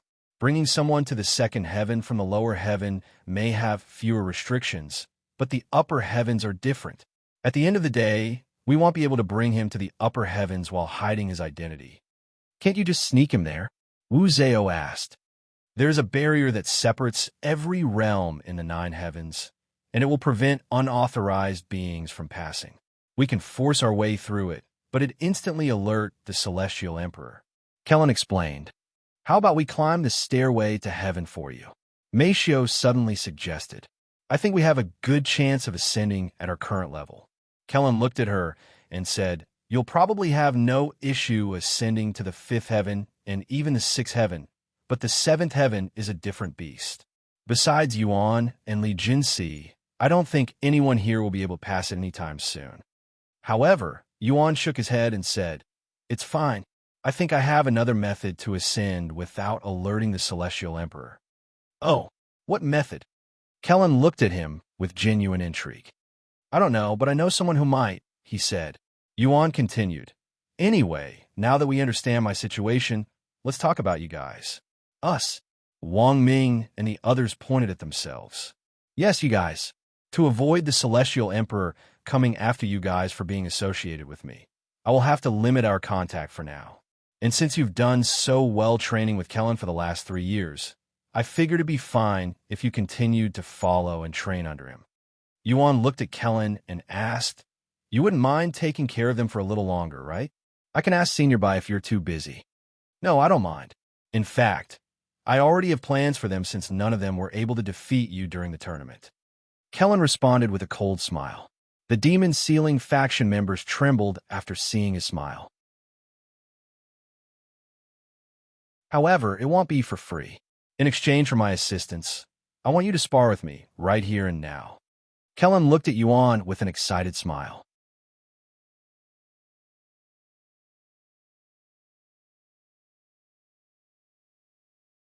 Chapter 1734, Kelan's Plan. Chapter 1734, Kelan's Plan. What's with you and sparring? Yuan sighed. How about this? Instead of sparring with a suppressed cultivation, we will have a real fight when I catch up to your cultivation. You'll also have more fun that way. What? That'll take forever. I want to fight you right now. Kelan said, sounding like a spoiled brat. Yuan rubbed his eyes and said in a defeated voice, Fine, I'll spar with you, but it'll only be for a little. That's more like it. Kelan immediately suppressed his cultivation to match Yuan. Are you sure? You can increase your cultivation a little more if you want. Yuan said, Yes, it'll be fine. I won't complain even if you defeat me in an instant, Kelan nodded. Yuan turned to look at the others and said, Can you give us some space? The further, the better. Once Xiao and the others were far enough, Yuan said to Kelan, I will come at you with my full strength. Don't blame me if I kill you by accident. Yuan activated True Dragon Awakening and unleashed his aura in the next instant. An overwhelming pressure, several times more intense than what he had displayed during the tournament, permeated throughout Senior Bay's world, causing those who sensed it to tremble uncontrollably. Heavens! What he showed us during the tournament was only a fraction of his true power. Murong cried out loud. Kelan wore a nervous smile on his face after sensing Yuan's aura, and he began regretting not taking Yuan's offer moments ago. Seeing his expression, Yuan smiled and said, It's not too late to increase your cultivation. No, I am fine, Kelan responded, stuttering at the beginning. Suit yourself. Yuan retrieved number 1 under heaven and activated God of War's astral arts next. Boom! Yuan's aura continued to skyrocket, and just his presence alone was enough to cause instability in Senior Bay's world. Wait a second, this is just a spar. Are you really trying to kill me? Kelan exclaimed after sensing real killing intent from Yuan's gaze. What are you talking about? You're the one who asked for this. Yuan further strengthened his aura with his chaotic essence, causing cracks to appear in the world. Fuck! Hell kill all of us at this rate. Kelan cried inwardly. He raised his hand and sighed the next moment. All right, you win. We can postpone our match until we have a proper stage to fight on. Since Overlord isn't here, the world is much weaker, and it will definitely collapse if we fight here. Yuan smiled and said, If you say so. His overwhelming presence instantly vanished, and the world began repairing itself shortly after. Once everything returned to normal, Kelan said, I plan on bringing your friends to the upper heavens, to my sect where I will be able to train them properly. Can you bring so many people with you at once? Yuan inquired. Of course. It's going to be a little expensive, but I can manage. I can even bring you along, if you don't mind your identity being revealed. That is, thanks for the offer, but I should be fine. Where are you going to take us exactly? Liuxiang asked. The 7th heaven. So we won't be able to see each other until Yuan reaches the 7th heaven? I don't know if I like the sound of that. Liuxiang muttered with a perplexed expression on her face. She wouldn't have minded if Yuan could log off, as they would still be able to meet on Earth. However, with Yuan unable to log off, they were essentially separated for an unknown period of time. It could be years before we see each other again. Xiao and the others also became dejected after realizing this. It's just a few years. I promise I will try to reach the 7th heaven as soon as possible. Also, it's not like we won't be able to see each other. Look at where we are now. We can still meet in the myriad of techniques, since it can be accessed from every realm. Yuan said. Now that you mention it, Liuxiang couldn't believe that she had forgotten about the myriad of techniques despite being there currently. If we can still see each other here, I guess I won't mind going to the 7th heaven. Yuan nodded with a smile. However, someone there suddenly said, Sorry, but I won't be going to the 7th heaven with you guys. Me too. Another voice followed. Everyone there turned to look at the 2 individuals who had just spoken. It was Ning and Xiao. As Yuan's servant, I am obligated to follow him. Ning said. Xiao then spoke. I left the ancient dragon city to explore the world with Yuan. Although my prowess has improved significantly during the last 3 years, and I would surely become even stronger if I continued training in the 7th heaven, that is not my priority right now. Thank you for training me, but I will be staying with Yuan. Ning and Xiao bowed to Kelan, who nodded with an understanding smile. Since you're both divine beasts, what I can teach you is very limited, and you're probably better off traversing the world with Yuan, he said. Kelan turned to look at the other and said, We'll set off to the 7th heaven in a few weeks. I'll leave for a bit to contact Overlord and Celestial Overlord Sunao. Kelan disappeared shortly after. Once they were alone, Yuan said to them, By the way, I have one more surprise for you guys. Feng, you can come out now. What? Xiao's eyes widened after hearing her name. Yuxiang appeared the next moment with a bright smile on her face. It's been a while, everyone. Feng. You're back. She Meili almost cried tears of happiness after seeing that Feng Yuxiang had managed to survive. Feng Yuxiang noticed Shi Meili staring at her and smiled. I'm glad to see that you're also fine. If you find any errors, ads pop up, ads redirect, broken links, non-standard content, etc.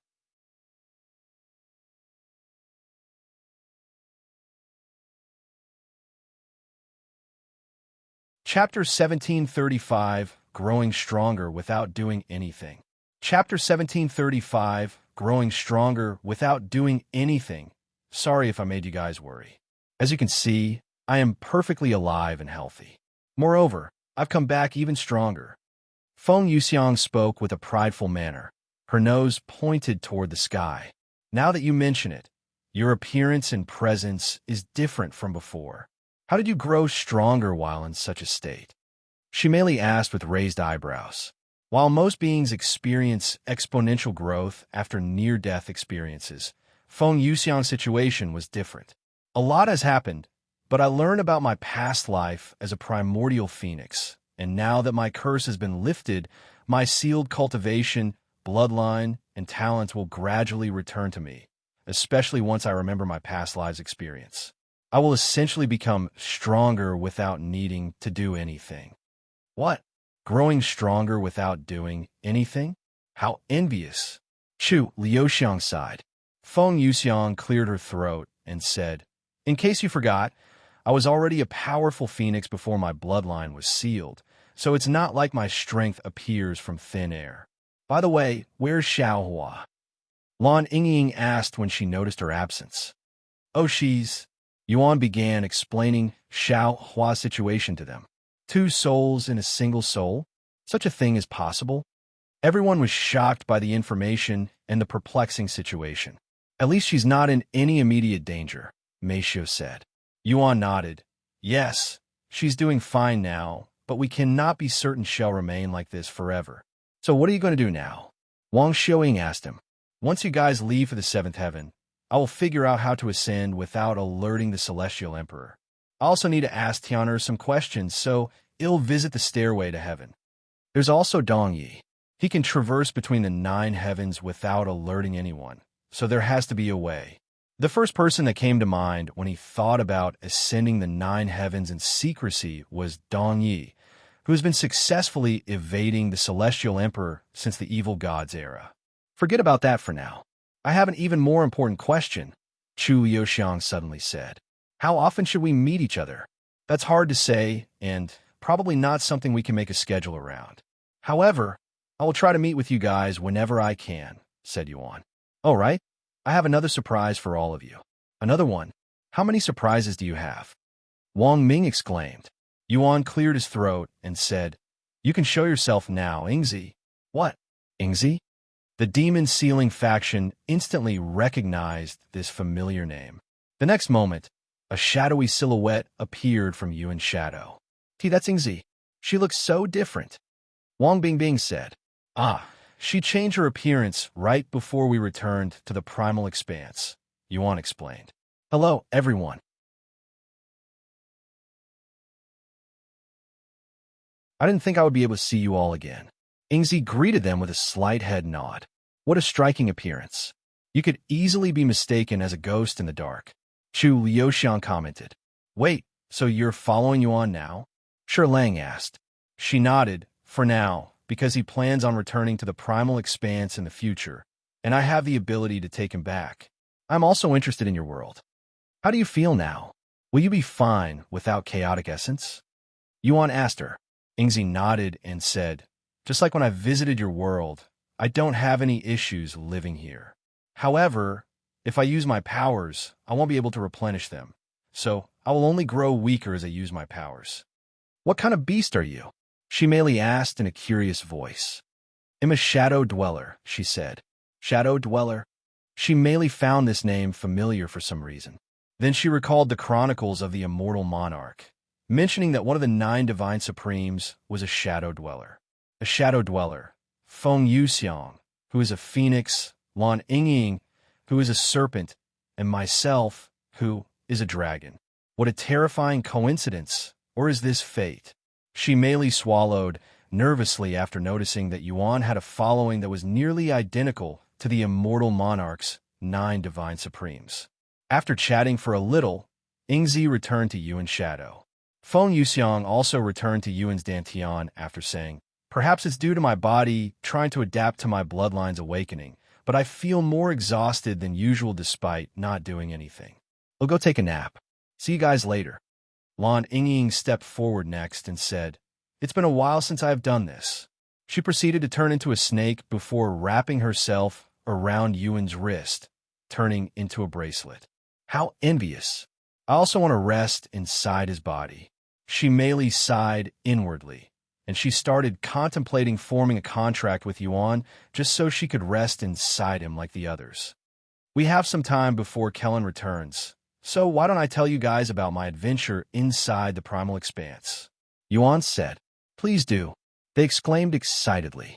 They found a nearby, floating pavilion and sat around Yuan like a group of children during story time. Yuan recalled his experience inside the Primal Expanse from the moment of his arrival. Meanwhile, Kelan met with Senior Bai and Su Jiechi inside the Celestial Overlord's headquarters. Since the place was located inside a secluded world within its own dimension, members of the Celestial Overlords were able to access it from anywhere in the 9 heavens. "What's going on, Kelan? Why did you summon us?" Celestial Overlord Qing should be arriving in the 4th heaven soon. Senior Bai inquired. Kelan scratched his head, looking perplexed as he pondered how he should reveal the news to them. "To spit it out already." Su Jiechi urged him with a slight frown. Kellan's body trembled, and he hastily responded, "Yuan has returned from the Primal Expanse, and he turned out to be the mysterious man from the upper heavens." "What?" Their eyes widened with disbelief.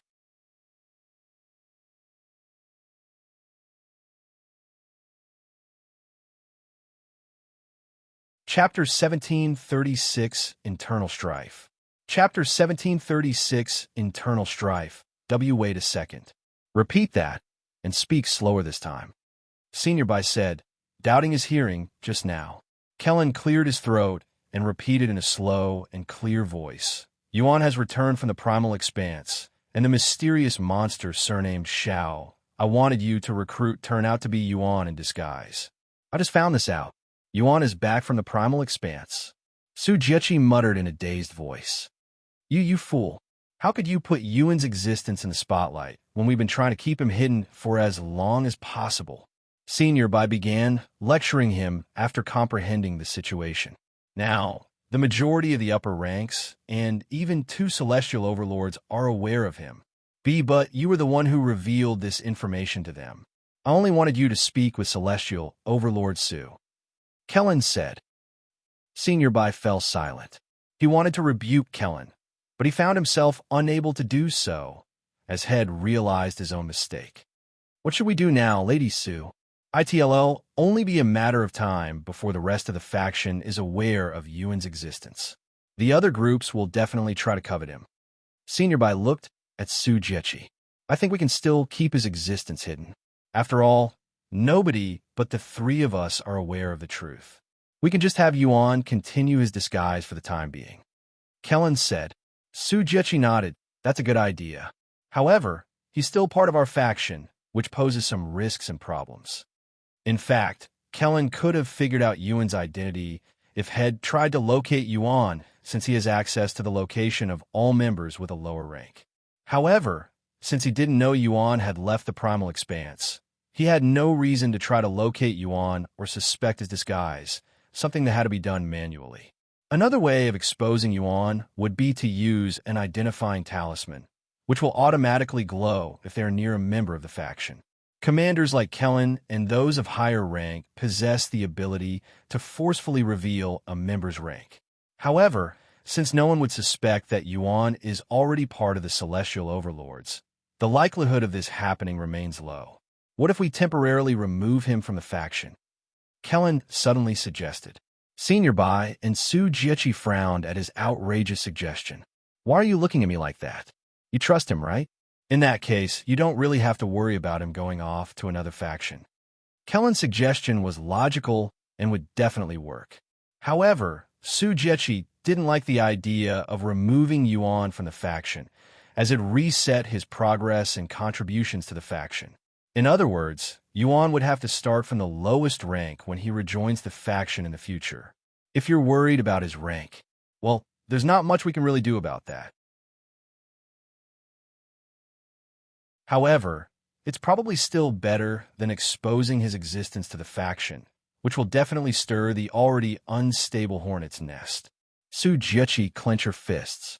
She wanted to keep Yuan a secret from the rest of the faction until he was strong enough or she had enough control of the faction.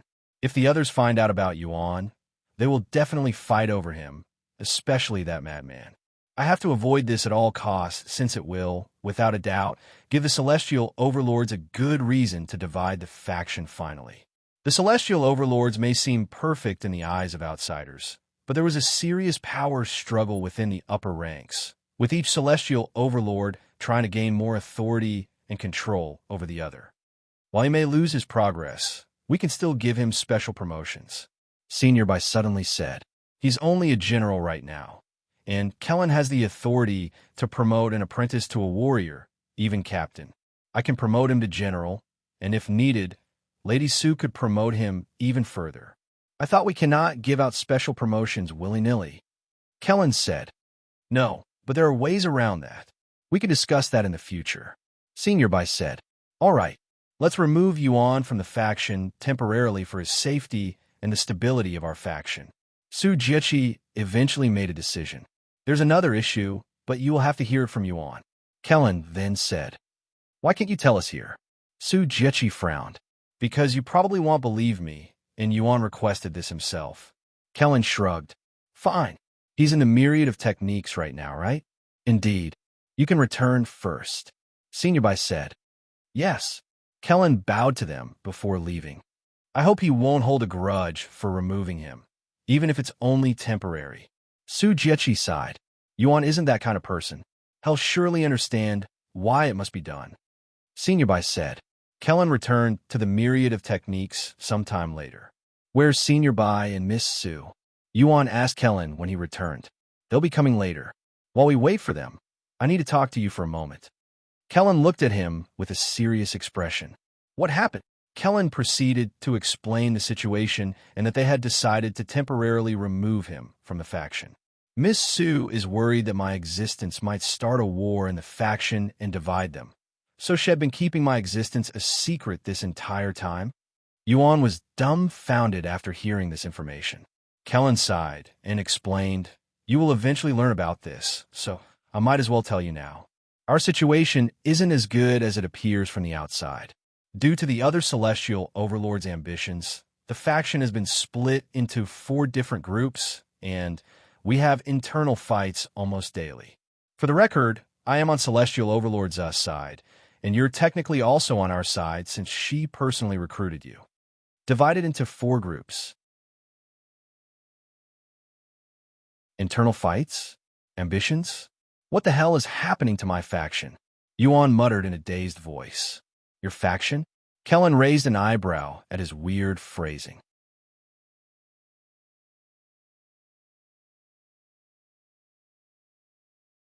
Chapter 1737, Fateful, Reincarnation. Chapter 1737, Fateful, Reincarnation. HM? Is that what I said? Yuan casually shrugged it off and continued. "Anyway, I understand the situation, and I don't blame Miss Su for her decision. You can tell her that yourself when she arrives in a bit. Also, you have to tell her about your situation with the Celestial Emperor," said Kelan.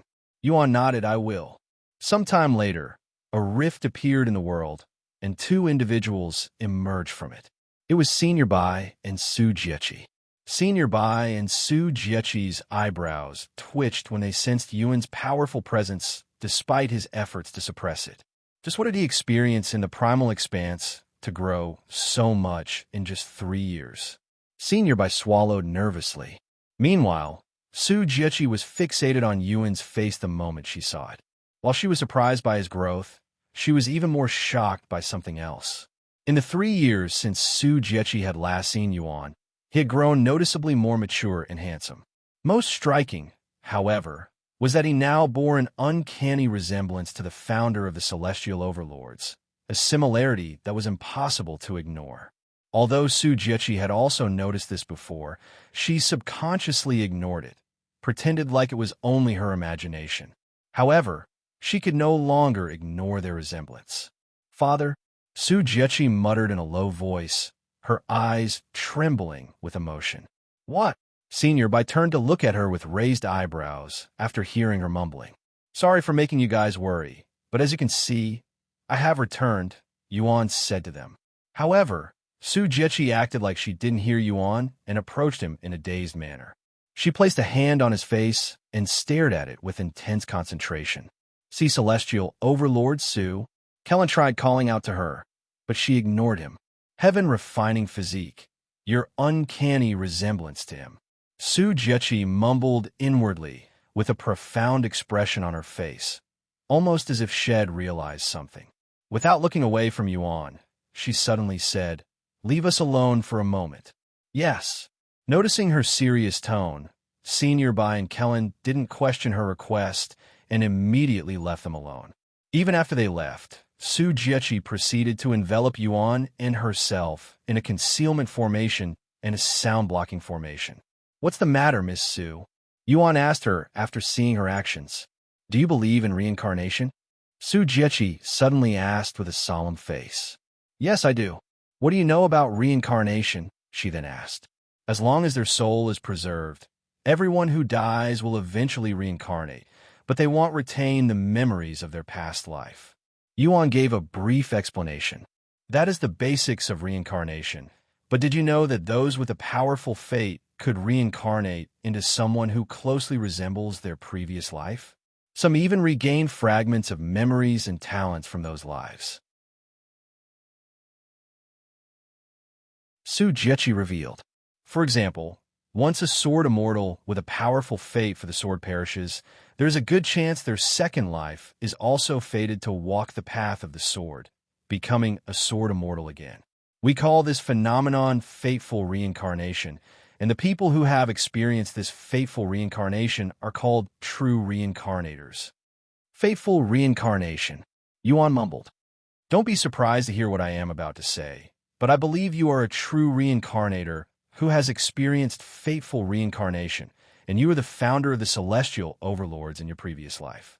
Su Jiechi suddenly said, unaware that Shed perfectly struck the nail on its head. Before Yuan could even say anything, she continued, "The founder of the Celestial Overlords also had the heaven refining physique, and your resemblance is uncanny. I'd be willing to wager my life that you're the founder's reincarnation." Yuan couldn't say anything, as he was absolutely bewildered that someone had actually managed to come to this conclusion. After a moment of silence, Yuan spoke. "Even if what you say is true, what should I do?" Su Jiechi pondered for a moment before responding. "Just continue doing what you normally do. Since you are a true reincarnator, your future has already been prophesied, and your path has already been determined. While there's a chance that your future might change, it can only be affected by those who are aware of your identity as a true reincarnator, hence why you must not reveal this information to anyone, not even to Kelan or Overlord Bai. Do you understand me?" "I understand." Yuan nodded in a dazed manner. True reincarnators are an exceptionally rare existence, and they typically only appear in the ninth heaven, where some of the most powerful individuals with powerful fates exist, hence why almost nobody is aware of their existence in the lower heavens. "Thank the heavens you've returned to us in our time of need. I can finally breathe properly for once." Su Jiechi released a deep and profound sigh. Nobody but Su Jiechi herself could understand the waves of emotions affecting her heart at this moment, but Shed managed to control herself and maintain her dignified demeanor. Yet, she was unable to prevent tears from forming in her eyes, causing her sight to become blurry. Yuan wondered if he should just tell Su Jiechi that had already begun recalling Tian Ying's memories, but decided to wait until he had enough memories before doing so. "She's already convinced that I am Tian Ying's reincarnation, so there's no point telling her. Once I regain enough of Tian Ying's memories, I'll have a proper conversation with her." Sometime later, Once Su Jiechi had full control again, she spoke. I assume Kelan had told you about our situation before we showed up. Yuan nodded. Yes, he told me about the Celestial Overlord's internal strife and how the faction is essentially divided into 4 different factions. Indeed. Now that I've confirmed you to be our founder's reincarnation, we definitely cannot allow the others to realize your existence, or things will get messy really fast, and they will definitely hunt you down before you can regain your memories or affect the faction. Su Jiechi spoke in a solemn voice. But worry not. I will protect you even at the cost of my life, just as you've done for me in the past. A slight smile appeared on Su Jiechi's face.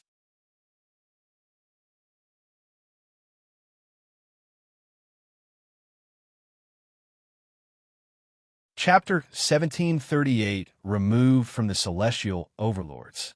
Chapter 1738, Removed from the Celestial Overlords. And once you've become a true immortal, I will help you regain your previous position in the Celestial Overlords.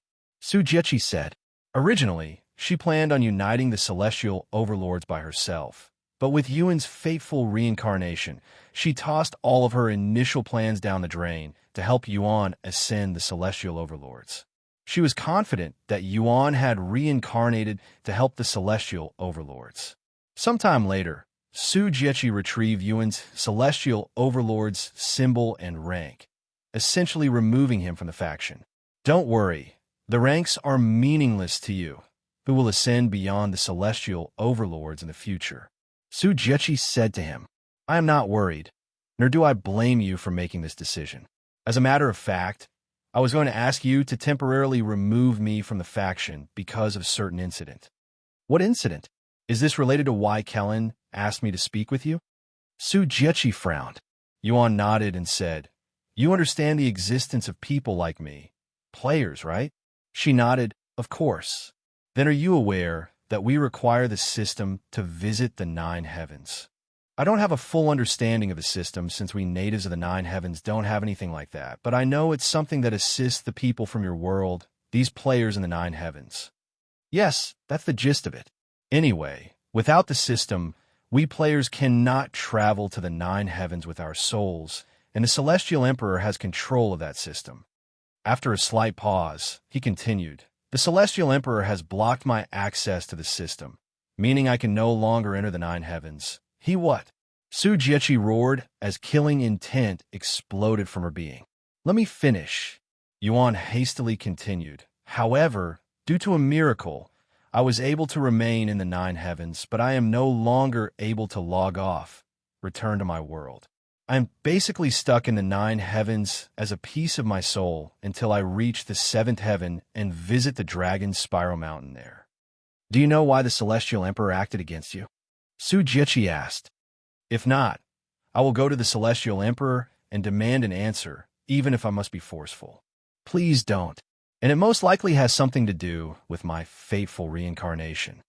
Wait. Su Jiechi's face suddenly became contemplative. Now that I think about it, while Father would occasionally assist the Celestial Emperor with a faction, he never personally assisted the Celestial Emperor. He even refused to be associated with the Celestial Emperor to remain a neutral faction. Su Jiechi began recalling the finer details of her memories with Tian, who would never smile while in the presence of the Celestial Emperor despite always smiling everywhere else. Did Father have some sort of grievance with the Celestial Emperor? Su Jiechi wondered inwardly. Did the Celestial Emperor have something to do with Father's disappearance, death? If you speak to the Celestial Emperor, he would realize that I am still in the 9 heavens. And there's also the possibility that he has people in the Celestial Overlords working for him, Yuan said. If you put it like that, I agree we shouldn't let the Celestial Emperor know. But will you be fine? He nodded with a calm smile. I will be fine. I just need to reach the 7th heaven without alerting the Celestial Emperor. In any case, the Celestial Overlord situation isn't good, so you should avoid confronting the Celestial Emperor for the time being. All right, I will try my best to not affect your fate, since I am aware of your fateful reincarnation. But if I sense that you are in danger, I will act regardless of our opponent's identity or the costs. Su Jiechi said with a stern look on her face. Thank you. Yuan nodded with a warm smile. By the way, how should I deal with a celestial overlord coming to recruit me? Do as you wish, but try to refuse without offending her. While she may belong to a different group, her group and my group are quite friendly toward each other, unlike the other two celestial overlords. Su Jiechi explained.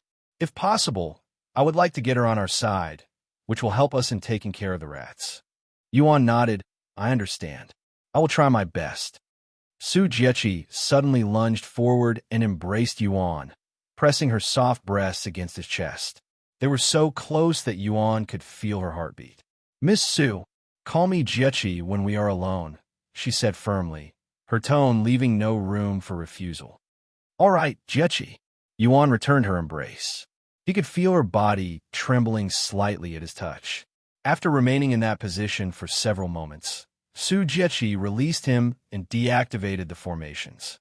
You guys can come back, she said out loud. Kelan and Senior by instantly appeared before them. I have temporarily removed Yuan from the faction, so nobody in the faction, excluding the three of us, knows of his relationship with us. I shouldn't need to say this, but if this information is leaked... Su Jiechi glared at Kelan as a warning to him. While she didn't think Kelan would betray them, she knew he had a big mouth and would occasionally say things he shouldn't or didn't mean to. Don't worry, Celestial Overlord Su. You can rest assured that I won't utter about Yuan to anyone. I'm really sorry things have escalated to this point, Yuan. I know you don't blame us, but I still want to offer my sincere apology. Senior Bai said to him, We will definitely help you regain your rank once you return. Yuan chuckled and joked. My rank will mean nothing if the faction goes to shit because of me. What are you going to do now that you're back in the Nine Heavens? Senior Bai then asked. I will ascend, he responded with determination.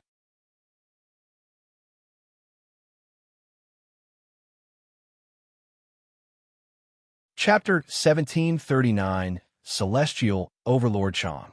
Chapter 1739, Celestial Overlord Qiang. Celestial Overlord Su, I'm going to bring his friend to my sect in the seventh heaven, and I am going to train them until Yuan makes his way there, Kelan said to Su Jiechi after Yuan's matter was settled. She nodded. I understand. I will help you with the arrangements. Kelan bowed to her. Thank you. With someone powerful like Su Jiechi helping him, their process would speed up greatly. You will have about a week left with them, Kelan said to Yuan afterward. Senior Bai made a gesture with his hands. Moments later, a floating island with a large house approached them from a distance at the speed of sound, stopping right before them. You can use this place as you wish until then, he said. Thank you. Yuan nodded. Upon closer inspection, there was a beautiful still pond and even a training ground on the island. Then I will leave now to deal with your friend's matters. Don't forget about what we talked about. Su Jiechi said to Yuan. He nodded. I want.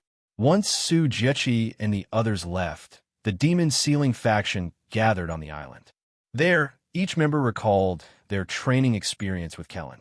Liuxiang appeared at the myriad of techniques once her death cooldown ended. You're really cruel, you know that? Liuxiang greeted Yuan with a frown on her face. Liuxiang had been told of Yuan's situation by Meisho earlier. When she first learned that the man from the upper heaven shed lost who was actually Yuan, she didn't know whether to laugh or cry. I'm truly sorry for killing you. It was an accident. Yuan apologized to her with a sincere bow. Liuxiang sighed. I know, but that also means I was below your expectations, right? Liuxiang clenched her fist in anger.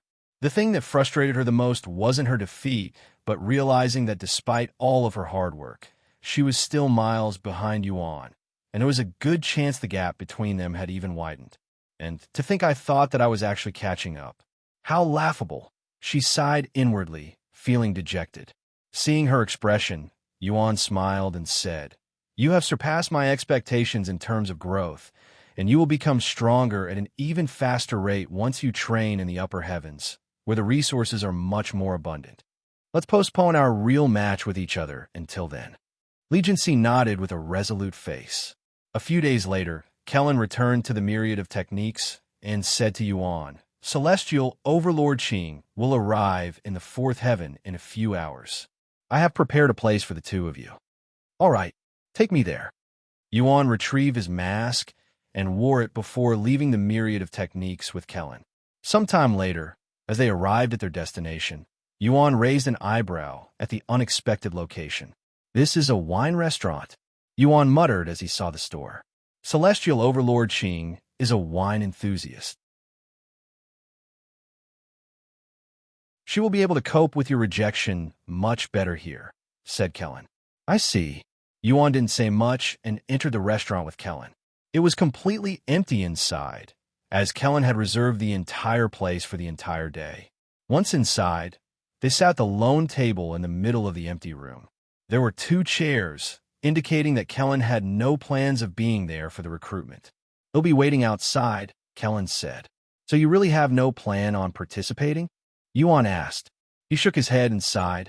I have no place to participate. Not only am I a mere commander, but Celestial Overlord Qiang is from a different group. My only job was to make sure you would be present before her arrival. Good luck, and don't mess it up. How can I mess it up? Yuan raised an eyebrow. How would I know? You're as unpredictable as fate. Kelan shrugged before walking outside to wait for Celestial Overlord Qiang's arrival. Half an hour later, Kelan noticed a figure descending from the sky, landing before him. Commander Kelan greets Celestial Overlord Qiang. Kelan respectfully bowed to the beautiful young lady standing before him. Celestial Overlord Qiang was a graceful young lady who appeared to be at the end of her adolescent years. She had an elegant presence, as if brought up in a prestigious and noble family. She was someone who could easily be mistaken as an innocent young lady who had been spoiled her entire life. Celestial Overlord Qiang acknowledged Kelan with a slight nod before turning to look inside the restaurant. An excited smile appeared on her face as she spoke. Even though I'm still outside, I can feel his tyrannical presence. Looks like you weren't exaggerating about his existence. If anything, I think you underestimated him. Unable to contain her excitement, Celestial Overlord Qiang walked inside the restaurant. Kelan remained standing outside, acting like a guard. The moment Yuan laid eyes on Celestial Overlord Qiang, he instinctively wondered if she was lost, as she lacked any noticeable presence. Celestial Overlord Qiang walked to the table and gave him an elegant bow. It's a pleasure to meet you. I am Qiyuan, one of 4 Celestial Overlords. Yuan stood up and bowed back. The pleasure is mine, Senior Qiang. My surname is Xiao. Forgive me for not revealing my face or full name due to family circumstances. Qiyuan calmly dismissed his worries with a slow head shake. It's okay. I am aware of your situation. Please sit. She gestured at the chairs. Yuan nodded and sat back down. So she is Celestial Overlord Qiang, huh?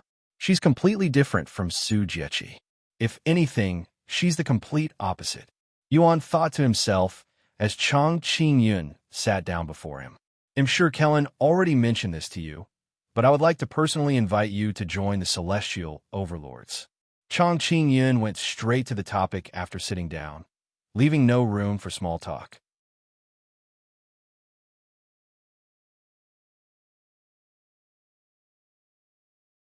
Chapter 1740 Qiyuan's Invitation.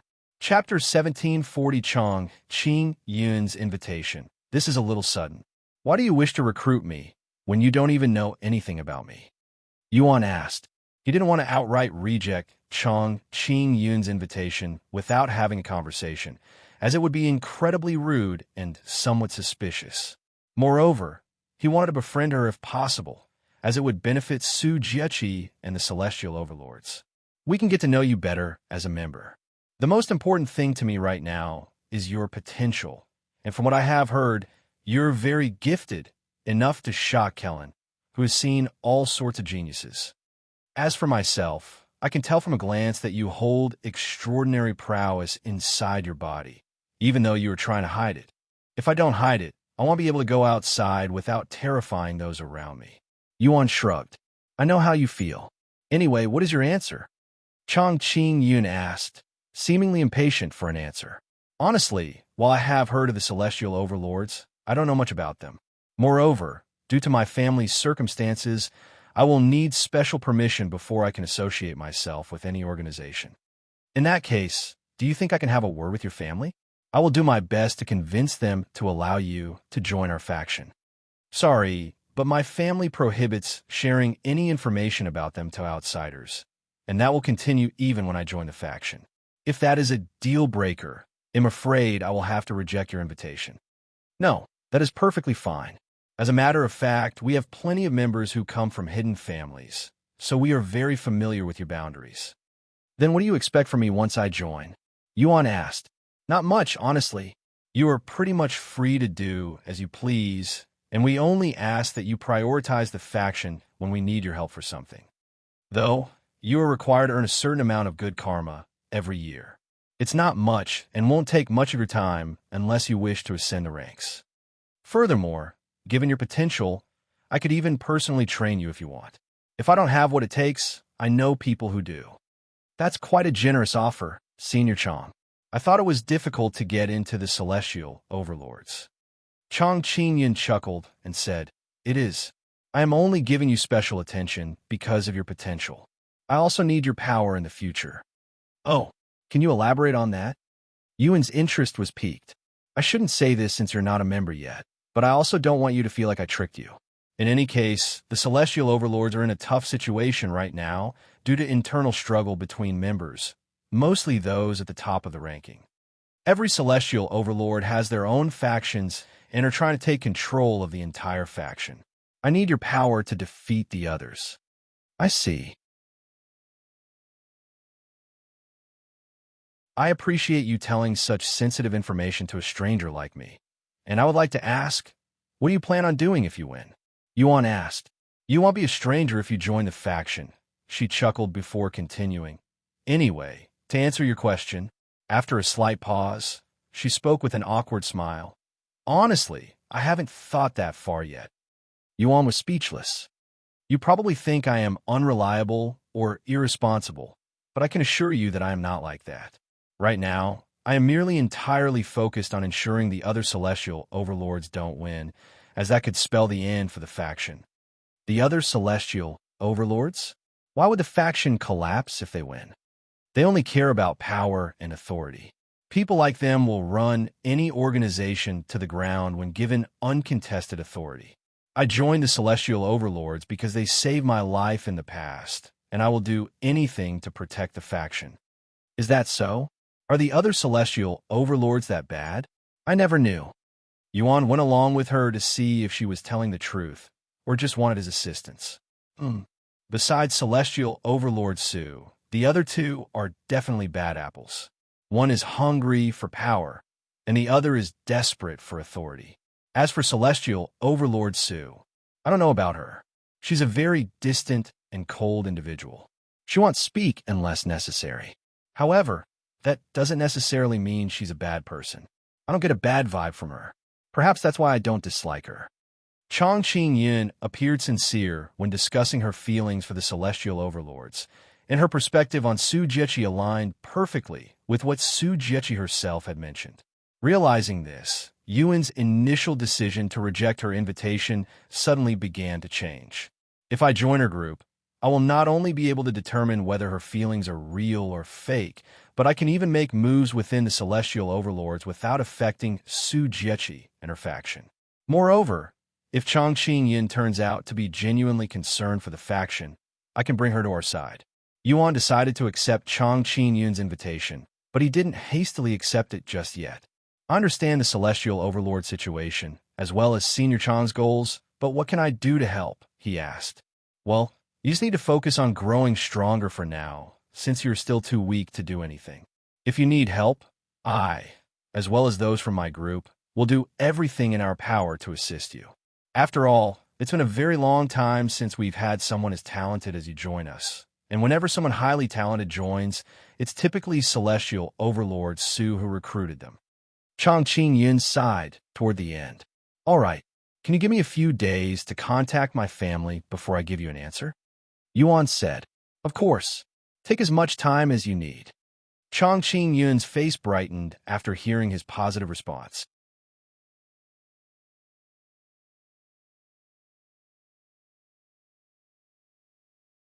Chapter 1741, The First Players to Ascend to the Seventh Heaven. Chapter 1741, The First Players to Ascend to the Seventh Heaven. I shall wait for your response here, Qiyuan said a moment later. All right, Yuan nodded. Their conversation ended there, and Qiyuan waved goodbye as Yuan walked out of the restaurant. When Yuan left the restaurant, Kelan immediately looked at him with a questioning gaze. He wasn't aware of Yuan's plans or his conversation with Qiyuan. However, the conversation ended a little too early for his comfort. Despite understanding Kelan's feelings, Yuan ignored him and left. Commander Kelan. Qiyuan's voice resounded from inside the restaurant shortly after Yuan left. Kelan hastily entered to see Qiyuan smiling from ear to ear. This caused Kelan's eyebrows to involuntarily raise. Why is she so happy when he rejected her invitation? He wondered inwardly. You've done an excellent job scouting such a talented individual. Although I wish to reward you, I don't want to create any misunderstandings since you belong to Celestial Overlords Us group. It's fine. And honestly, I intended for Celestial Overlord Sue to recruit him, but she refused, so there's nothing else I can do. You could have recruited him before I arrived. Why didn't you? Qiyuan asked. Kelan sneered. And offend you? Who has the second largest group in the faction? I'd rather not. There are plenty of talents out there, anyway. We can miss one or two. I wouldn't be so sure about that. There may be many talented individuals out there, but there are rarely any monsters like him. Even 1,000 geniuses wouldn't be able to compare to him. You think so highly of him despite this being your first meeting with him. Why? Qiyuan smiled and said, You're not the only one in the world who recognizes talent when they see it. That man, I have never seen anything like that before. I must get my hands on him no matter what. She clenched her fists, her eyes filled with determination. While Qiyuan waited for Yuan's return, she purchased and drank nearly the entire wine restaurant stock. Yuan pretended to contact his family when, in reality, he was spending his time at the myriad of techniques with the others. Brother, a familiar figure greeted Yuan when he returned to the myriad of techniques. Yuro. A warm smile appeared on Yuan's face after seeing his little sister. Meishio had revealed Yuan's situation to Yuro. When Yuro learned of this, she cried like a baby. Fortunately, there were still ways for them to meet inside. Sorry, but I won't be able to visit you for a while. Yuan apologized to her. It's okay. It's not like you have a choice. Yuro shook her head as she embraced him. However, I'm worried about your body. I should be fine. With my cultivation, I can survive with just spiritual energy alone, and my body naturally absorbs them. Don't worry. Yuro, I will check on Yuan's condition every week just to make sure his body is healthy. Wang Xiaoying assured her. Thank you, Sister Xiaoying. A few days later, it was time for the Demon Sealing faction to ascend. However, since Kelan was busy accompanying Qiyuan, Senior went to the fourth heaven to escort them to the seventh heaven. Until next time, Yuan. Good luck, and don't slack on your training, Yuan said to them. Before they left, Yuan revealed his plan to accept Qiyuan's invitation. Senior was baffled at first, but after hearing Yuan's reasoning, he agreed with Yuan's decision. Acting within the Celestial Overlords without affecting Lady Sue. Huh? That's a great idea. I will let her know later, Senior said.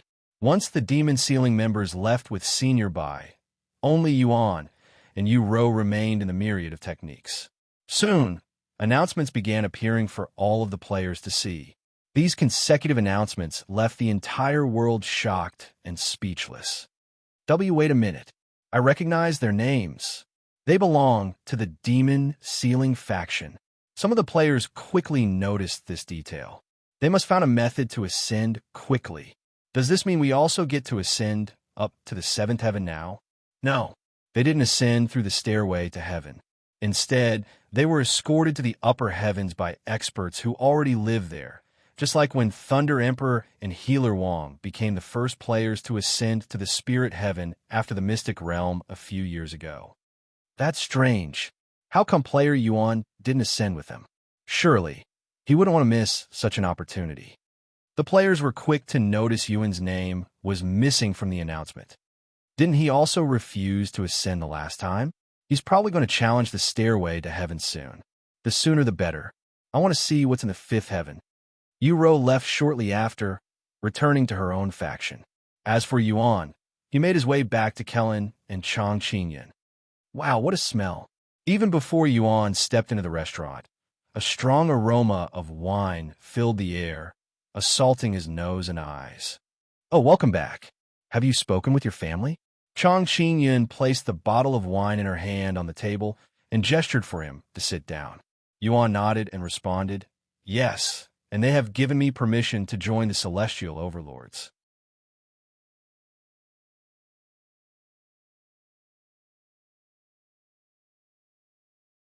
Chapter 1742, Rejoining the Celestial Overlords. Chapter 1742, Rejoining the Celestial Overlords. Really? You'll join the Celestial Overlords? Qingyan immediately became ecstatic, feeling like she was floating in the heavens from bliss. She had prepared to fight tooth and nail for Yuan, and she had even prepared some treasures just in case. However, the recruitment had gone unexpectedly smoothly and without any hiccups. Before you celebrate, I have some conditions, Yuan suddenly said, halting her celebration. Qingyan became serious again and responded, what is it? As long as it's not unreasonable, we can definitely make it work. First of all, I do not want anyone investigating my background. I can assure you that nobody from my group will investigate your background, but I cannot guarantee you the other groups won't, as my control over them is limited. As a matter of fact, I can say for sure that they'll try to investigate you, especially as your reputation increases within the faction. However, I will still try my best to stop them if I find out. Yuan nodded. That is good enough for me. I understand that it's impossible to stop people from being nosy, and being investigated is inevitable. My second condition is that you have to restrict access to my location. I am aware that high-ranking members have access to the location of other members.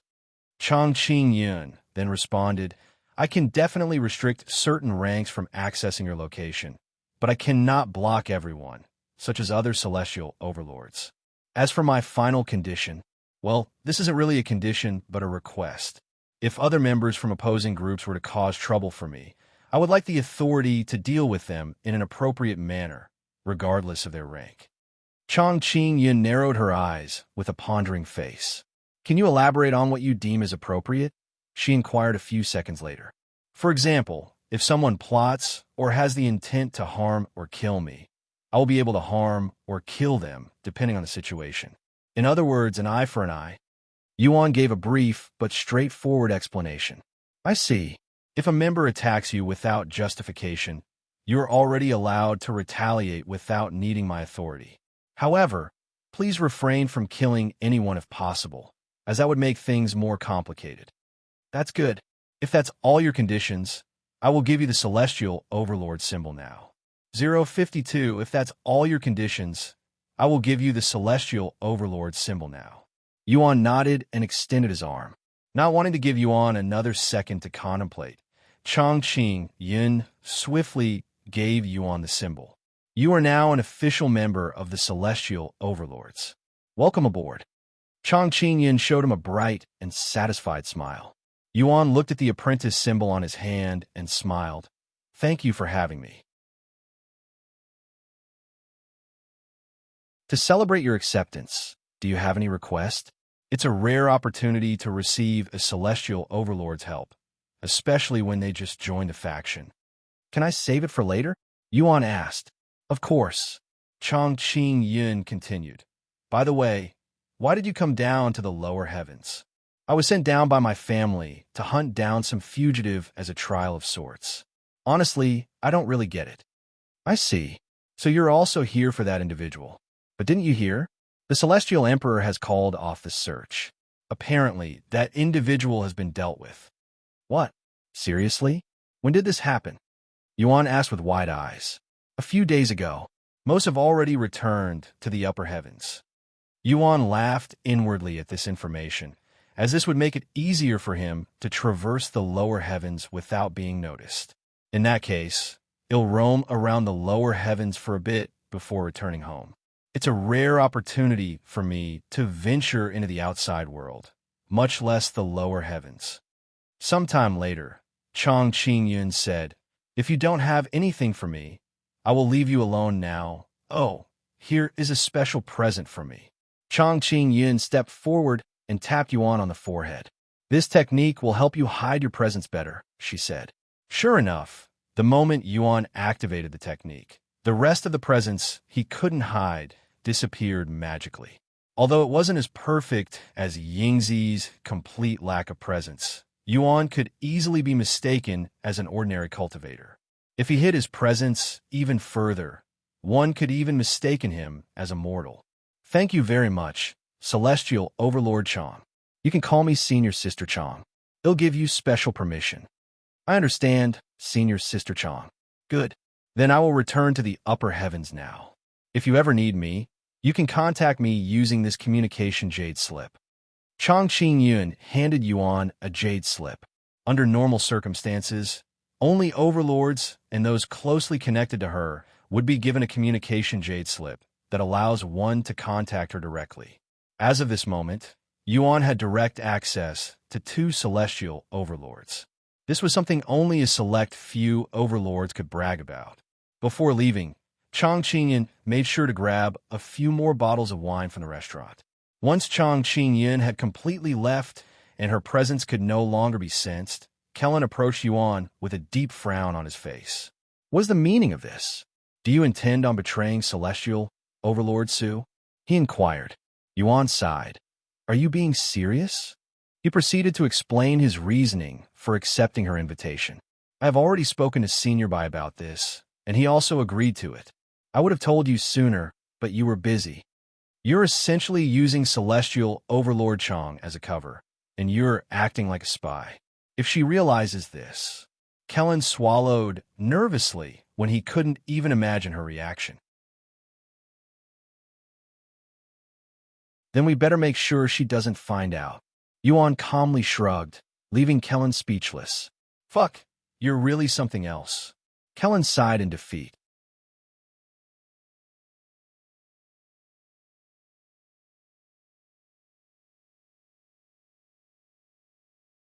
Chapter 1743-9 Random Players. Chapter 1743-9 Random Players. Anyway, now that your friends have ascended and your situation with Celestial Overlord Qiang is over, it's time for me to leave as well. Don't forget your promise." Kelan said as he stared at Yuan. "What promise?" Yuan teased. "Our fight. Well, fight once you reach the 7th heaven and travel to the 9 heavens with your real body." "Ah, I remember now. They'll fight you as much as you want if you take care of my friends. If I find out that they had been mistreated in any way, they'll hold you accountable, understand?" Kelan swallowed nervously after sensing Yuan's serious gaze through his mask. "Relax. They have protection not only from me, but also from Overlord Bai and Celestial Overlord Su. Nobody would be foolish to touch them, especially when they will be spending most of their time inside my sect." Yuan nodded. "Then he'll leave them in your care." Kelan left shortly after, returning to the 7th heaven. Meanwhile, Yuan made his way to a secluded location. Dongyi. Yuan summoned him. However, there was no response. After waiting around and trying again a few more times, Yuan decided to give up speaking with Dongyi and made his way to the stairway to heaven instead. At the stairway to heaven, Yuan noticed many players attempting to ascend. "I shall be the first player besides player Yuan to ascend," a player boldly announced as he took his first step on the stairway leading to the gates. Yet, 4 steps later, this player was forced to forfeit when he couldn't even lift his legs under the immense pressure. There were hundreds of players there, and most of them failed at the 6th step. A few managed to reach the 9th step, with a dozen players managing to reach the door. However, all of these players were tossed out a few minutes after entering the stairway to heaven. Eventually, Yuan decided to participate. Once it was his turn, he jumped onto the staircase and, without stopping, jumped to the next step until he reached all the way to the end. Who is that masked person? Is he a player? The players were shocked by how effortlessly Yuan had climbed the steps. There's no way he's a player unless he's player Yuan. No, he doesn't feel like a player at all.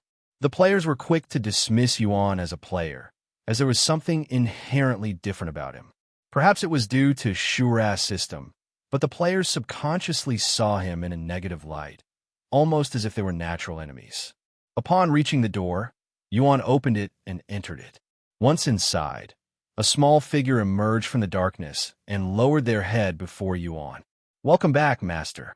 It's been a while, Tian. How have you been?" "The same, as usual." "I see. Anyway, I'm here to ask you some questions. Is there any way for me to ascend the stairway to heaven without alerting the Celestial Emperor? For example, every time I successfully ascend, a notification will be sent throughout the 9 heavens, and the other players will be able to ascend as well. Is there a way to avoid this?" Tian swiftly responded. "The Celestial Emperor made it so that only players with a Rashara system will trigger an announcement when they clear the stairway to heaven. As for Master, since Tian cannot sense the system within you, there shouldn't be any announcements when you clear it. You know about the Rashara system?" Yuan didn't expect this. "Of course. Such information is necessary for Tian to work with it," she nodded. "Then do you know about the Shura system?" Tian calmly shook her head. "Then am I still considered a player?" Yuan then asked. Tian stared at Yuan for a moment before nodding her head. Master is still a player in Tian's eyes. "Thanks a lot for the information, Tian." Yuan was relieved to learn that he would be able to ascend without worrying about alerting the Celestial Emperor. "Then I will be right back." Yuan exited the stairway to heaven. "What? He got kicked out already?" "Ha-ha!" He lasted even less time than the players. As the players laughed at him, Yuan spoke in a loud and clear voice. "I am willing to carry 9 players through the stairway to heaven. Raise your hand if you wish to come." In order to acquire the best rewards in the stairway to heaven, Yuan decided to increase the difficulty to the max by bringing as many people as he could. The entire place fell silent as the players stared at Yuan with wide eyes. We can do that?" Being carried by an NPC, that is, one of the players suddenly asked out loud. "I have never heard of this before." Despite their suspicions, many players there raised their hands.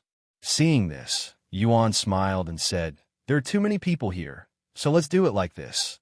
The 9 highest-paying players will get to ascend with me." "What?" The players began exchanging looks with each other. It didn't take long before the players started shouting their offers. However, even if every single one of these players handed their entire fortune to Yuan, it would still only be pocket change at best. In the end, Yuan ended up choosing 9 random players who hadn't made fun of him to mess with these players. "Fuck, are you messing with us? Come down here and let's fight." Yuan jumped from the door to the ground, where the players were gathered. "I'm here, now what?" Yuan released a tiny fraction of his aura, which was more than enough to terrify these players. When nobody dared to move a moment later, Yuan said, "To those 9 of you who were chosen, grab a badge and follow me." These players hastily went to grab a badge from the dumbfounded individual working there and proceeded to follow Yuan up the staircase. Once all the holes were filled, Yuan entered the stairway to heaven with the random players.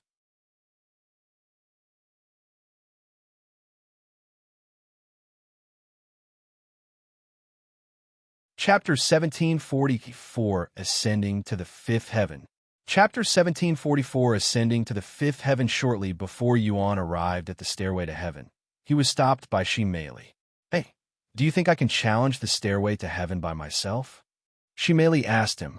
If that's what you want, go ahead. I have no real reason to stop you." Yuan responded. "Great. I have been wanting to challenge it ever since I heard about it. Hopefully, it won't be too difficult. With your talents and training with Kelan, I'm sure you'll be able to pass it with flying colors." After hearing that Shimei wanted to challenge the stairway to heaven, Yuan added, "I would also like to challenge the stairway to heaven. Since I chose to stay behind instead of training under Kelan with the others, I need to make the most of every opportunity to train myself." "All right, then I'll go first. See you two later. Wait. Shimeli hastily stopped him. What if one of us fails to ascend?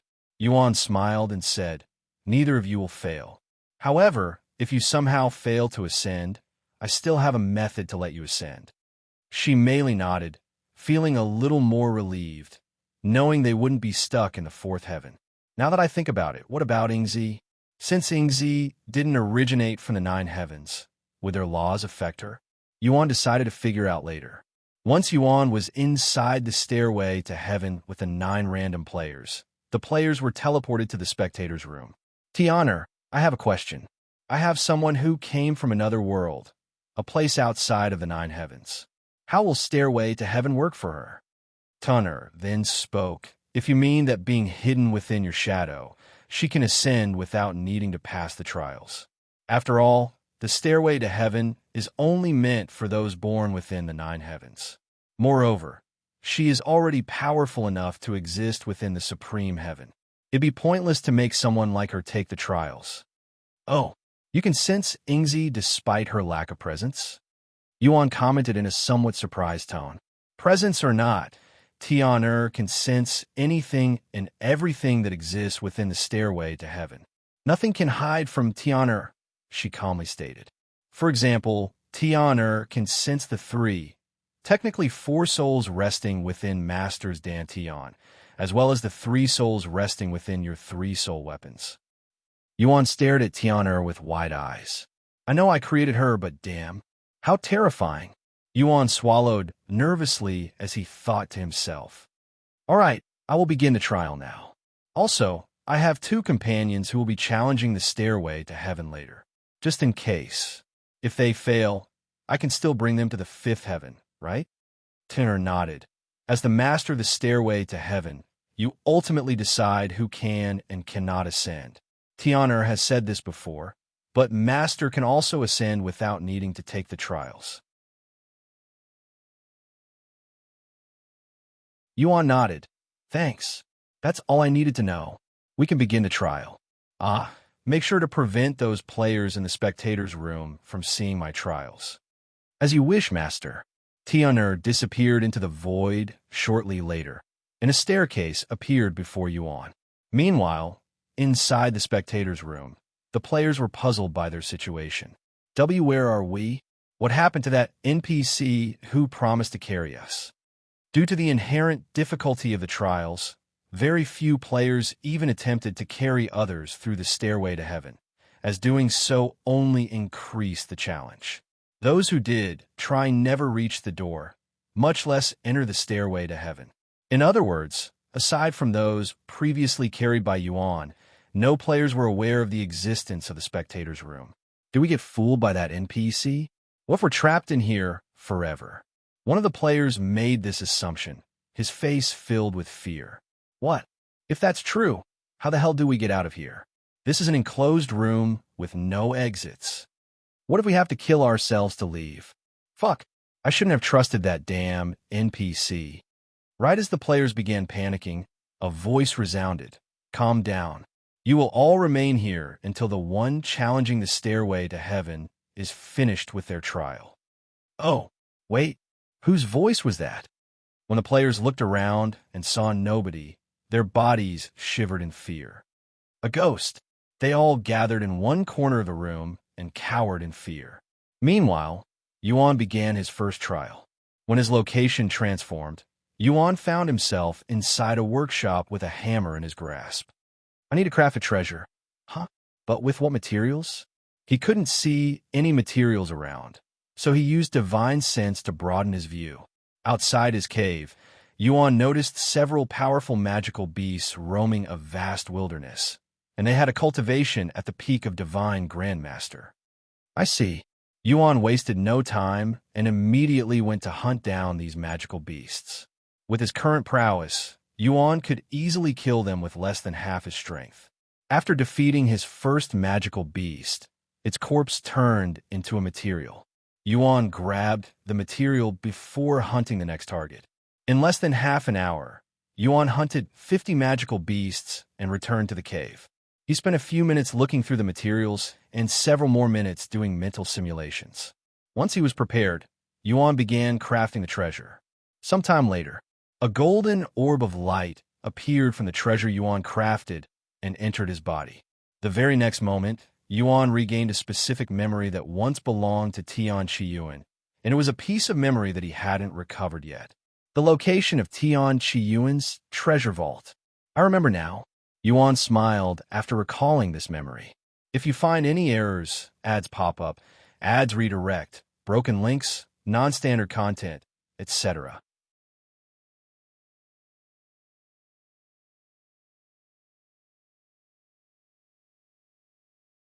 Chapter 1745, The Location to Tian Qiyuan's Secret Vault. Chapter 1745, The Location to Tian Qiyuan's Secret Vault. Long before he was recognized as the god of creation, Tian Qiyuan maintained a secret vault to store all his most precious materials and completed creations. Within this vault lay countless celestial-grade treasures that he had never revealed to the public, along with priceless materials so rare they could easily spark a bloody war. During Tian Qiyuan's era, many speculated about the existence of such a treasure vault, though none could prove it.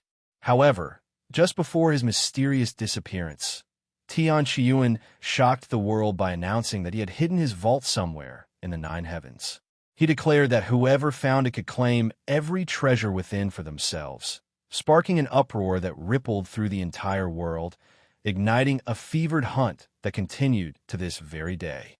Countless blacksmiths and cultivators scoured every corner of the world in search of Tian Qiyuan's treasure vault, yet none succeeded in uncovering its location. Tian Qiyuan's treasure vault had become such a coveted legend that top organizations in the 9 heavens, including the Celestial Emperor, offered generous rewards for any credible hints about its location. Unbeknownst to all who sought it, the location of Tian Qiyuan's treasure vault had finally been uncovered by none other than Tian Qiyuan himself. I'm still quite far away from reaching it, but I'll definitely reclaim my treasures as soon as possible, Yuan mumbled to himself as he proceeded to the second trial. For the second trial, Yuan found himself standing beneath a clear night sky in the middle of what appeared to be a city. The streets were quiet, bathed in the soft glow of moonlight, with shadows stretching across the empty buildings. Assassination? This is a new type of trial, Yuan thought to himself as he used his divine sense to scout the entire city.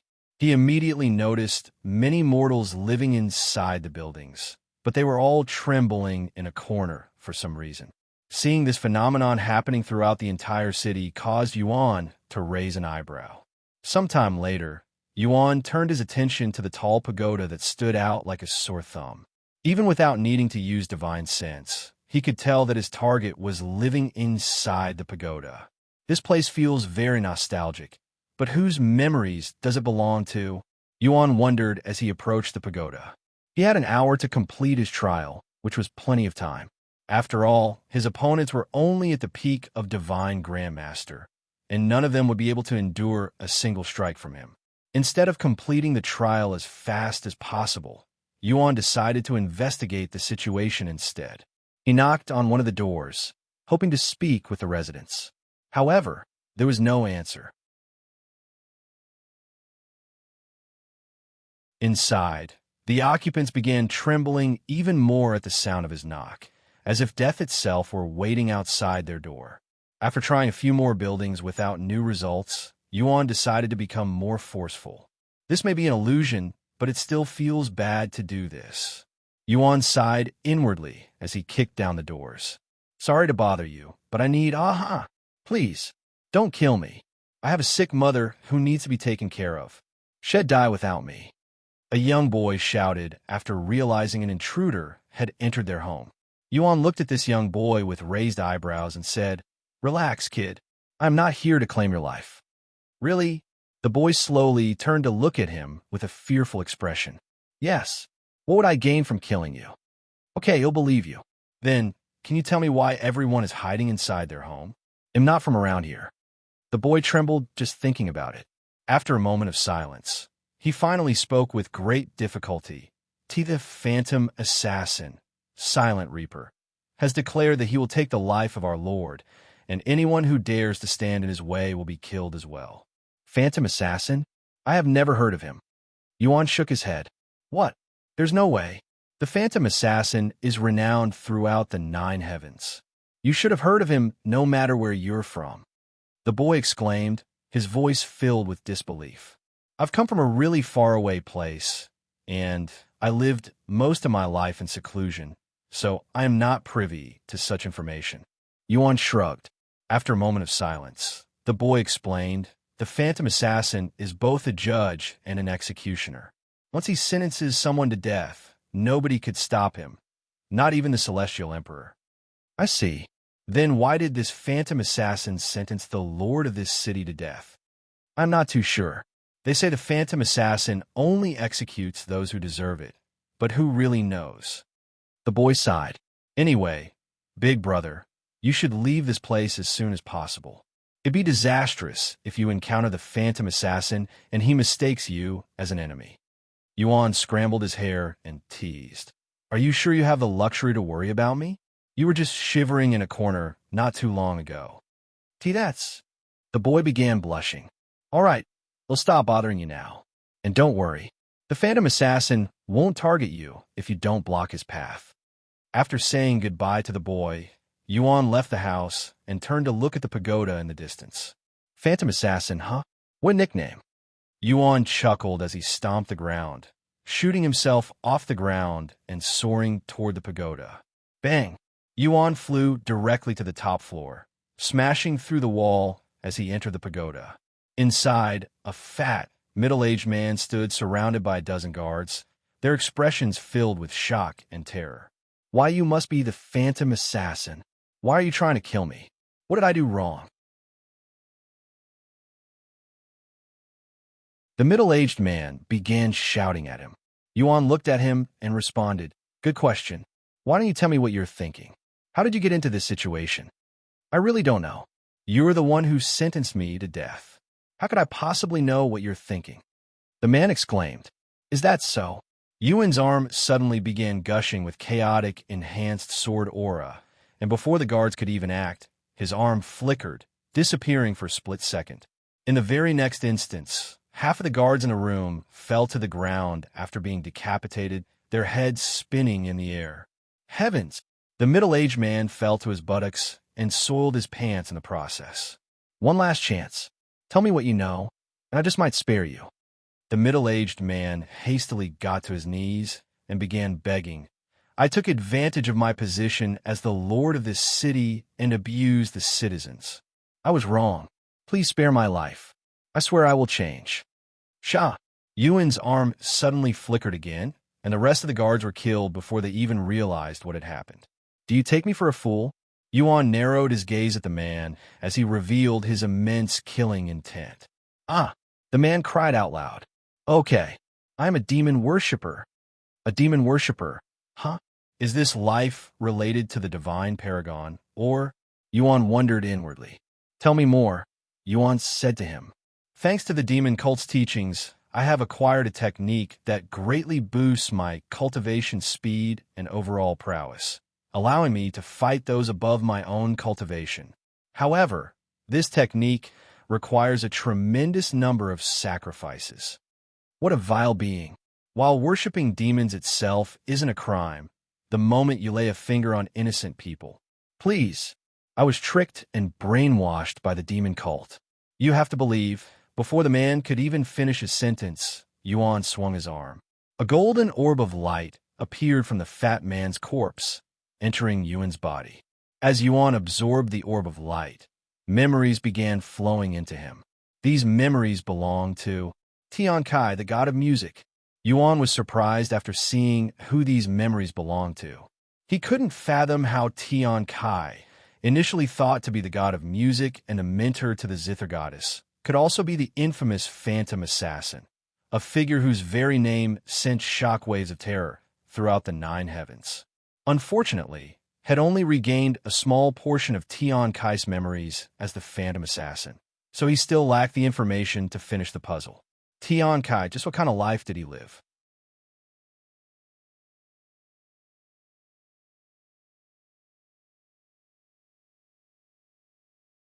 Chapter 1746, Arriving at the Fifth Heaven. Chapter 1746, Arriving at the Fifth Heaven. As the scenery shifted, Yuan found himself standing under a clear blue sky on a vast, empty, circular platform that resembled a stage. The area was expansive and open, with no obstacles in sight, as if it were designed specifically for a performance or a duel. A red-skinned figure materialized several hundred meters away from Yuan. With a height of at least 9 feet, the figure had 6 black horns atop its head and 4 muscular arms, each gripping a weapon seemingly forged from solidified blood. Its presence radiated a fierce, ominous energy that would terrify even immortals. This entity was obviously a demon, most likely at the rank of Demon General, since Yuan couldn't see its demon crystal, and it had the impressive cultivation of Divine Lord. "A human!" the demon roared, its voice so powerful that it made the very air tremble. "A demon, huh? Perfect. I have been wanting to test out my demon sealing aura while enhanced by chaotic essence." Yuan smiled at the sight of this demon. However, he had to survive, keep it alive for an hour before he could kill it. "Allow me to consume your flesh and blood." The demon laughed out loud as it pounced at Yuan like a tiger. Yuan didn't even bother moving and stood in place as the demon began slashing at him with its weapons.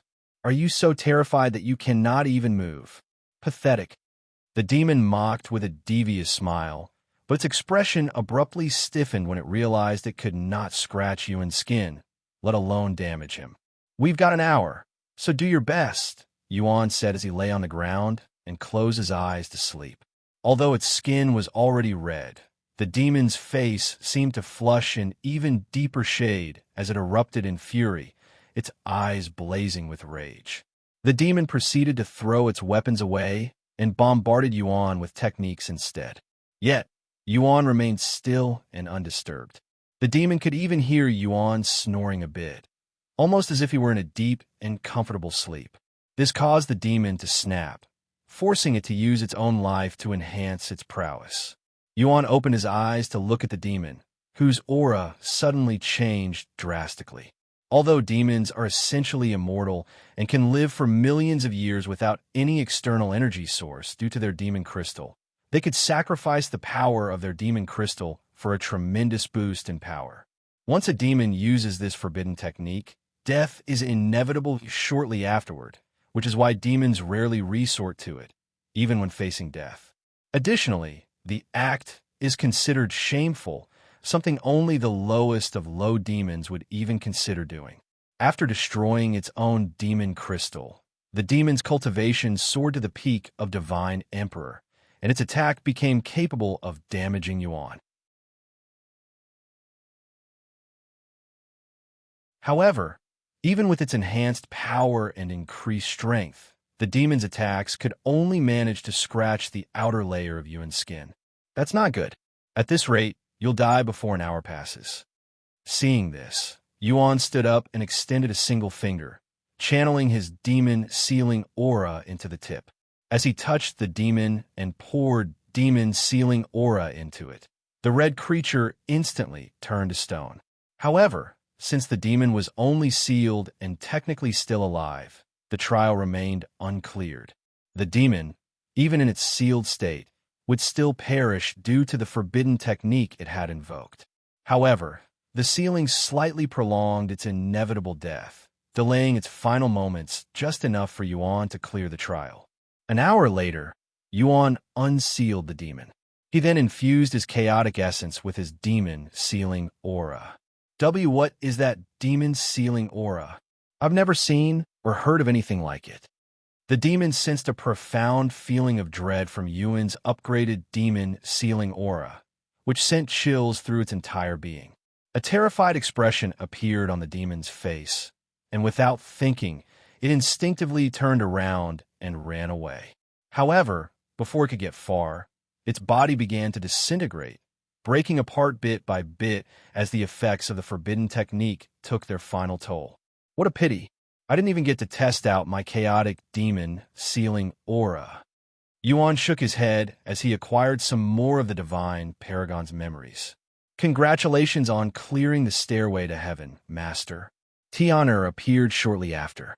Yuan then inquired, "Since I no longer have access to Rashara's system, the other players won't be able to ascend to the fifth heaven even after I cleared it, correct?"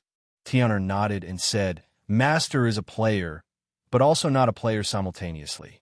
The stairway to heaven will only open to the other players if someone with Rashara's system clears it. Since there's Rashara's system and Shura's system, can I assume there are other systems out there? Do you know anything about that?" "No. Tian is only aware of Rashara's system," she said. "I see. Thanks. Then I'll see you later." Sometime later, Yuan and the 9 players he carried were transported to the fifth heaven. After emerging from the stairway to heaven, Yuan looked at the sky to see if there were any announcements. A few moments later, when he didn't see anything, Yuan smiled behind his mask, turned to the 9 dazed players, and said, "Good luck." He left before any of the players could ask questions, but he didn't go too far, as he still had to wait for Xiao and Ning. "We actually got carried by an NPC and made it to the fifth heaven. Since there's no announcement, it's safe to assume he wasn't a player." "Ha ha! That means we're the only players in the fifth heaven at this moment. This is huge." These players logged off shortly after to share their experience on the internet with the rest of the world.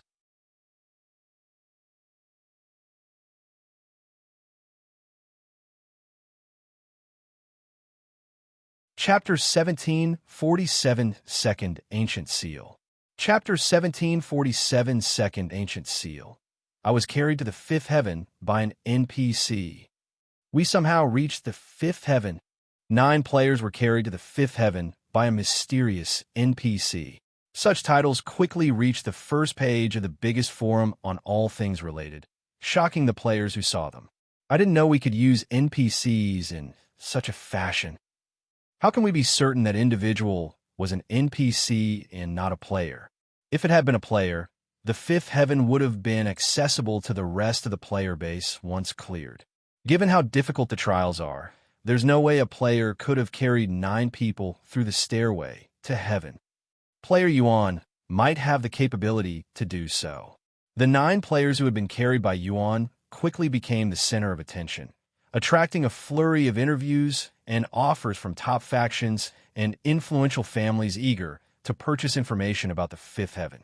"Looks like he successfully reached the fifth heaven." Wang Xiaoying smiled after seeing the news. Meanwhile, Xiao was the next to challenge the stairway to heaven. After training with Kelan for 3 years, she increased her cultivation to the peak of Divine Warrior, allowing her to breeze through the stairway to heaven. Defeat 100 opponents. A nonchalant voice resounded as Xiao entered her final trial. Soon, 100 peak spirit enlightenment cultivators appeared to hunt her together. Is this what it felt like being hunted by humans back in the day? Xiao wondered inwardly as she swiftly defeated the cultivators one by one.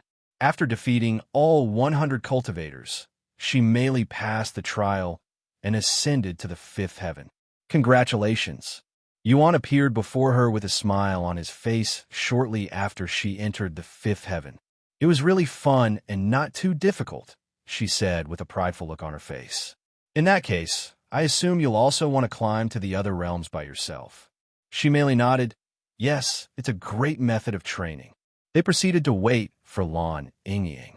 Defeat your opponent within 30 minutes. Liuxiang had to face an opponent at the peak of spirit enlightenment while being at the same cultivation herself. Not even 5 minutes later, Liuxiang proceeded to the second trial. Survive for 15 minutes. The sky started raining down swords a moment later. Sometime later, Liuxiang also passed all of her trials and entered the fifth heaven. Xiao and Yuan appeared to congratulate her shortly afterward. "My trials were quite simple when compared to your trials. My expectations were affected by your experience," Liuxiang said to Yuan. Unlike Yuan, who receives detailed and unique trials, everyone else faces straightforward tests that primarily assess their combat prowess and other skills relevant to the cultivation world. "What are your plans now?" Xiao asked. "Straight to the sixth heaven. We can give it a try." Yuan nodded. "However, Just as Yuan made this decision, he noticed a shift in the space around them. Dongyi, Yuan muttered. Oh, you actually noticed me? Dongyi appeared the next moment with a surprised expression on his face. After acquiring an understanding of the power of the void, Yuan could instinctively sense someone using it around him, and Dongyi just happened to be an expert in the power of the void. Is this how you get around without people noticing you? Because of the power of the void? Yuan inquired. He nodded. Yes, and not to brag, but not many can match my understanding of the power of the void in the nine heavens. Is that so? Anyway, did something happen? I tried calling you before, but you didn't respond. Now, you appear out of nowhere. Yuan then asked. Dongyi rubbed his eyes and sighed. Let's just say that the Celestial Emperor has increased his efforts to find me. I think something has happened, but I'm not sure of the details just yet. Hearing this, Yuan revealed, it might have something to do with me. The Celestial Emperor is now aware of my identity. What? How did that happen? Are you aware of the system used by the players? Dongyi nodded. I am aware of its existence and abilities to some extent. Good. Then you should grasp the situation easily. Yuan proceeded to explain his situation, about how the Celestial Emperor removed his access to cultivation online to prevent him from entering the nine heavens. I see. In that case, we should also begin our arrangements. Dongyi muttered in a low voice after learning of the situation. What arrangements? Yuan asked. It's something prepared by your incarnations. I won't go into specifics, since it might affect your fate. Yuan had never fully understood Dongyi's reluctance to share details about his past lives, despite his loyalty and the fact that it had been a direct order from his incarnations.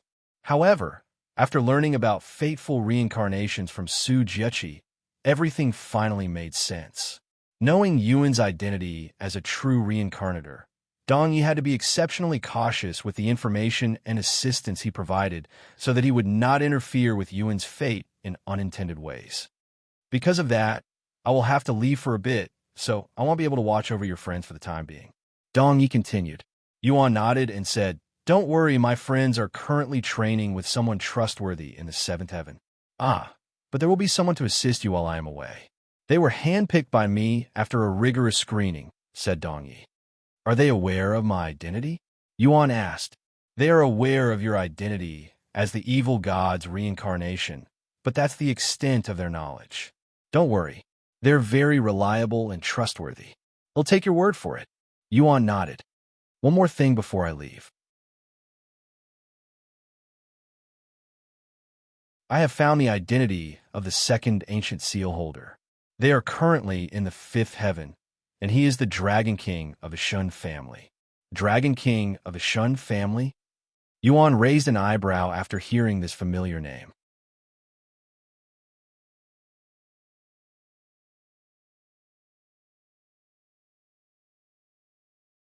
Chapter 1748, Shadow Army Rank Structure. Chapter 1748, Shadow Army Rank Structure. Yes, it is exactly that Dragon King. Dongyi confirmed, almost as if he could read Yuan's mind. In order to protect your identity from the Celestial Emperor, I had his memories, as well as everyone else involved with you, erased, he explained. Yuan's eyes widened. So they don't remember our interactions during my previous visit? Yuan asked for confirmation. No, they still remember.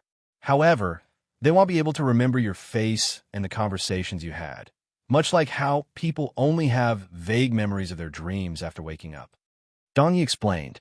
However, if they see you again, there's a chance for them to recall everything. I see. In any case, I won't be going there as Yuan, so they won't remember. Dongyi nodded. Then until next time, my liege. Dongyi bowed to Yuan before disappearing into thin air. Shortly after Dongyi disappeared, Yuan noticed two unfamiliar presences appearing near him. Are you the one sent by Dongyi? Yuan muttered out loud. The next moment, two figures appeared before Yuan, one knee touching the ground and their heads already lowered. We greet the Lord. Introduce yourselves. The first individual, a handsome young man with a tall, robust frame, tan skin, and striking red eyes, spoke respectfully. This loyal subject is called Yang.